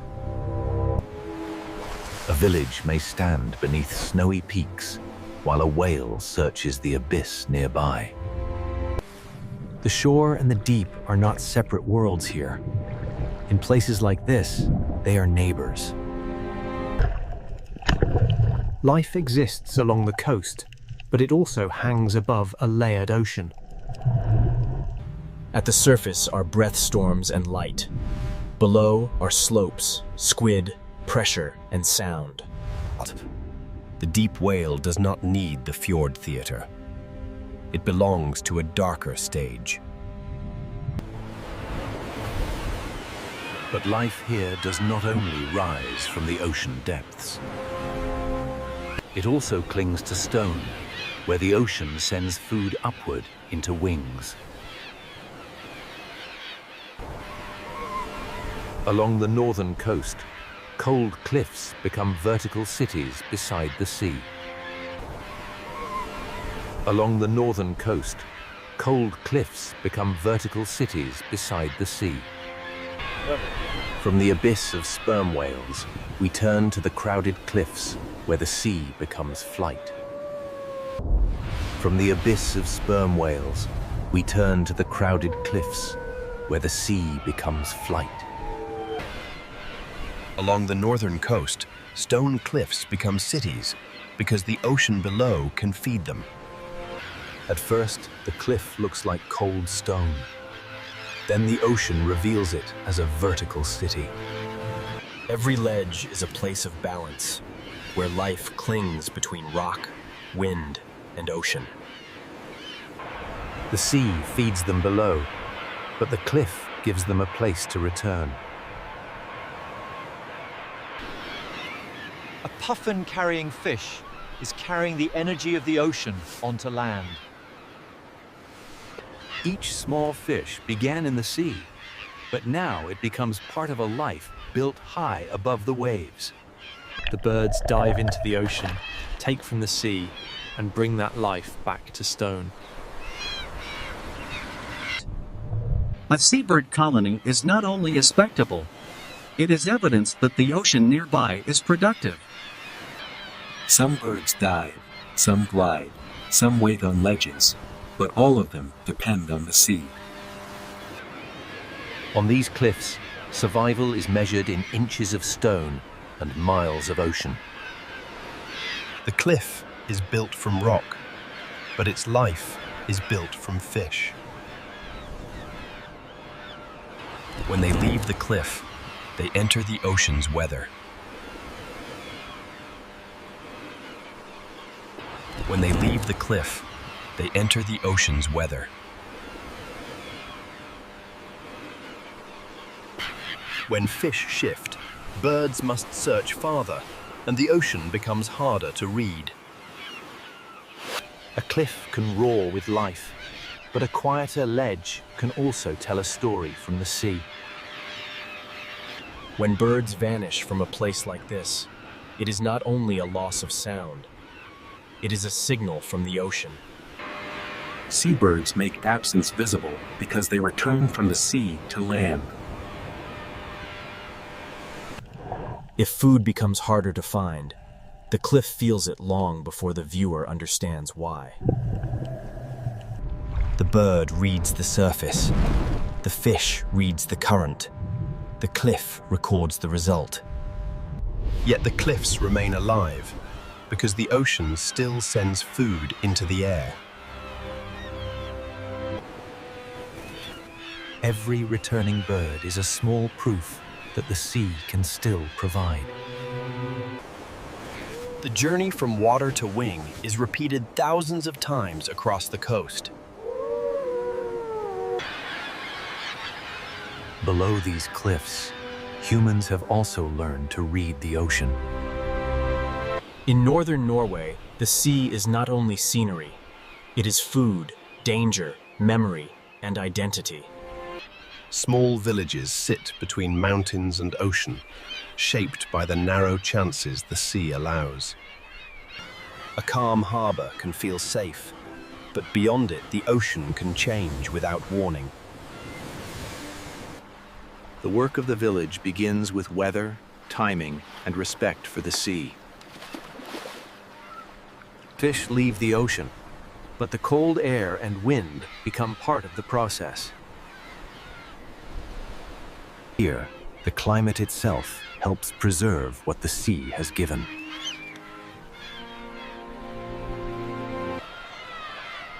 The village is not separate from nature. It is woven into the ocean's rhythm. People here have not lived by conquering the ocean. They have lived by negotiating with it. A fisher reads wind, current, fish movement, and season before trusting the sea. The coastline may look beautiful from far away, but the ocean does not forgive carelessness. Knowing when to turn back can be as important as knowing where the fish are. A harbor light in winter is not only beautiful, it is a signal of adaptation. Behind each light is a life built around weather, fish, darkness, and return. Generations learn this coast not only from maps, but from storms remembered. The same sea that feeds a village can threaten it, depending on wind, distance, and timing.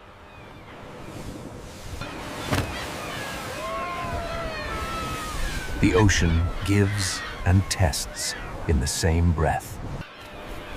Birds, fishers, whales, and villages all read the same water in different ways. Beneath the harbour, the food web continues, quiet and essential. The village survives because the ocean remains alive beyond what the eye can see. To live here is to know when to leave, when to wait, and when to return. The return to harbor is part of the rhythm, as important as the journey out. This human layer keeps the coast from becoming only a wilderness postcard. The birds return to ledges, the boats return to harbor, and both returns depend on the sea. Northern Norway is a coastal system where ocean productivity climbs into wings and settles into villages. Everything here depends on reading the ocean accurately. The whale reads fish. The bird reads the surface. The fisher reads the wind. But this relationship is changing because the Northern Ocean is changing its rhythm. Fish may shift, seasons may move, and old knowledge must adapt to a sea that no longer behaves exactly as before. For the birds, for the whales, and for the people, survival depends on the ocean's pattern. And now, across the far north, ice is retreating, seasons are shifting, and the Arctic Sea... Across the far north, ice is retreating, seasons are shifting, and the Arctic Sea is beginning to change its rhythm. Less ice does not simply mean more open ocean. It changes the boundary between Arctic cold and Atlantic warmth. Warmer, saltier water can move farther north, reshaping where life can gather. The change is not always dramatic in a single frame, but the ocean remembers every small shift. This is not a simple disaster scene. It is a rhythm slipping out of its old timing. This is not a simple disaster scene. It is a rhythm slipping out of its old timing. For fish, temperature can influence movement, growth, spawning, and where the next meal will be found. If the fish move, everything that follows them must also move. For seabirds, the question becomes how far they must fly before the ocean offers food. A quieter cliff is not only a quieter cliff. It may be a message from the sea. A quieter cliff is not only a quieter cliff. It may be a message from the sea. When the food web shifts beneath the surface, the change rises into the air. For whales, the location of prey decides where the journey must go. If herring gather differently, the giants must search differently. For fishing communities, these changes are not abstract. They arrive as questions at the harbor. Where will the fish be? When will they come? Will the old calendar still work? Knowledge built over generations must now listen to an ocean that is changing its behavior. Life here was always difficult, but it was difficult within patterns animals and people could learn. When the timing changes, the challenge becomes deeper than storm or cold. For herring, the question is where to gather. For whales, where to feed. For seabirds, the question is how far to fly before the sea gives enough. For the coast itself, the question is how to remain a living edge as the Arctic becomes less predictable. The retreat of ice does not erase life at once. It changes the stage on which life must act. When the stage moves, every actor must adjust. Warm currents, cold seas, herring, whales, seabirds, fishing villages, and retreating ice all belong to one story. Northern Norway is not the edge of life. It is one of its most delicate centers. Northern Norway is not the edge of life. It is one of its most delicate centers. Everything depends on reading the edge correctly, Stokely, the edge between land and sea. The edge between Atlantic warmth and Arctic cold still shapes the life above it. The edge between winter darkness and returning light decides when the ocean can bloom. The edge between abundance and hunger may begin with light no wider than a season. Whales do not come because people hope to see them. They come when the ocean gathers food. Orcas follow herring. Humpbacks arrive when the season offers enough prey.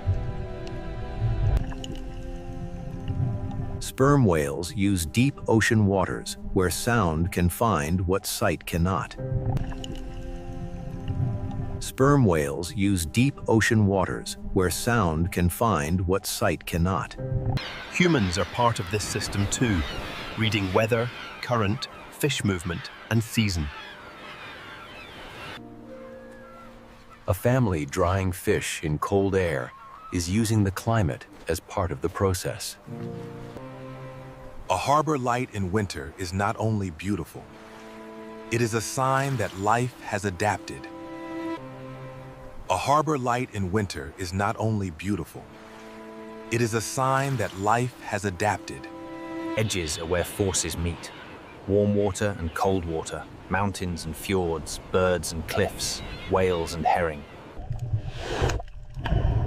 Life here becomes precise because it must. A whale must be where the fish are. A bird must find food before the season turns. A fisher must choose the right day to leave harbor because the ocean remembers every mistake.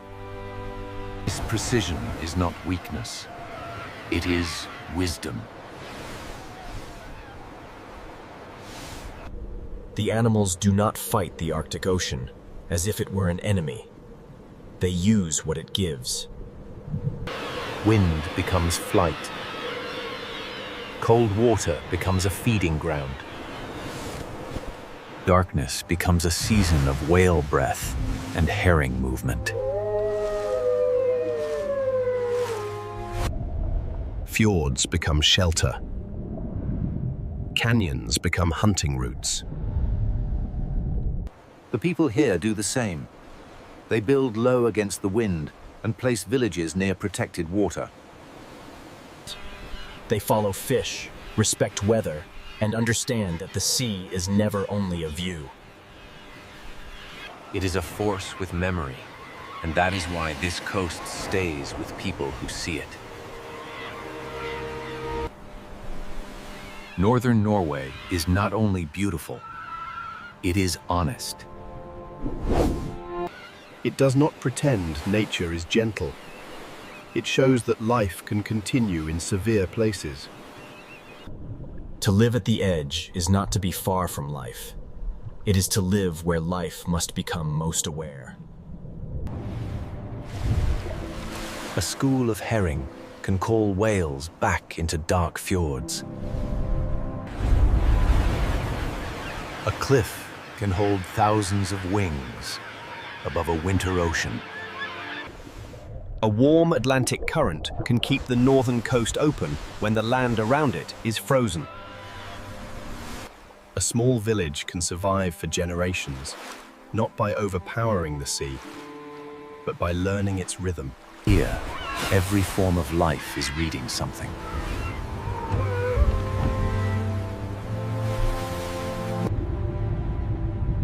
The blue whale reads the fish.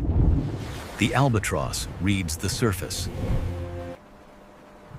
The fisher reads the wind. The village reads the season. The coast reads the meeting of warm Atlantic water and Arctic cold.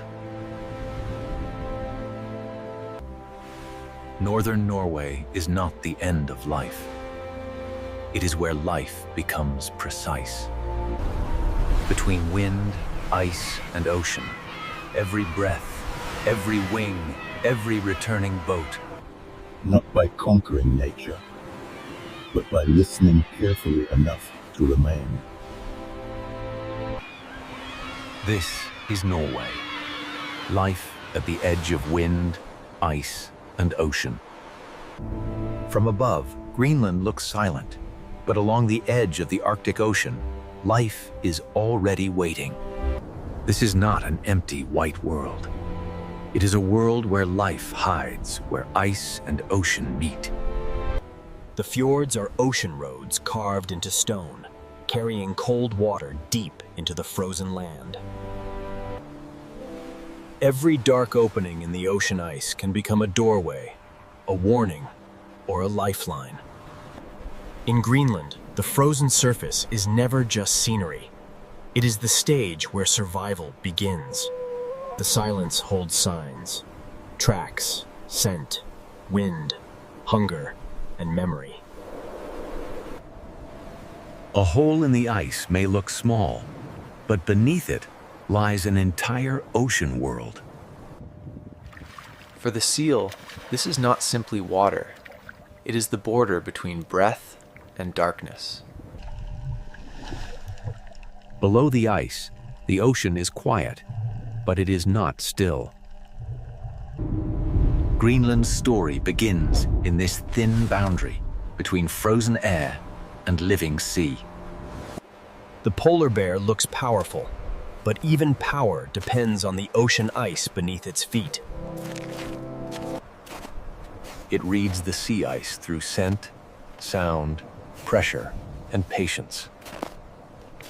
Every step costs energy, and in this frozen ocean world, energy is never wasted. The strongest hunter here is still only one life, moving across a fragile frozen floor. Where the ocean opens, the food chain begins to gather. Birds follow the cracks because the ocean below carries food upward. From far away, these cliffs look lifeless, but the sea has already begun to fill them with motion. Here, wings turn ocean food into life on stone. The cliff is not only rock, it is a vertical city built beside the sea. Beneath the noise of wings, a smaller survivor reads the same ocean edge. The fox is small, but in a hard ocean-bound world, smallness can be a form of strength. It survives not by ruling the landscape, but by noticing what others miss. Where the ocean feeds birds, it also creates chances for the fox.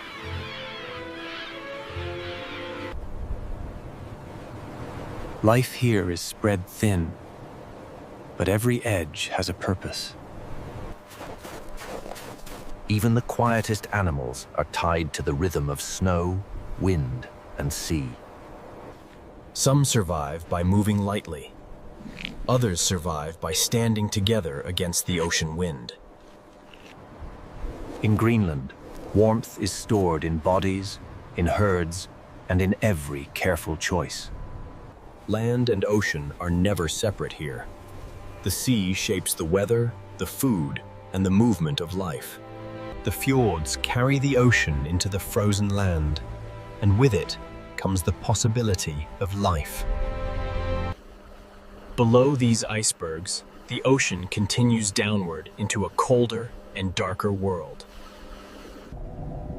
The frozen surface hides an ocean system where small lives support giants.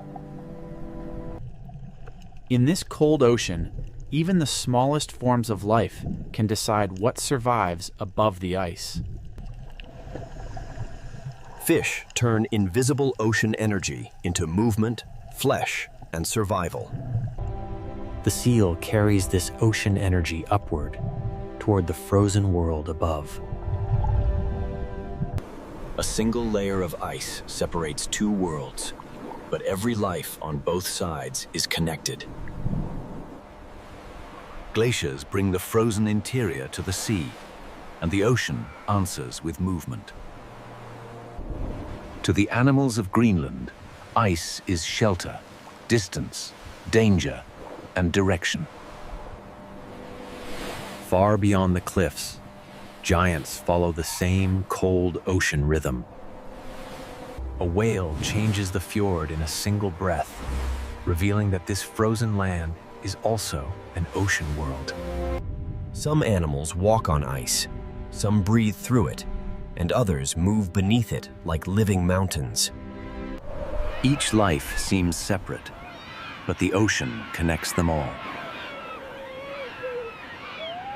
In Greenland, survival gathers where elements meet: ice and water, cliff and sea, hunger and patience. Nothing here is careless. Every mark in the snow belongs to a decision. The same frozen surface can be a roof, a road, a nursery, and a hunting ground. The ocean feeds the birds feed the cliffs, and the cliffs feed another kind of survival. This opening chapter is only the surface. Beneath it lies a deeper system of timing, hunger, and adaptation. To understand Greenland wildlife, we must follow the edge where the ocean shapes every life. The first rule of this frozen world is simple. Ice decides where life can move. When the ocean opens, the story begins to move from silence into survival. And so we begin with the fragile foundation beneath every track, every dive, every flight, and every breath. To understand life in Greenland, we must begin with the surface that decides almost everything: sea ice. This ice is not a blank white floor. It is a living boundary between air and ocean. Where the ocean presses against the frozen surface, the ice bends, breaks, rises, and becomes a map. An open lead can become a feeding route, a breathing place, or a dangerous gap between lives. Below the frozen roof, the ocean begins its quiet work. When light returns, even the smallest life beneath the ice can start an entire chain. The beginning of survival here is almost invisible, carried by light, nutrients, and timing. Fish gather where the ocean gives them food, and their movement begins to draw larger lives. Every small body in this cold ocean becomes part of a larger survival equation. The seal lives between two worlds, feeding in the ocean and breathing through the ice. To the seal, a dark circle in the ice is not a detail. It is a doorway back to air. The same ice that traps the ocean below also gives life a place to breathe. For one animal, the hole is safety. For another, it is a place to wait. The bear does not rule the ice by force alone. It survives by reading the ocean's frozen skin. Sea ice is a road, a roof, a hunting ground, a resting place, and a border between worlds. Where the ice is strong, it can become a platform for rest. Where snow gathers over ice, shelter can form, but only if the season remains stable. To human eyes, the ice may look permanent, but the ocean beneath is always moving it. A frozen surface can rise, tilt, crack, and drift with every movement of the sea. The frozen interior reaches the ocean through glaciers, and the ocean reshapes it into drifting ice. Here, Every texture tells a different story of cold, pressure, current, and time. The ice opens, closes, thickens, thins, and changes the rules for everything living here. When the ocean opens, birds read the signal from above. A crack in the ice can connect sky, ocean, and hunger in a single dive. Below the opening, the ocean gathers movement that cannot be seen from the frozen surface. The sea feeds the birds, and the birds carry the ocean's energy toward the cliffs. Even the cliffs depend on what happens out here on the frozen sea. The ocean does not stop at the shore. Its influence climbs into every track and every ledge. The living Greenland is not found in the empty interior. It gathers around the ocean edge. When light returns to the frozen world, the ocean beneath begins to answer. Light, ice, and ocean must meet at the right time for life to rise. Every animal reads this map differently, but the map is written by the sea.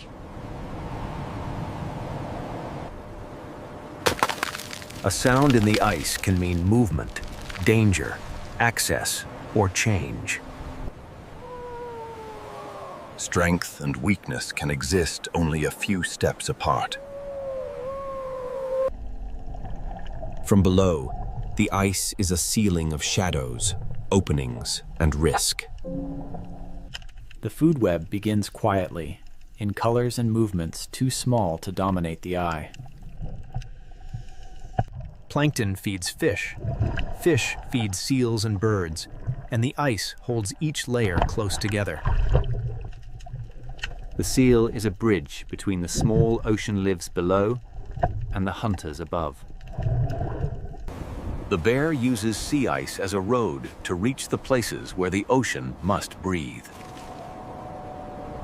Nothing here survives alone. The ice connects every breath, dive, flight, and step. But the foundation of this world is fragile, and its rhythm is never guaranteed. When ice forms later or breaks earlier, every animal must spend more energy finding what it needs. Distance changes survival. A short crossing can become a long search. A wider opening can help one life while making another life work harder. When the ice changes, the distances change, the timing changes, and the risks change. Even the giants of the fjord follow the patterns set by ice, current, and prey. This is the first rule of Greenland wildlife. Survival gathers where elements meet.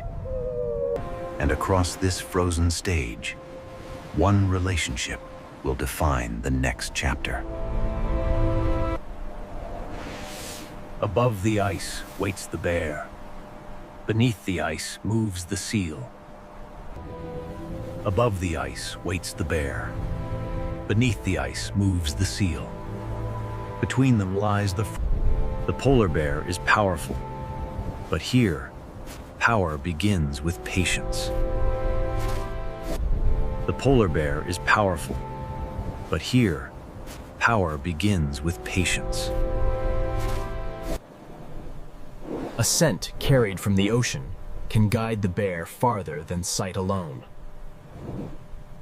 Every step is a calculation, because every movement burns energy that may not return. To survive here, the bear must understand a map that is always shifting. For the seal, this small opening is life. For the bear, it is possibility. For the seal, this small opening is life. For the bear, it is possibility. The seal is built for this hidden ocean, where movement must be quiet precise, and efficient. The seal is built for this hidden ocean, where movement must be quiet, precise, and efficient. The seal is built for this hidden ocean, where movement must be quiet, precise, and efficient. The seal is built for this hidden ocean, where movement must be quiet, precise, and efficient. The seal is built for this hidden ocean, where movement must be quiet, precise, and efficient. The seal is built for this hidden ocean, where movement must be quiet, precise, and efficient. The seal is built for this hidden ocean, where movement must be quiet, precise, and efficient. The seal is built for this hidden ocean, where movement must be quiet, precise, and efficient. The seal is built for this hidden ocean, where movement must be quiet, precise, and efficient. The seal is built for this hidden ocean, where movement must be quiet, precise, and efficient. The seal is built for this hidden ocean, where movement must be quiet, precise, and efficient. Beneath the surface, the seal is not helpless. It belongs to the ocean in a way the bear cannot. Its world is three-dimensional, shaped by pressure, breath, darkness, and memory. One animal walks on the frozen roof. One animal moves beneath it. Both are bound to the same ocean ice. The bear searches for the point where the seal's need for air meets the surface. The seal must choose when to rise, and sometimes survival means passing a doorway by. The most powerful image of the bear is not a roar. It is the weight of waiting. Somewhere below, a seal must breathe. Somewhere above, hunger is measuring time. Below the ice, the seal also waits, listening to a world it cannot fully see. A few meters of ice, distance, and timing can become the difference between danger and breath. For now, the ocean receives the seal again.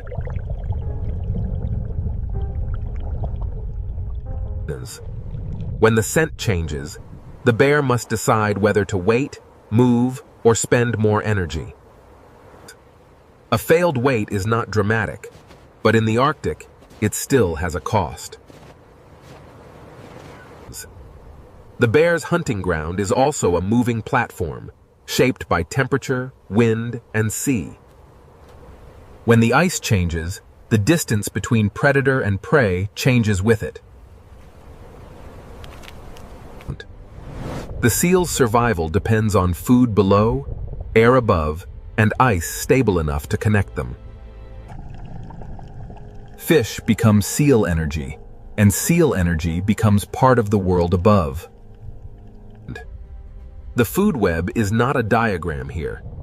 It is a path through water, ice, and wind. Rest is not weakness. In a place where every calorie matters, rest is strategy. The ocean below is always active, even when the surface appears still. The seal moves where the bear cannot walk, but it must always return to the surface for air. A crack in the ice can help the seal breathe and force the bear to travel farther. In Greenland, the shortest path is often impossible. The ice decides the journey.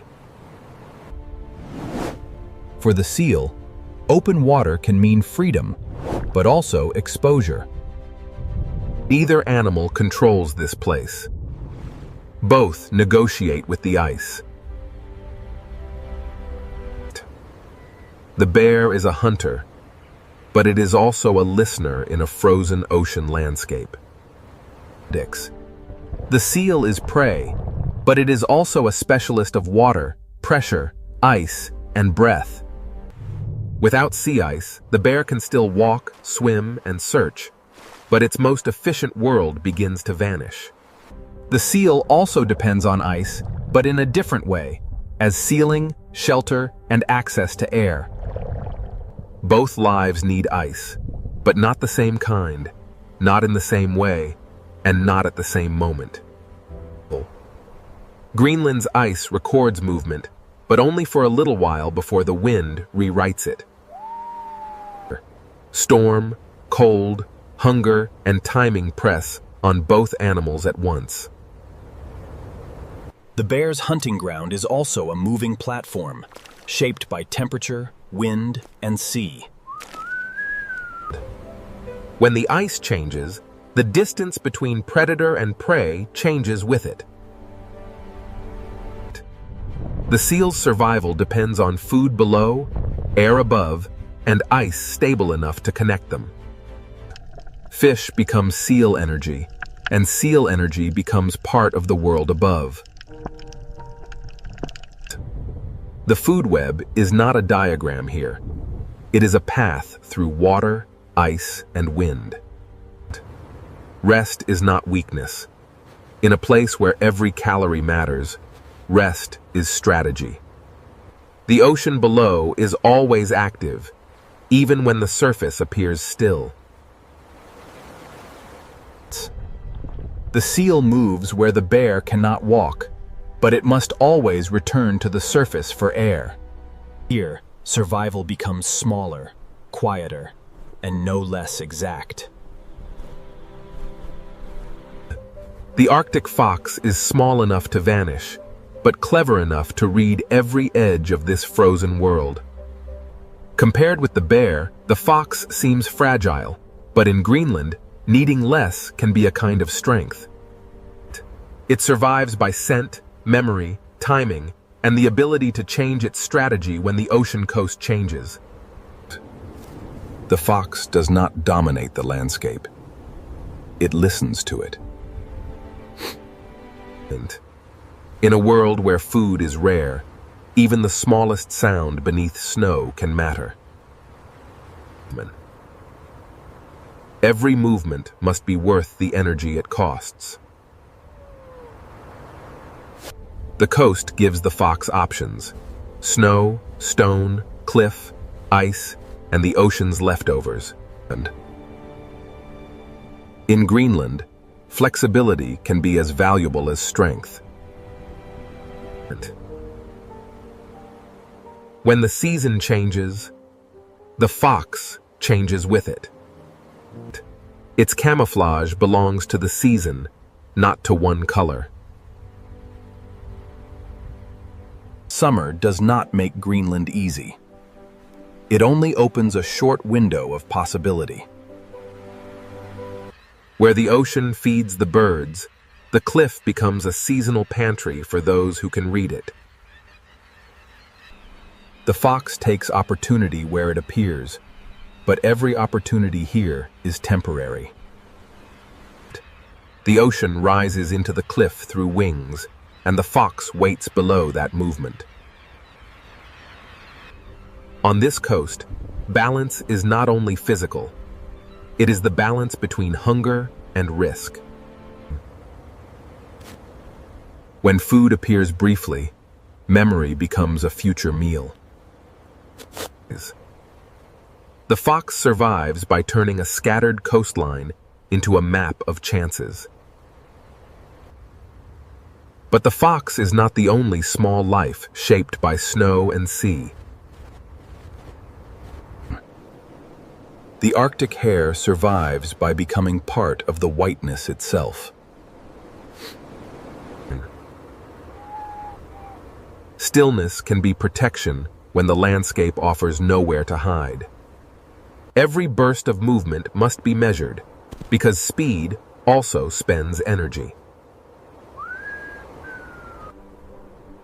Even in a frozen world, life searches for the smallest hidden food. The coast records many lives at once, but only until wind erases the page.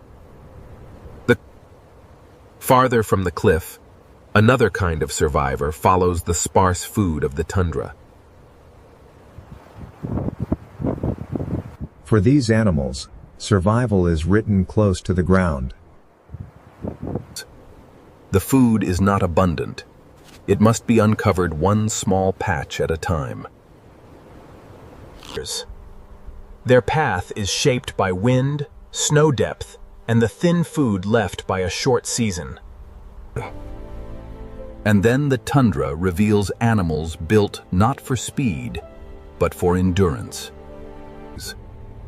Musk oxen carry warmth like a living shelter against the ocean wind. Their coats are not decoration. They are insulation, armor against cold, and the memory of survival. Like the hare and caribou, they live from what little the frozen ground allows. In a place this exposed, the group itself becomes part of survival. The sea does not feed every animal directly, but it shapes the weather every animal must endure. Many strategies cross the same frozen coast, each one answering the same question in a different way. Survival here is not one kind of greatness. It is many precise answers to cold, hunger, and time. The fox may be one of Greenland's most precise survivors, because it is never tied to only one chance. It searches the boundary where the ocean leaves small gifts and the tundra hides small meals. Opportunity is brief here, and the fox must know when to move on.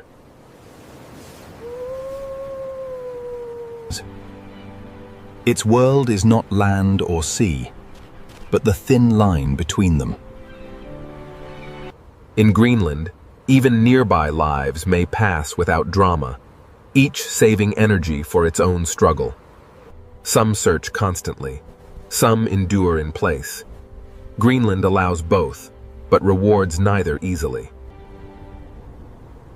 A few stems beneath snow can matter as much as a breathing hole in the ice.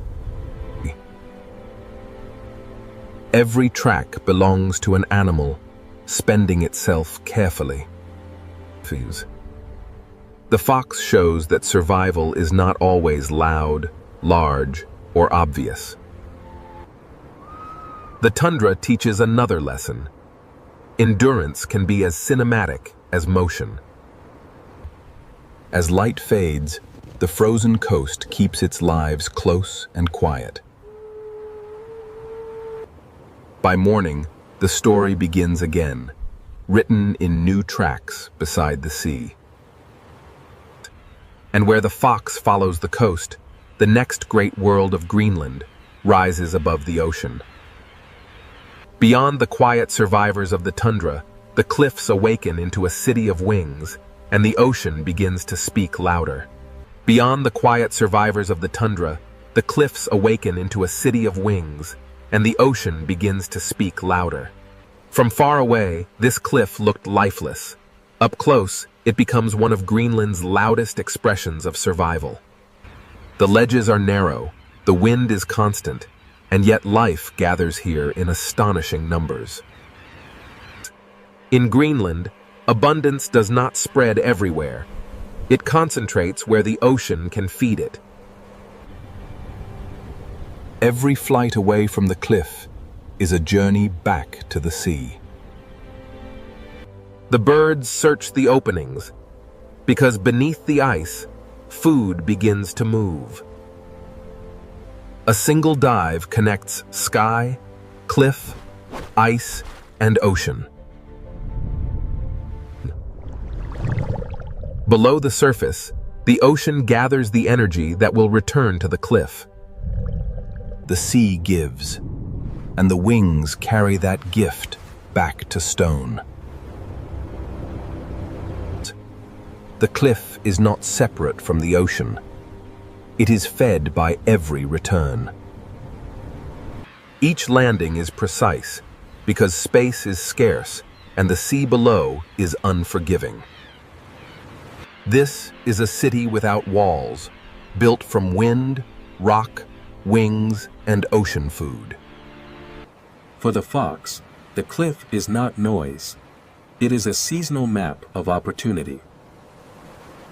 The smallest hunter survives by reading what falls, what changes, and what disappears. The ocean is being delivered upward, wing by wing. Different birds use the same coast in different ways, but all are tied to what the ocean provides. Small wings can carry enormous meaning in a place where nutrients are rare. Around great colonies, the sea even changes the land, feeding soil that would otherwise remain poor. The cliff speaks for the ocean, and the ocean answers through wings. Beyond the cliffs, the coast opens again, and the scale of life begins to change. On the ice, walruses turn a drifting platform into a place of rest. Their bodies are built for cold water, but the ice still gives them a place to pause. The ocean receives them slowly, as if the boundary between ice and water belongs to both. Below the flow, another Greenland world opens, heavier, darker, and shaped by depth. Many marine mammals share the same frozen edge, each using ice and ocean in its own way. Some rest on the ice, some breathe through it, some pass beneath it almost unseen. The same ocean that feeds the birds also carries the lives of seals, walruses, and giants still farther offshore. Farther from shore, the scale changes again. A humpback whale changes the entire fjord with a single breath. The tail rises, and then the giant returns to the hidden ocean below.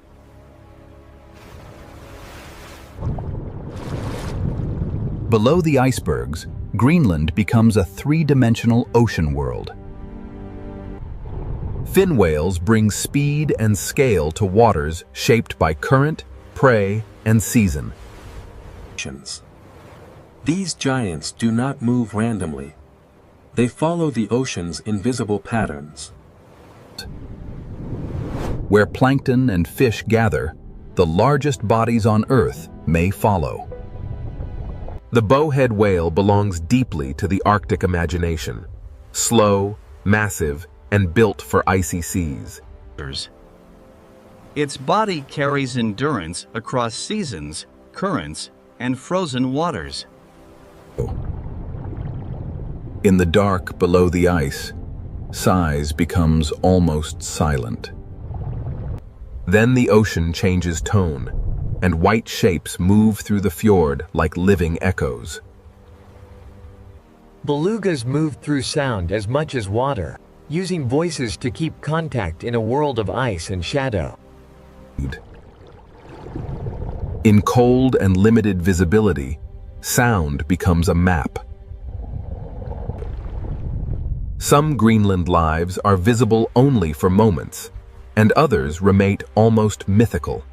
Narwhals bring mystery not because they are fantasy, but because their real lives are so difficult to witness.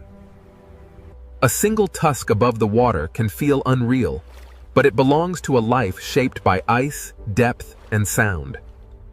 Beneath the surface, they travel through a world where sound, pressure, and inherited roots matter more than sight. Greenland's ocean is not empty space. It is a layered world of roots, signals, and hidden feeding grounds. Some animals stand on ice, some rest on it, some breathe through it, and some travel beneath it.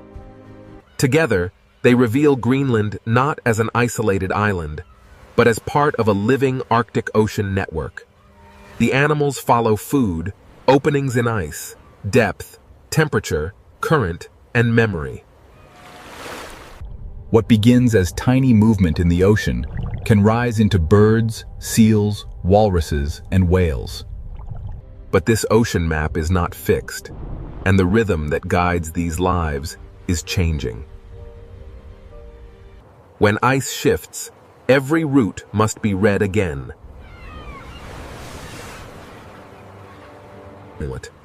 The cliffs, the seals, the walruses, and the whales all depend on timing in the sea. A change in one layer can echo through all the others. And now, the frozen map that holds these lives together begins to change its rhythm. And now, the frozen map that holds these lives together begins to change its rhythm. In Greenland, change does not arrive as an idea. It arrives as thinner ice, wider water, and altered distance. A frozen road can become a maze, and every animal must learn the new shape of the ocean. For the polar bear, distance is not only space. Distance is energy. When ice breaks the route, the bear must walk farther, wait longer, and spend more of what it cannot easily replace. Its strength remains immense, but strength needs a platform. The bear is not defeated by one crack, but every extra distance adds pressure to its life. Below the ice, the seal also faces a changing ceiling. More open water can help a seal breathe, but unstable ice can change where it rests, hides, and raises young. The same change can offer one advantage while removing another. Nothing in Greenland has only one meaning. Ice can shelter, expose, connect, and separate. For seabirds, the question is not only whether food exists, but whether it appears close enough and soon enough. A longer flight can turn abundance into effort. The cliff still lives, but its rhythm depends on a sea that is never still. For the fox, flexibility is survival, but even flexibility depends on what the season provides. It searches the coast as it always has, but the coast itself is beginning to answer differently. On land, change appears in snow depth, exposed ground, and the timing of the short feeding season. The tundra animals endure weather from the sea, even when they do not feed directly from the ocean. A small plant, a thin crust of snow, and a few warmer days can change the choices of animals above the sea. And every part of Greenland returns to the ocean sooner or later.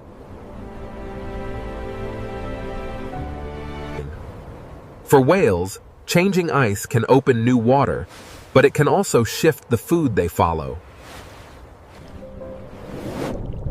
When plankton and fish move, giants may change their routes. Belugas read the water through sound, but even sound travels through a changing landscape. A route once held by ice and memory may become a route of new openings. Narwhals, too, move through a world where ice, depth, and sound must align. The hidden routes of the Arctic are not fixed roads. They are living agreements with the frozen sea. The animals are tough, but toughness does not mean independence. Specialization creates power, but it also creates dependence. A body perfectly made for one rhythm may struggle when that rhythm begins to shift. The bear, the seal, the fish, and the ice are not separate stories. A change in the sea can rise into the sky. A change in the sea can reach the smallest hunter on the rocks. A change in snow and sesame can reach every hoofprint, pawprint, and hidden burrow. Greenland is not a place where life spreads evenly. It is a place where life gathers at the margins. To watch Greenland wildlife is to watch precision. A seal's quick breath, a bear, slow step, and a bird's shadow all belong to the same frozen system. Beneath the surface, the ocean remembers every layer of the story. A whale's breath above cold water can feel brief, but it carries a history older than maps. The fox reads the snow, the birds read the sea, and the whales read the currents. The bear reads the wind, and the seal reads the ice. Together, they turn Greenland's frozen edges into a living system. Nothing here is careless, and nothing here is guaranteed. Yet Greenland is not a dead white world. It is a world where life has learned to spend itself carefully. Here, harshness does not erase life. It sharpens it. The frozen world and the ocean world are not separate. They are one living boundary. Every breath, dive, flight, and step belongs to this fragile agreement between life and ice. Greenland wildlife does not live outside the harshness. It survives by reading the harshness. And as the ice changes, every track, every breath, every nest, and every migration must answer a new question. Survival here is not only about strength, it is about timing, precision, and the fragile promise between life and the frozen world that holds it. This untamed wilderness, Kodiak Island, has weathered storms like this for millennia. The raw power of the North Pacific shapes everything here. Kodiak Island. A place defined by the relentless weather and the unforgiving sea. Kodiak is defined by motion, not stillness. Here, the island breathes weather every hour. A wild, untamed cycle of rain and mist. They thought they knew this place, but the island guards its secrets with teeth and claw, a force of nature, unmatched. From the highest peaks to the deepest valleys, every stream belongs to the ocean. We see the mountains and the mist, but the sea remains the island's unseen engine, fueling the wind and the rain. Kodiak is not empty. It is densely alive. This is the island. A place defined by the relentless rhythm of the cold northern sea. Rain doesn't just fall, it sculpts the world around us, shaping every layer of life, ensuring the vibrant greens of this forest endure. The shoreline is a boundary that never stays fixed, constantly reshaped by the relentless power of the sea. From the churning coastlines to the highest peaks, Kodiak is an island of thresholds, vast and untamed. This is where the freshwater surrenders to the sea, and where the island's greatest energy begins. Even deep inland, the sea is never far away.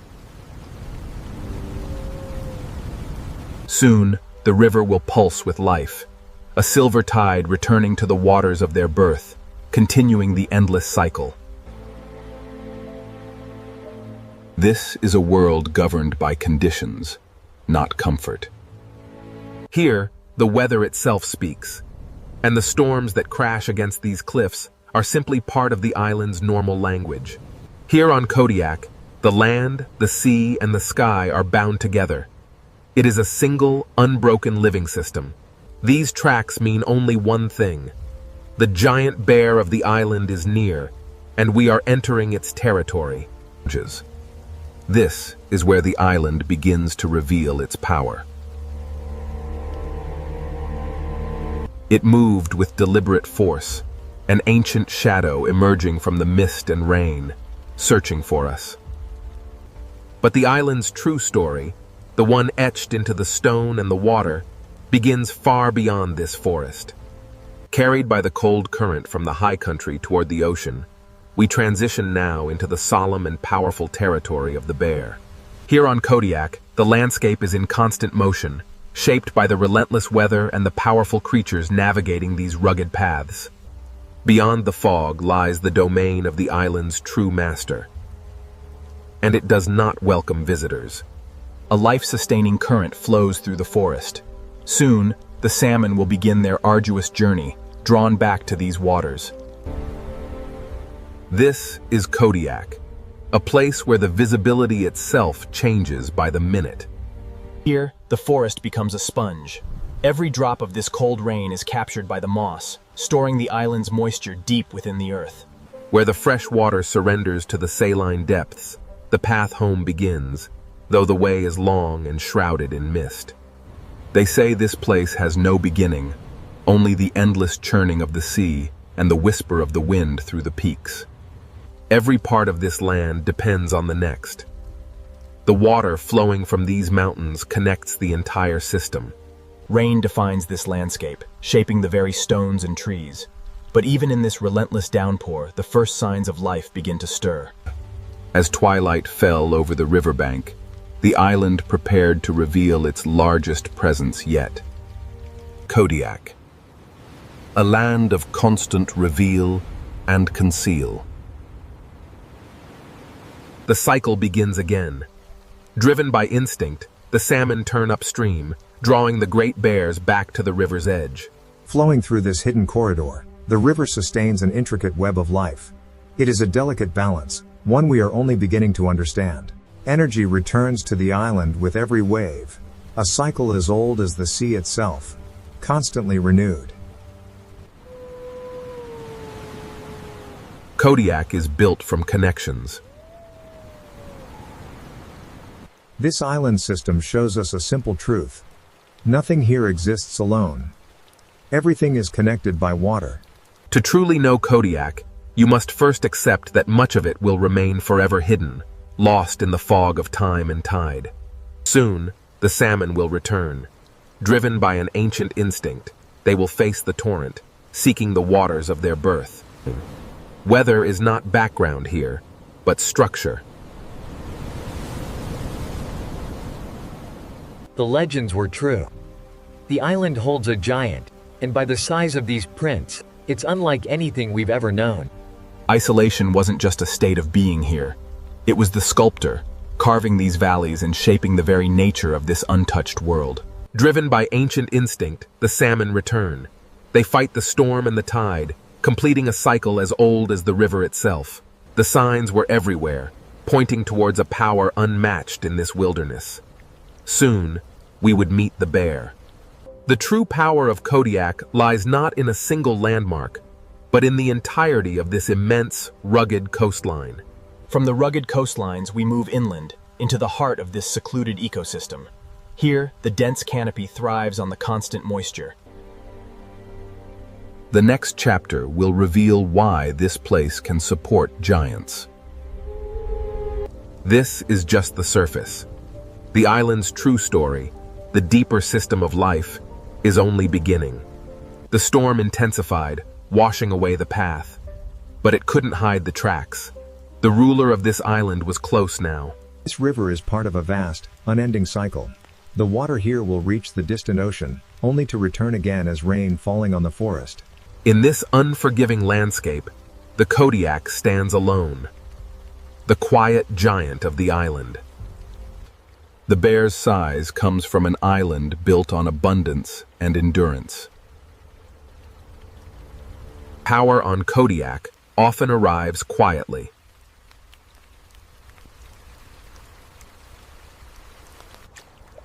Rather than rush, the bear waits, studying the current's relentless flow.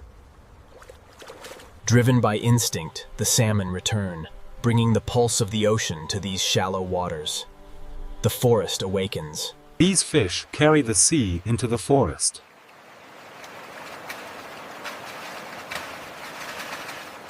This annual migration is the lifeblood of the wilderness. The salmon run is the bloodstream of the island, nourishing the forest and all its creatures. For the salmon, comfort is irrelevant. It is reproduction that drives this arduous journey upstream. The bear's movement is slow, exact, and powerful. The catch is merely part of a much larger exchange, a critical moment in the ongoing saga of the salmon run and the bears that depend on it. The salmon run bridges two worlds. From the vast ocean, this single fish brings the nutrients necessary to sustain the giants of the forest. In the harsh reality of the Alaskan wilderness, every meal shapes this bear's winter survival, building the reserves needed to endure the lean months ahead. A gathering place for predators and scavengers. The powerful current draws them all inevitably downstream. Nothing on Kodiak feeds only one species. The land does not forget. These prints, these scales, they are the memory of movement etched into the earth. The bear is built by seasons, not moments. This is Kodiak's rhythm, a staggered abundance. When one stream rests, another wakes, and the bear knows exactly where to be. The island's energy moves inland from the ocean. Here, in the quiet cold, every step sinks deep into the wet moss. Every print left behind marks the island itself. The salmon are the engine of abundance. Their relentless journey upstream feeds the forest, the waters, and creatures like the bear. And in the distance, evidence that this island supports more than one giant.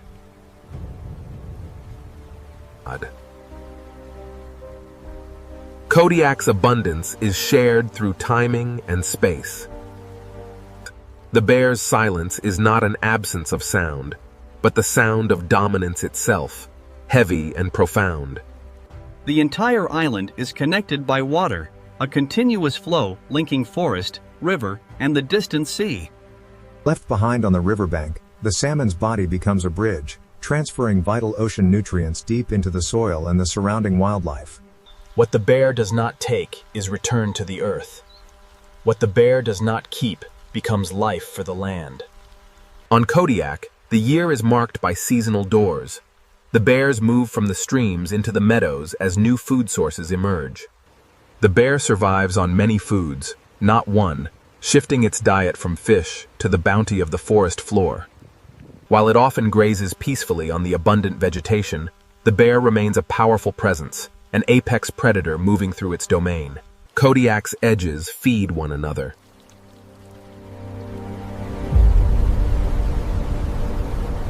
While recognized as a fierce river hunter, the coastal brown bear is also an opportunistic forager, scavenging the shoreline after the storm. While the storm rages, the receding tide often leaves behind a bounty of food, scattered amidst the debris. Driven by the relentless coastal winds, this stretch of pebbles and driftwood becomes a shared feast for the great bear, the eagles, and the gulls. When the tide retreats, it uncovers a hidden layer of the island, teeming with life adapted to this rugged coast. The bear knows this loop well. The sea provides, but the land offers refuge when the weather turns. It is here on Kodiak, everything is connected. The streams feed the forest protects the coast, and in this unity lies our strength. Relentlessly, the journey continues. The salmon, driven by instinct, is still on its way home. The island feeds its giants in more than one season. Even the smallest plants play a vital role in the bear's survival, providing sustenance in this harsh landscape. Standing resolute against the storm, the Kodiak bear is the undisputed monarch, the visible peak of this island system. The bear is shaped by the island. Its greatest power is the system that keeps it alive: the rain, the river, and the cold sea. The salmon, fueled by the distant ocean, carry life upstream. The bear intercepts this energy, transferring the vitality of the sea. The bear is only one part of a vast, interconnected living system. Here, the salmon, the river, and the forest are all linked in a delicate balance. Driven by an ancient instinct, these salmon are the embodiment of energy carried home from the sea, fighting the relentless current. For the salmon, every leap is a struggle. part of a powerful return to waters older than memory itself. Driven by instinct, the salmon begin their migration. It is a staggered pulse of abundance against the relentless river current. The island does not give everything at once. The journey nears its end, and with it comes a profound change. Their scales ignite with the crimson hue of the spawning grounds. For the creatures of this forest corridor, the river is more than just a waterway. It is a stage set for the ancient drama of the hunt. Here at the river mouth, freshwater meets the cold sea. It is a meeting place of worlds, where different currents collide and life thrives. Even death here feeds the island. This is the hidden exchange between sea and land. The forest drinks deeply from the remains, a transfer of marine energy carried by the steady rain into... The stream nourishes more than the fish. It brings life to the moss and the soil, sustaining the entire woodland ecosystem. The forest edge acts as a profound record of feeding.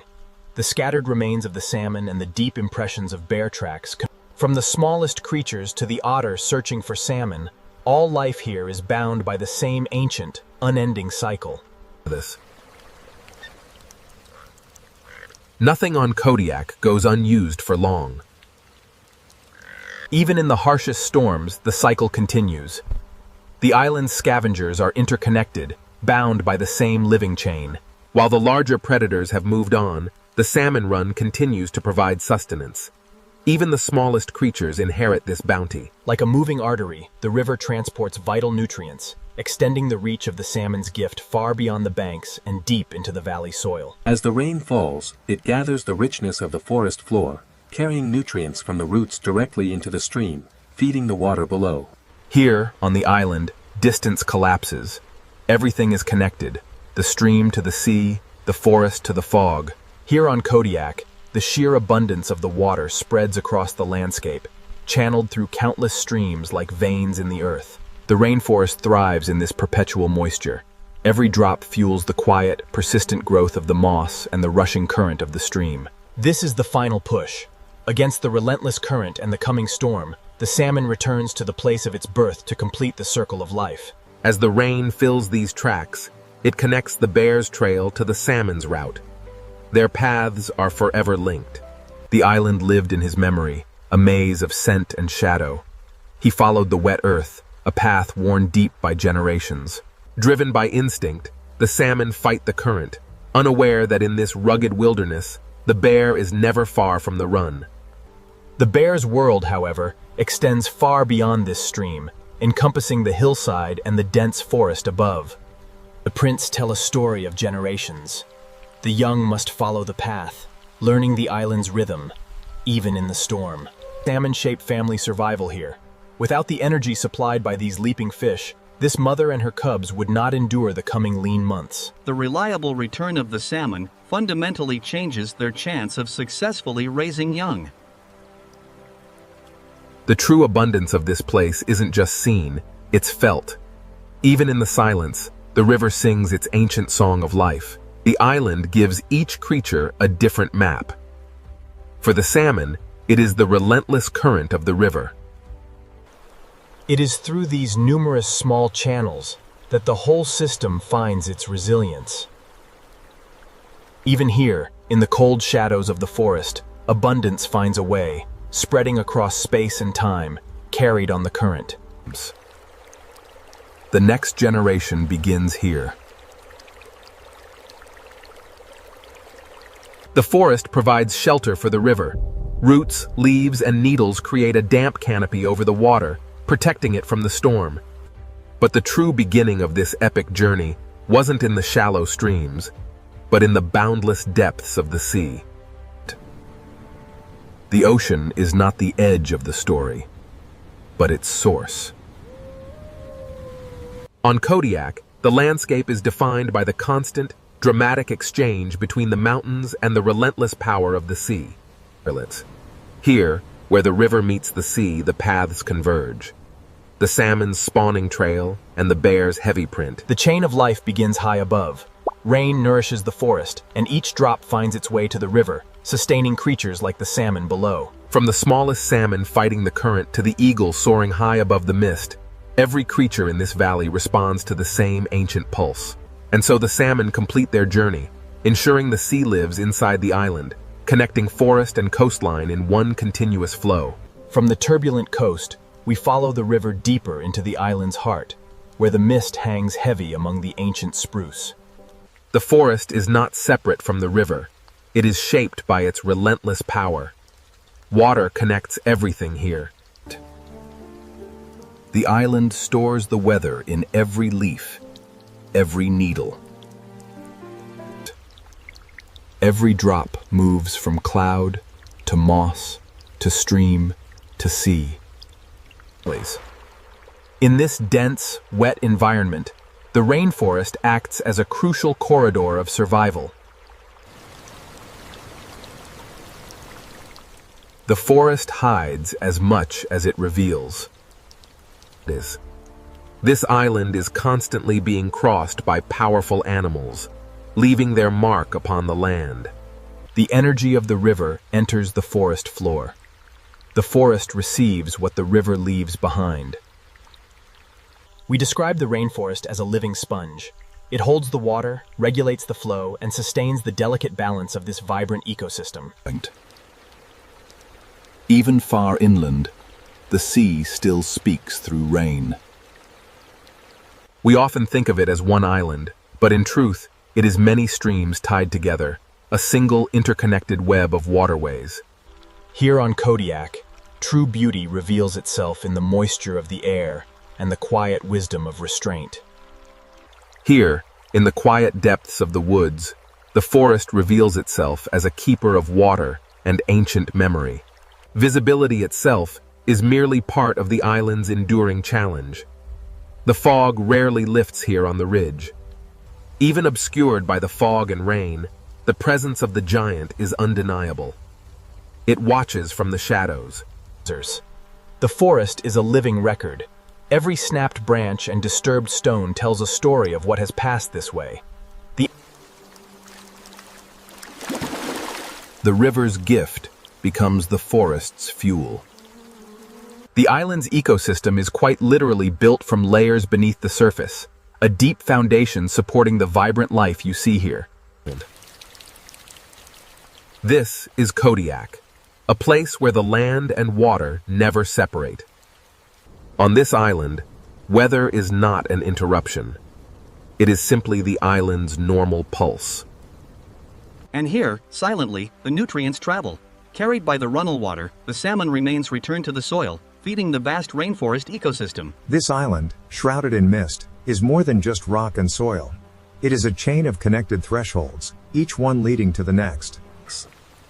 The forest offers another season of feeding after the fish. Here, in the quiet rain, the island reveals its purpose. It feeds the giants, sustains the ancient bloodlines. The forest does not end at one edge. It breathes, expands, stretching far beyond the river and this small clearing. These hidden side channels are the arteries of the Kodiak wilderness, a sheltered passage for water and the wildlife that depends on it. From the smallest bird to the unseen insects, every tiny life here depends entirely on the same wet balance. From the smallest stream to the highest peak, the forest canopy acts as the vital bridge, connecting the water below to the vast sky above. The fog moves silently through the stillness of the ancient trees, revealing the hidden motion within the forest. Eventually, every single drop becomes a part of something larger. It is instinct, etched into their very being. The island's creatures navigate this maze by memory alone. Kodiak's power is not one scene, but the continuity between scenes. Here, death is not an ending, but a transformation. The salmon gives itself back to the stream, ensuring the cycle continues. Silently, the nutrients travel. The legacy of the salmon enriching the very ground that sustains this vibrant rainforest ecosystem. This island, shrouded in mist, is more than just land. It is a chain of connected thresholds, each one leading to the next mystery. The forest offers another season of feeding after the fish. The island feeds giants in more ways than one. From the smallest berry to the largest creature, the cycle of life continues unbroken here in the rain-soaked wild. The forest does not truly end here at the meadow's edge. It continues on, vast and unending, stretching far beyond what the eye can see. The waterways of Kodiak are a network of hidden arteries, flowing beneath the roots and logs of the forest.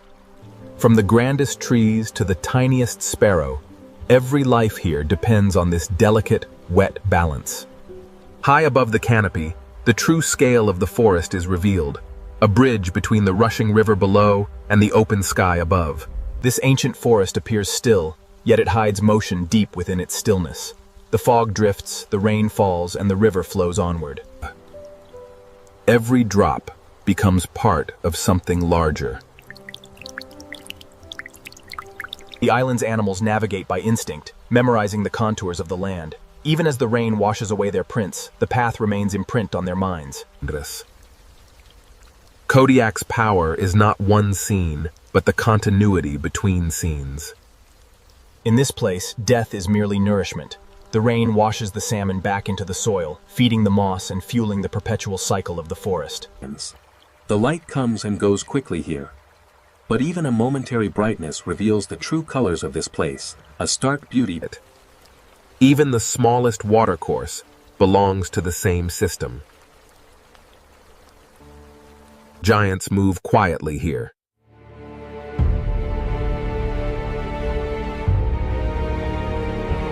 Rain connects the sky to the soil, but the salmon bring the ocean here, leaving behind signatures of their journey, reminding us that everything is connected. As the river surrenders to the sea, we must face the cliffs. The next chapter will test our resolve against the coastal winds. The river pulls us toward the coast, through this cold green world, where Kodiak's rainforest remembers the sea. From the deep embrace of the rainforest, the river surges onward, relentlessly drawn towards the stormy expanse of the open sea. Here, where the river meets the North Pacific, the island's edge is never still. This island is constantly being rewritten by the relentless force of the sea. Most people look to the sun to tell the time, but here on Kodiak, the tide is our clock, governing the rhythm of our lives. This is the shoreline, the living edge between worlds, a place where the relentless sea meets the unyielding land in a timeless dance. The bear is not only a river hunter, but also a coastal forager, scouring the beach for sustenance after the storm. For the bear, this storm-tossed shoreline is nothing less than a temporary table, generously set by the indifferent sea. From high above, the eagle watches the same storm system unfold, undisturbed by the chaos below. This is where freshwater meets the tide, a dynamic meeting place where hunters and scavengers gather, drawn by the currents of the ocean. But life here is not limited to the largest creatures. Even the smallest animals, like these tide pool crabs, utilize the coast's resources, Kodiak. It's a place where the sea and the land exchange life with every tide. Here on the shore, the ocean leaves behind more than waves. It leaves the evidence of life and death, reclaimed by the scavengers of the tide. Nothing on Kodiak is wasted for long. The coast is more than just land and sea. It's a shared corridor of opportunity for all who call it home. Twice a day, the retreating tide reveals a hidden world teeming with life along this rugged coast. The bear reads the coast as carefully as it reads the river. The tide reveals a temporary marketplace of energy, a rich feeding ground where life congregates under the cold sky. Predators and scavengers meet where the sea leaves its marks. The ocean breathes, a constant rhythm of opening and closing, revealing the secrets hidden beneath the waves. Standing resolute against the gale, the Kodiak is a creature forged by the wild embrace of both land and sea. Here, at the edge of the wild, every species understands the boundary. The bear claims the rock, the eagle the wind, but the ocean rules them both. Even the smallest birds are part of the same coastal rhythm. This is a landscape born of conflict, a coastline sculpted, day after day, by the endless pressure of the storm. The island's border is never a line, but a zone. Though it appears a barren landscape, the intertidal zone is a densely populated world, a hidden metropolis clinging to the rocks. As the Great Bear returns to the shelter of the trees, we see that Kodiak life moves in loops. For the Great Bear, the line between the coastal bounty and the deep woods is blurred. It's all part of the same continuous feeding route.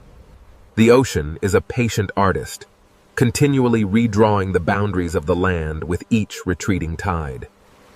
The coast is a place that remembers every visitor. Etched in the sand, their passing is marked, transient yet eternal.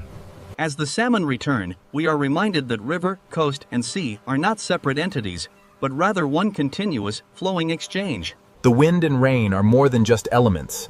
They are the sculptors, the island's true architects, constantly reshaping the land. Kodiak cannot be understood from one angle alone. Here on this rugged coast, survival is a daily negotiation. Between the waves, the wind, and each other, every meal is earned. But the sea never stops returning to reclaim the shore.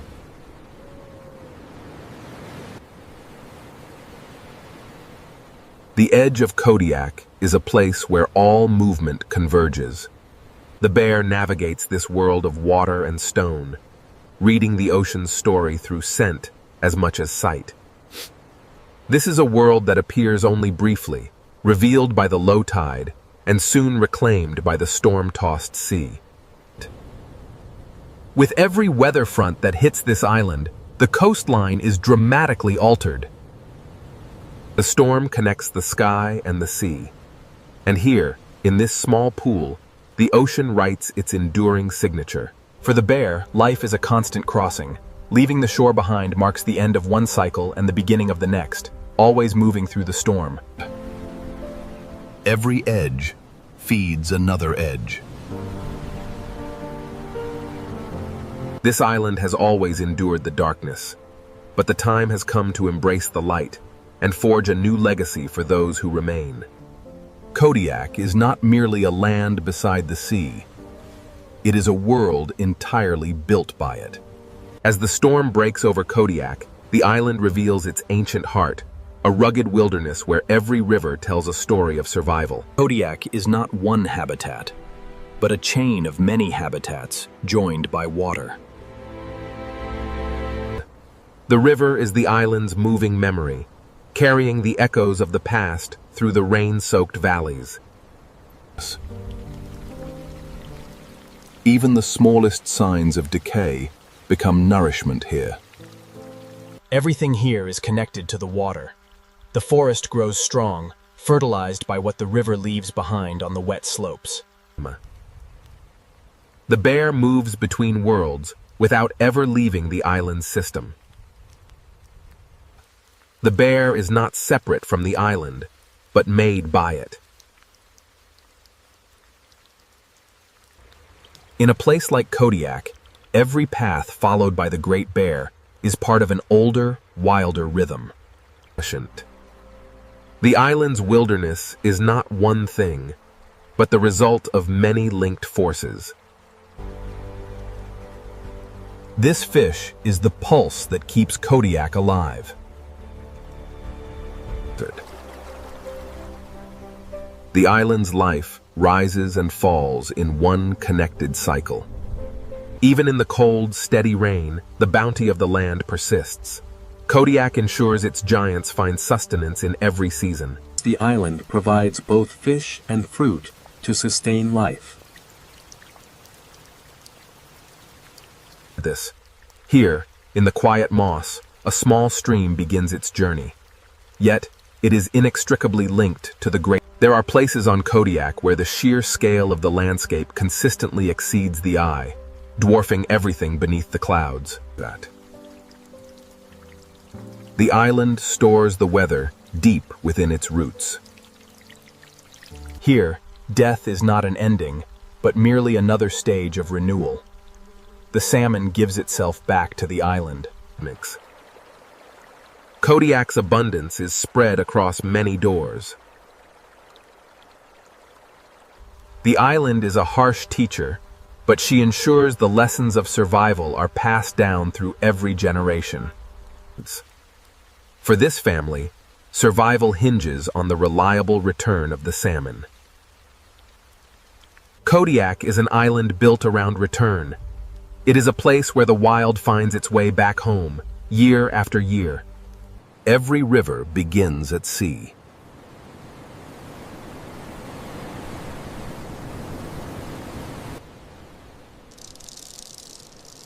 The coast is not a border, but a pulse. They say nothing stays fixed for long on Kodiak. The land itself is constantly reshaped by the restless ocean. Every scavenger belongs to the same feeding web. The island's economy is absolute. Here on the shoreline, the gulls and ravens ensure that the sea wastes nothing. The bear is a traveler, constantly moving between the island's feeding zones. Leaving the beach, he returns to the shelter of the river valley. It is here, in these waters, that predator and prey share the exact same route. The salmon returns, a silver message carried on the current from the deep ocean. Here on Kodiak, we understand that everything lives by connection, not isolation. A breathing skin, alive with moisture. The rainforest inhales the fog and exhales life.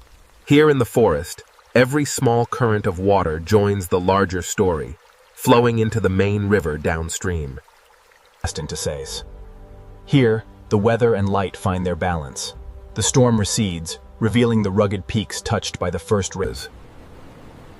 The sea never stops speaking, even when the storm fades. In the relentless motion of the tide, we see the ocean's dual nature. It provides, and in the very next breath, it takes back its own. The bear, standing vigilant on the cliffs, is the visible result of the island itself. It is the embodiment of this wild place. The bear does not rule Kodiak alone. It is shaped by Kodiak. The island is a living chain of water, weather, and flesh. Even brief light cannot tame the island, only reveal it. The storms rage, and then they pass. Here on Kodiak, the landscape endures, constantly reshaped, yet eternally itself. The island is never finished. It is only continuing. Ultimately, Kodiak is built entirely from the return of life from the sea. Wilderness here is not absence, but a living relationship. Kodiak is not simply an island that has bears, but an island built around the return of life, a wild kingdom that still speaks through rain, surf, and silence. Siberia is a place where nature does not follow human rules, but writes its own. As in Siberia, survival begins long before movement begins, because the land itself decides what is possible. Every footprint is a story, and every story in Siberia is written in cold, distance, and time. A powerful season, cold enough to freeze rivers into silence. Yet the smallest blades of grass find a way to endure. The forest is not just a backdrop in Siberia, it is the system that determines where life can hide, feed, and survive. In Siberia, animals rarely waste energy, because the cost of a mistake is always higher in winter. That even water in Siberia must obey the season, slowing down until it becomes a locked, glassy mirror. Siberia is a continent-sized test of endurance, where every living creature must calculate calories, shelter, and timing, The bear does not merely live through Siberia. It reads the year, season by season. That in spring, the bear emerges from winter, carrying the memory of all the energy it stored before the cold closed in. Survival here often begins with scent, patience, and the ability to find what winter tried to bury.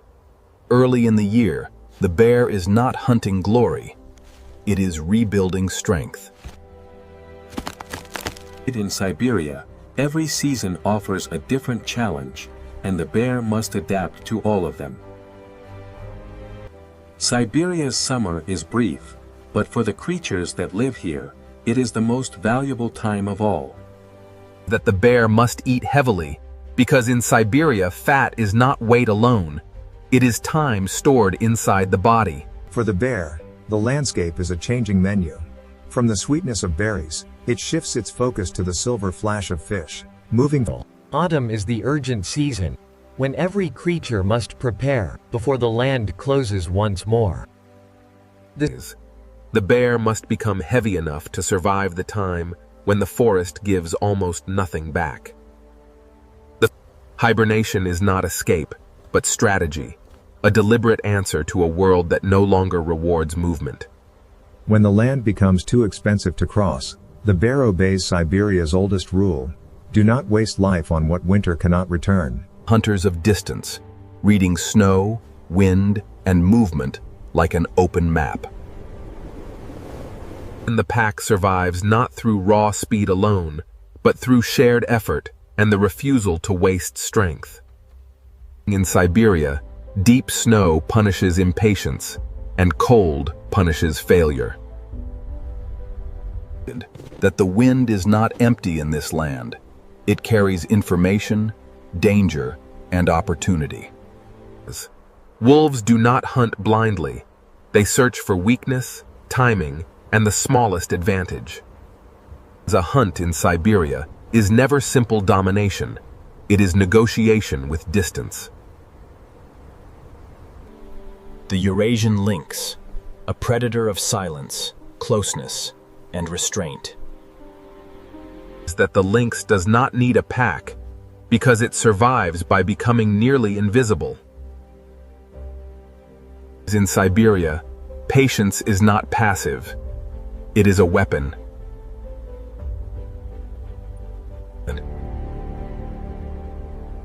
A failed chase wastes energy the lynx may not easily replace. Beyond the forest lies a different Siberia, one where survival belongs to movement across emptiness. In the tundra, hiding is harder, distance matters more, and every body is exposed to the horizon. Flexibility is the fox's great advantage, because Siberia rewards those who can change before the land forces change. Here in the tundra, abundance is temporary. This brief explosion of life must be used immediately, for the cold will soon return. The open space is not empty space. It is simply a place where life must solve exposure in different ways. The Amur tiger, one of the great predators of the cold forest, a creature of heat inside winter. This tiger survives in a landscape far from the warm jungle of human imagination. Every step matters, because deep snow can steal energy as fast as hunger can. The tiger's strength is real, but its power depends on forests, prey, and the space to move unseen. In Siberia, the apex predator is never independent of the system beneath it. Siberia is a continent-sized lesson in endurance, and that the next parts will reveal how life survives when... The taiga is not simply a forest, but the vast living structure that decides how Siberia survives. In Siberia, the forest is measured not by beauty alone, but by what it can hide, protect, and sustain. Even the smallest organisms in the taiga must endure the same season that shapes bears and wolves. In Siberia, water never stops existing. It only changes its form. Winter in the taiga rewards observation. Because nothing here is ever truly still. Large animals do not dominate Siberia. They negotiate with it.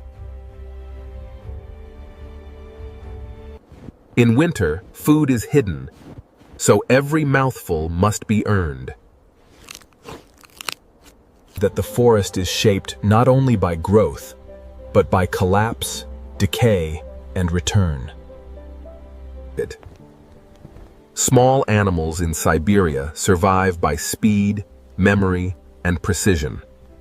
Every movement in the taiga leaves a trace, and every trace can become danger. The taiga changes constantly, creating refuge in one place and exposure in another. Siberia is read through signs, not through certainty. Birds in the taiga survive by remembering what the ground cannot reveal. Everything in Siberia is connected below the surface as well as above it. Siberia does not move from winter to summer in a single leap. It opens in stages. Thaw is not just warmth returning, it is the forest waking up. In Siberia, life returns cautiously, understanding that the cold never fully disappears. Summer in the taiga is short, but it arrives with intensity. When the forest opens, every animal must act fast. Abundance in Siberia is often small, scattered, and temporary.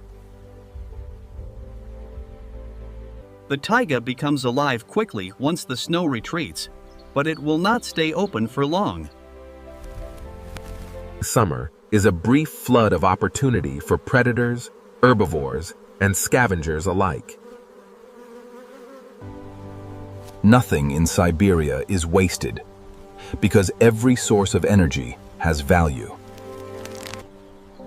Small predators survive by listening to the forest before they enter it.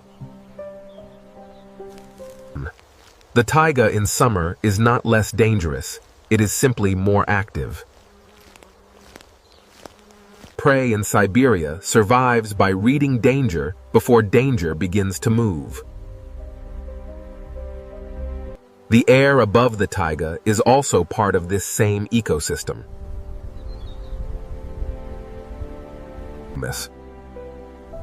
Every season in Siberia closes like a door that cannot be held open. The bear must store the future in its body before winter arrives. Weight in Siberia is not excess, it is survival made visible. When the forest begins to close, many creatures leave, but others remain and endure. Wolves do not wait for perfect conditions, they follow the land as it changes. Here, in the fading light, we see the true master of concealment. The lynx understands that stillness is its greatest advantage.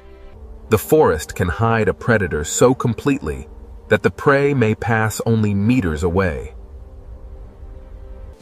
Siberia's strength is not noise, but persistence. The true story of Siberia begins when the forest is no longer empty, but alive with creatures that have learned to survive its silence. Every step the bear takes costs energy, and energy in Siberia is never spent without purpose. In a land this harsh, smell becomes a form of intelligence. Siberia teaches one rule above all others: use what is available before it disappears. As spring arrives, the cold water still dictates the pace of life in the wilderness. Siberia's summer is not long, but it is intense, and every animal must live fast enough to use it. This is the season when the bear must build its future inside its own body. A Siberian bear does not live on one kind of food. It reads the land as a moving pattern of opportunity. Autumn is the season of urgency, when the forest begins to close and the bear must prepare for silence. That wait is not excess in Siberia. It is stored time, stored energy, and stored survival. When the land becomes too expensive to cross, the bear chooses stillness over waste. The wolves, hunters of distance, movement, and endurance. In Siberia, even teamwork must obey the laws of the snow. Every mile in Siberia has a price, and the wolves pay only what they must. Wolves do not hunt by impulse, but by reading weakness, timing, and the shape of the land. A hunt in Siberia is a negotiation between hunger and risk. A wolf survives by noticing what others miss.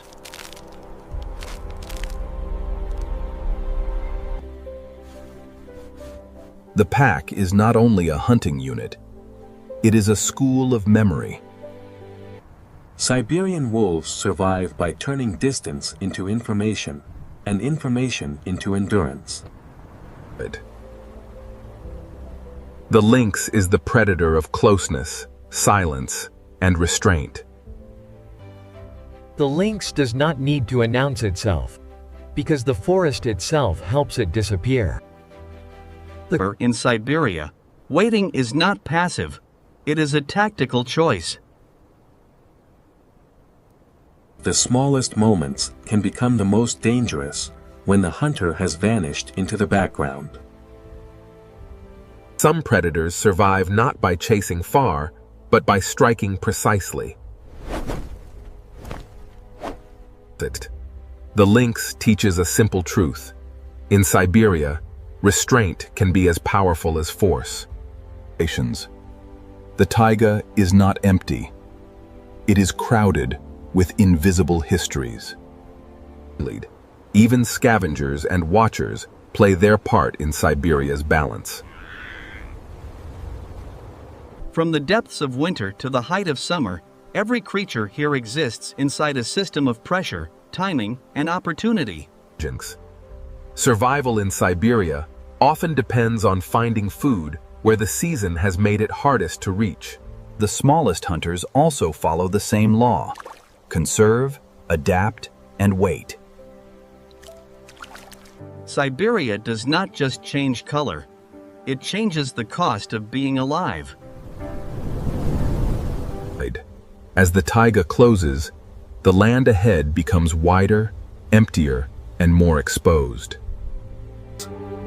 Migration is not a luxury in Siberia. It is one of the oldest answers to winter. The next chapter of Siberia belongs to space, wind, and the animals that can live without cover. The creatures of the taiga are only the first half of Siberia's story, and beyond the forest lies a harsher world where survival depends on a different kind of strength. Beyond the taiga lies a different Siberia, where survival belongs to those who can live in open space. That the tundra is not empty land, but a hard world where every life is exposed and every decision matters. But in the tundra, even the air becomes part of the challenge, shaping how animals move, breathe, and survive. Migration here is not a tradition for beauty. It is a necessity, written by season and hunger. Reindeer survive by movement, memory, and the ability to keep going when the land offers almost nothing. On the tundra, even resting is a negotiation with the weather.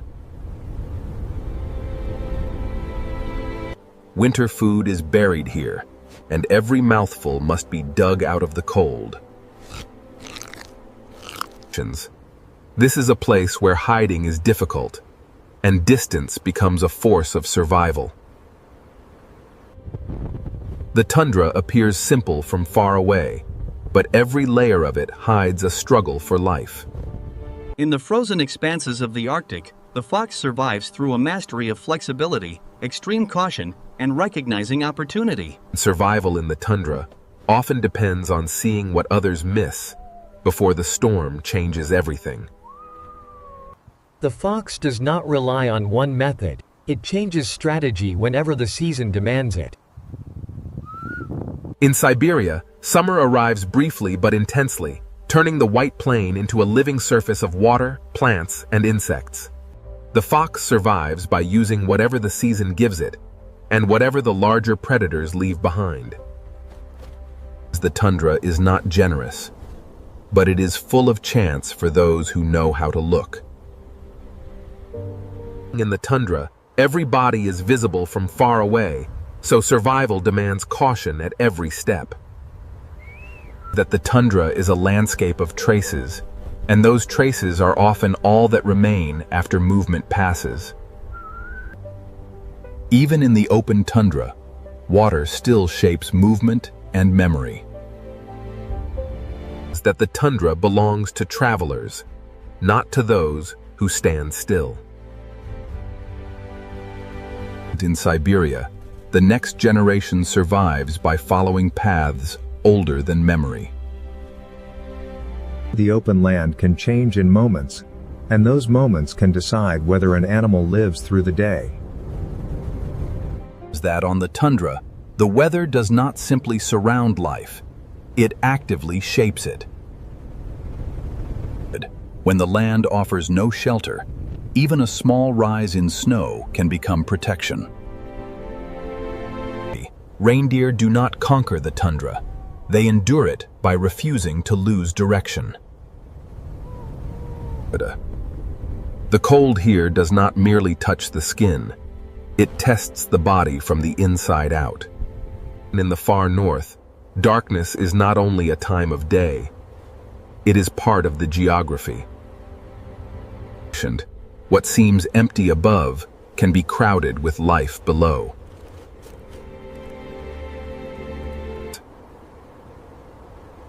The tundra teaches predators to listen for life they cannot see. The tundra preserves absence as clearly as it preserves life. Sometimes, survival in Siberia means standing alone while the world disappears around you.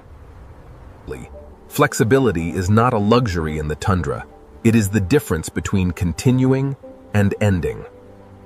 Every day on the tundra begins with a new map, drawn by wind, snow, and motion. Siberia speaks through signs, and the tundra writes those signs in the cleanest possible lines. Endurance in the tundra is not a single act, but a chain of repeated decisions. Even the smallest elevation matters when the world is otherwise flat and exposed. In a country this open, vigilance is a form of survival equal to strength. Birds, too, survive by reading timing, because in Siberia the right moment can be as important as the right place.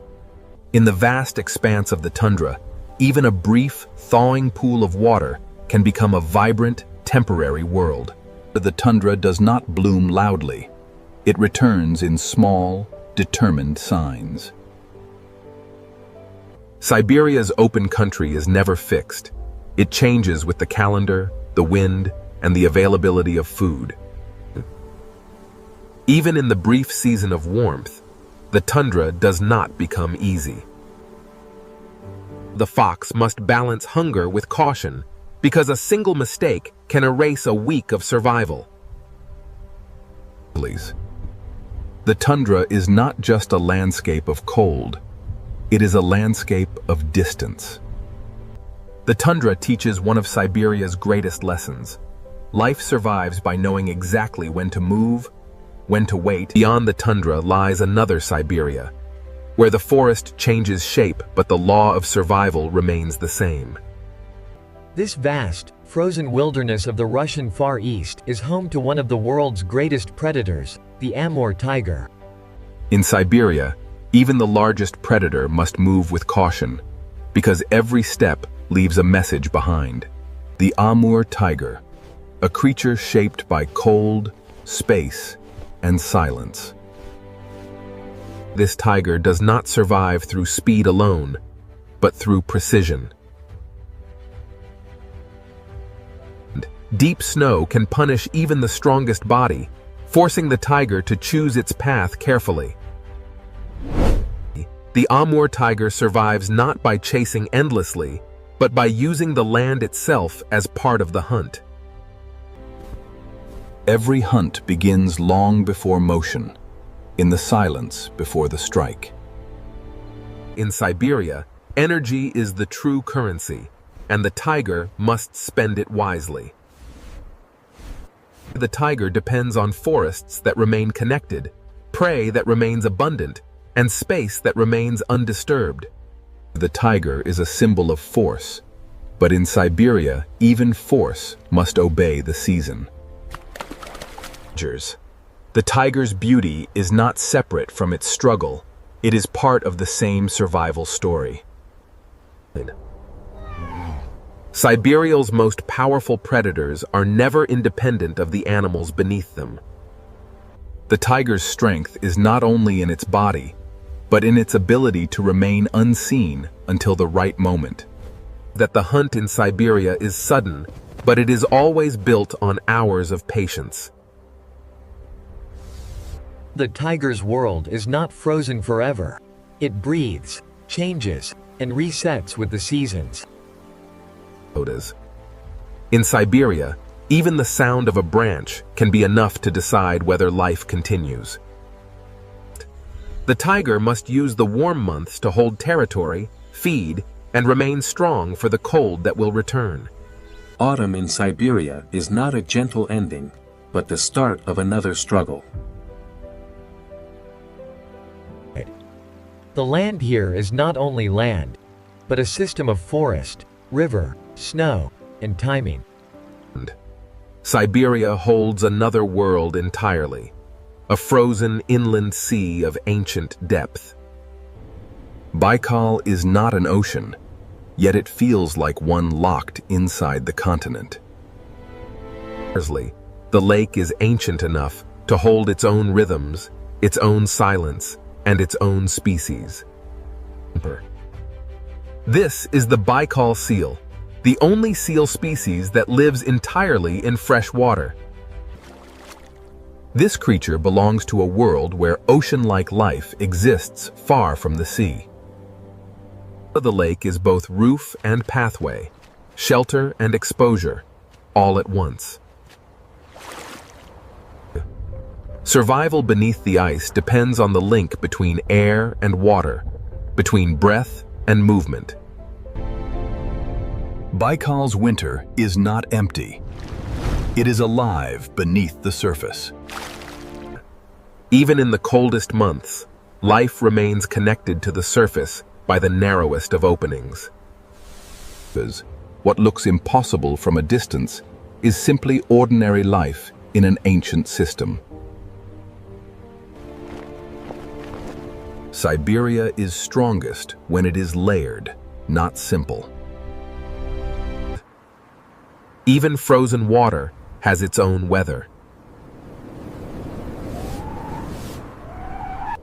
Look closely, and you'll see how the lake preserves time, the way stone preserves memory.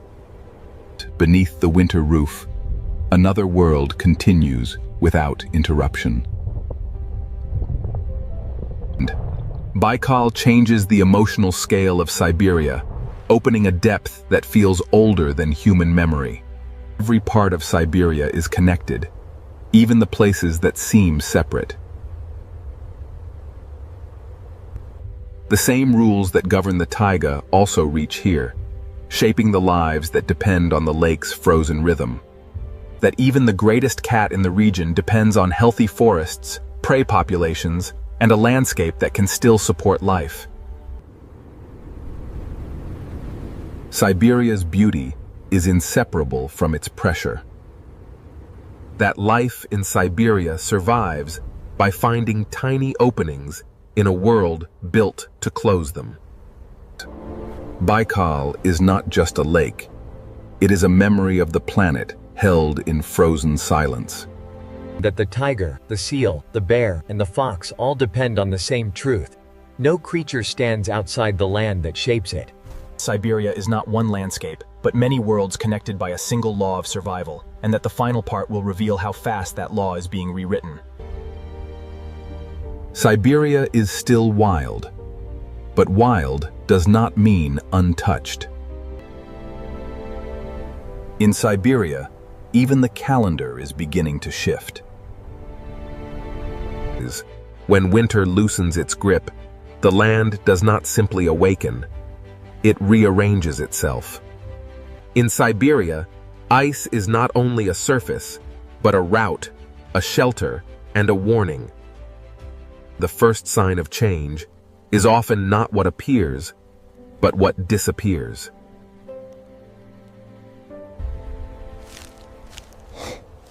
A bear shaped by old timing must now read a new forest. That when the season shifts, even the first step outside the den becomes a calculation. Wolves do not survive by memory alone.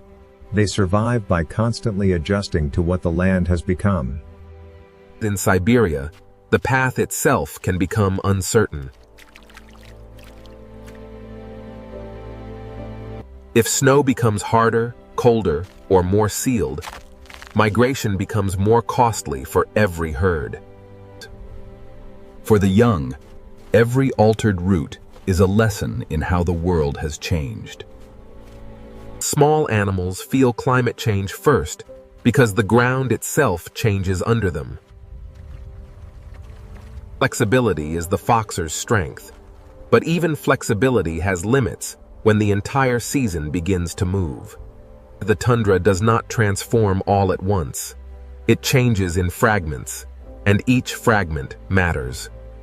When insects arrive earlier or later, the whole food chain has to answer.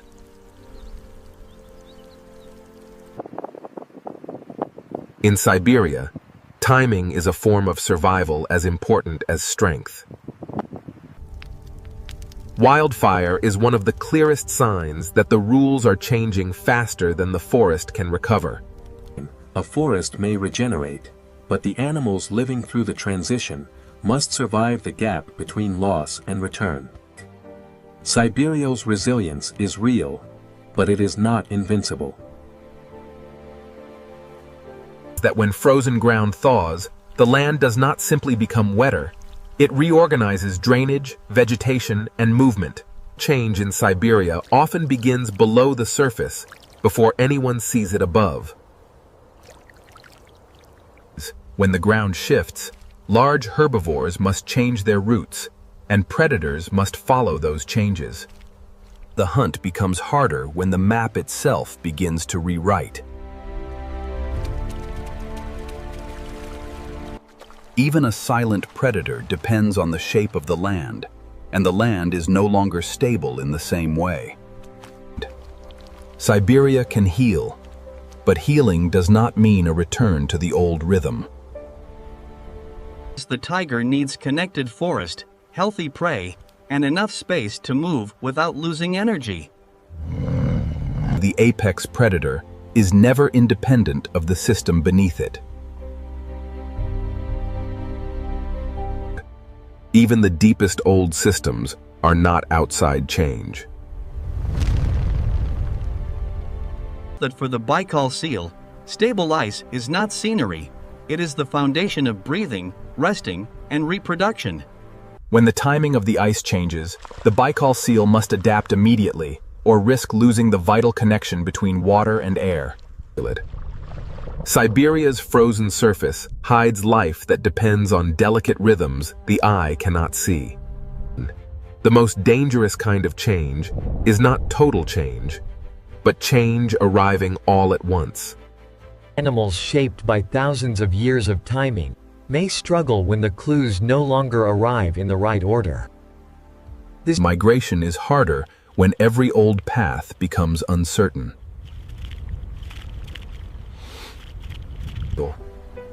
Siberia is still immense, But immensity does not protect it from change. That when food patterns shift, the hunter must shift with them or lose its place in the system. Siberia has always been a world of forests, ice, open land, and deep water, but now those worlds are being asked to live under new rules. Each creature survives in its own way, but all of them answer to the same land. Siberia is the frozen wilderness where nature still rules, not because it never changes, but because everything that lives here must learn to change with it. Look closely at the deep blue. This is the Pacific, an ocean so vast it holds more than half the free water on the planet. The Pacific, an endless blue world stretching across a third of the globe, holds secrets we are only beginning to uncover. The ocean, a living system vast beyond measure, holds secrets we are only beginning to understand. The Pacific, vast and untamed. From here, its sheer scale and raw power are undeniable. The subtle waves and shimmering sunlight reveal the true depth and meditative power of the open Pacific, pure and real. Far from the shore, the ocean reveals its true scale. It is a single, continuous world, deep and boundless. Here, beneath the vast expanse of the sky, the true scale of the Pacific reveals itself. The Pacific Ocean breathes under the wind and light. Tiny ripples spread across the deep blue water, emphasizing its vastness and enduring mystery. The varying shades of blue across the Pacific reveal a complex topography beneath the waves, with light currents contrasting against the deepest channels. As dawn breaks across the horizon, the Pacific Ocean awakens, its waters shimmering with the first light of a new day. This is the Pacific, a planet within a planet. Its silent depths hold mysteries far greater than the land above. As we glide closer to the water, the sunlight creates a pathway, inviting us deeper into the story of the Pacific. The Pacific Ocean. A silent, living expanse of endless blue water, setting the stage for a journey into one of the most powerful Across the vast expanse, the sea shifts gently, a timeless dance of light and shadow on the water. This is the Pacific, the largest ocean on Earth, stretching across a third of the globe. Its quiet scale is immense and timeless. As we descend beneath the waves, we approach the threshold of a hidden world, waiting to be discovered. Beautiful and immense, the Pacific Ocean stretches beyond the horizon, a powerful force of nature. A boundless expanse of the Pacific, where the deep blues of the foreground give way to lighter tones, hinting at unseen depths and currents. This shining path across the water marks the beginning of an epic voyage into the heart of the Pacific Ocean. The ocean is a living entity, vast and layered, its surface constantly shifting. Beneath these drifting clouds lies the largest ocean on Earth, peaceful yet incredibly powerful. The Pacific's overwhelming scale, with the horizon line almost dissolving into the sky and the ocean appearing as a single continuous world without visible edges. Away from the familiar shores, we glide deeper into the Pacific, drawn toward the unknown mysteries waiting beyond the horizon. This is the Pacific. Vast, untouched, and ancient. A world still wild. The vast Pacific presents a study in contrasts. While the surface here is still, immense power is gathering just beyond the horizon. Measured and deep, the ocean breathes. And if you listen closely, you can hear its ancient voice. The Pacific. So vast, so mysterious. Our journey across its endless expanse begins now. The great ocean stirs as light touches the horizon, painting the waves in hues of silver and gold. Stretching across a third of the globe, the Pacific is the largest and deepest of the world's oceans, a force of nature unmatched. From the open surface, we now descend into the layered world beneath the Pacific's visible skin. Beneath the calm surface, powerful currents flow, secrets hidden in the deep blue expanse. Underneath the towering clouds, soft shadows drift across the Pacific, revealing a living map of the ocean's depth and motion. This band of light marks the beginning of our descent into the hidden structures of the Pacific, a journey into the unknown depths. Before you, the Pacific reveals its true scale. No shoreline, no lights, only water and sky meeting the horizon. This vast blue expanse covers 70% of our world, yet we have explored less than 5% of its depths. The Pacific surface shifts beneath a thin veil of cloud shadow, the movement subtle but constant, suggesting a living ocean far beyond what the eye can easily read. The movement subtle but constant, suggesting a living ocean far beyond what the eye can easily read. From these shores, the true scale of the Pacific reveals itself, a seamless expanse of water and sky.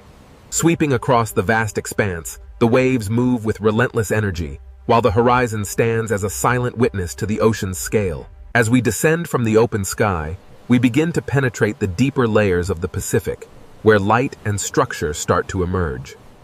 The Pacific Ocean, vast and seemingly endless under the late morning sun.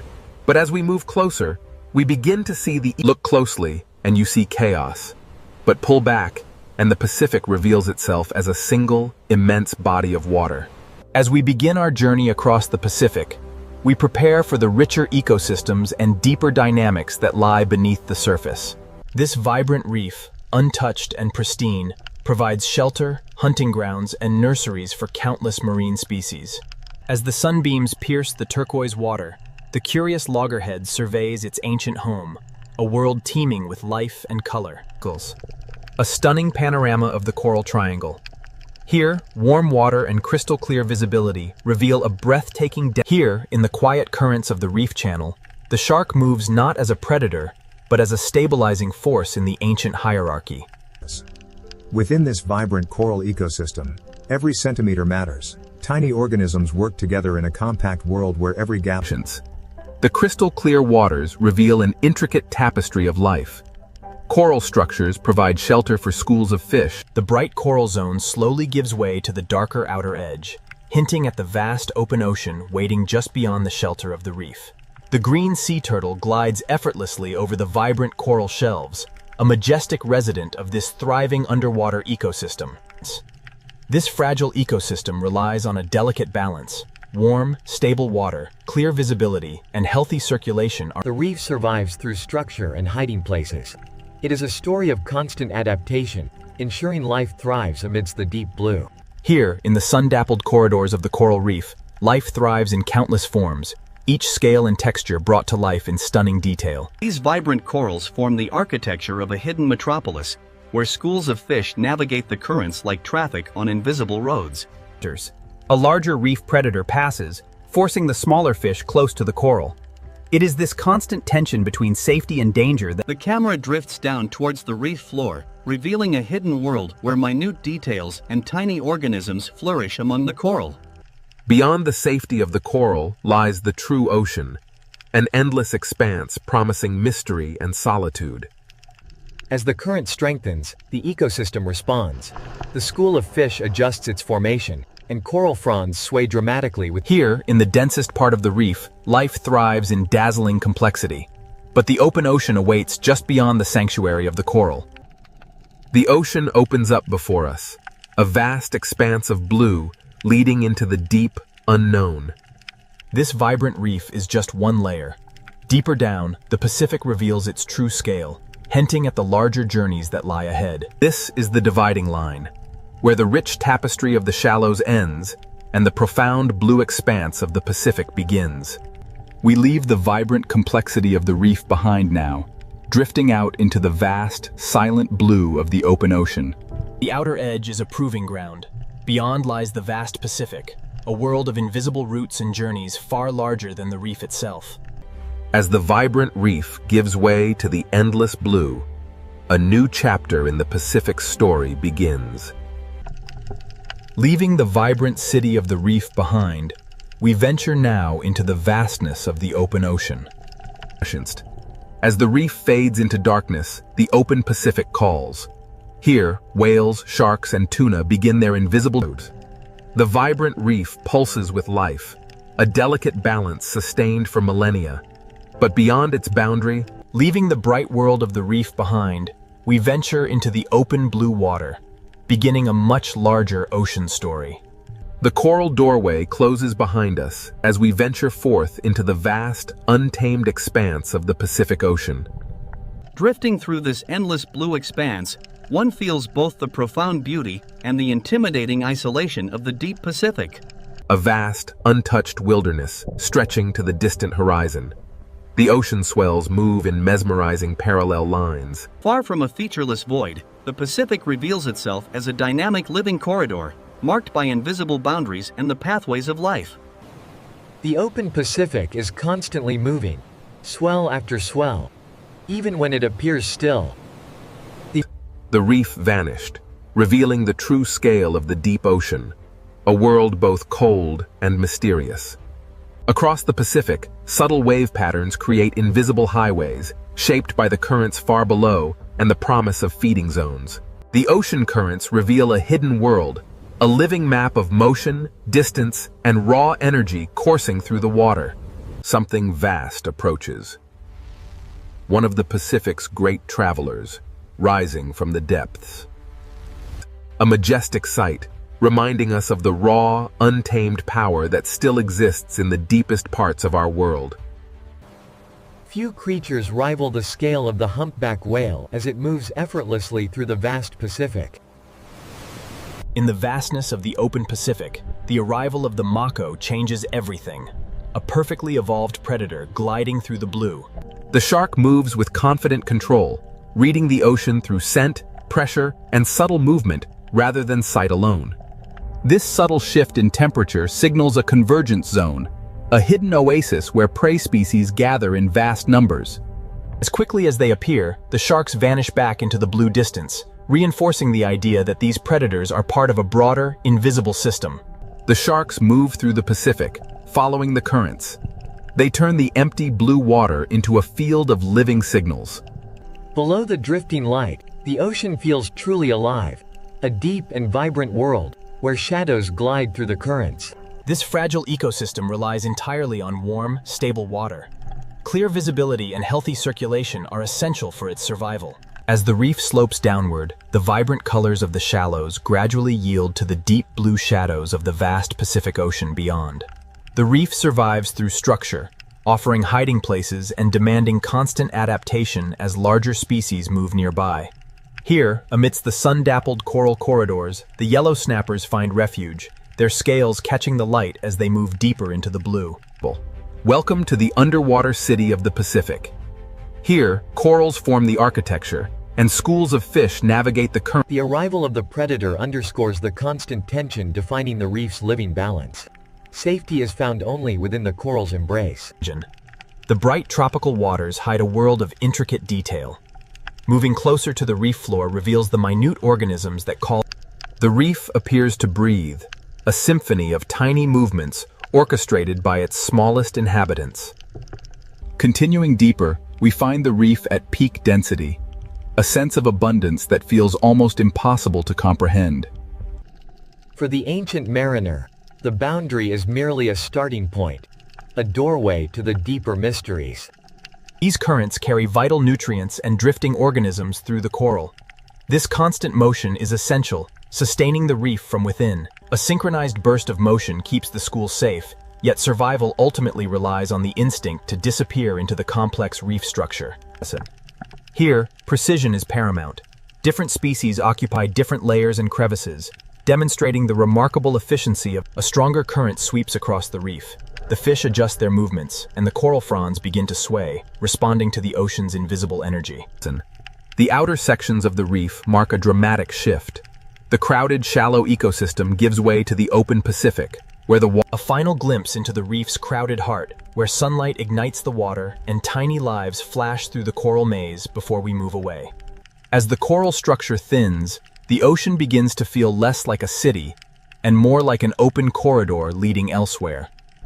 The bright tropical world is only one layer of the Pacific, and larger journeys still lie ahead.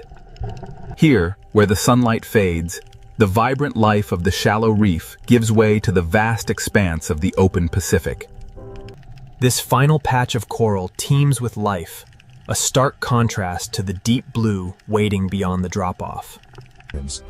Here, In the vast blue expanse lies an island of life, a vibrant ecosystem whose richness stands in fragile contrasts.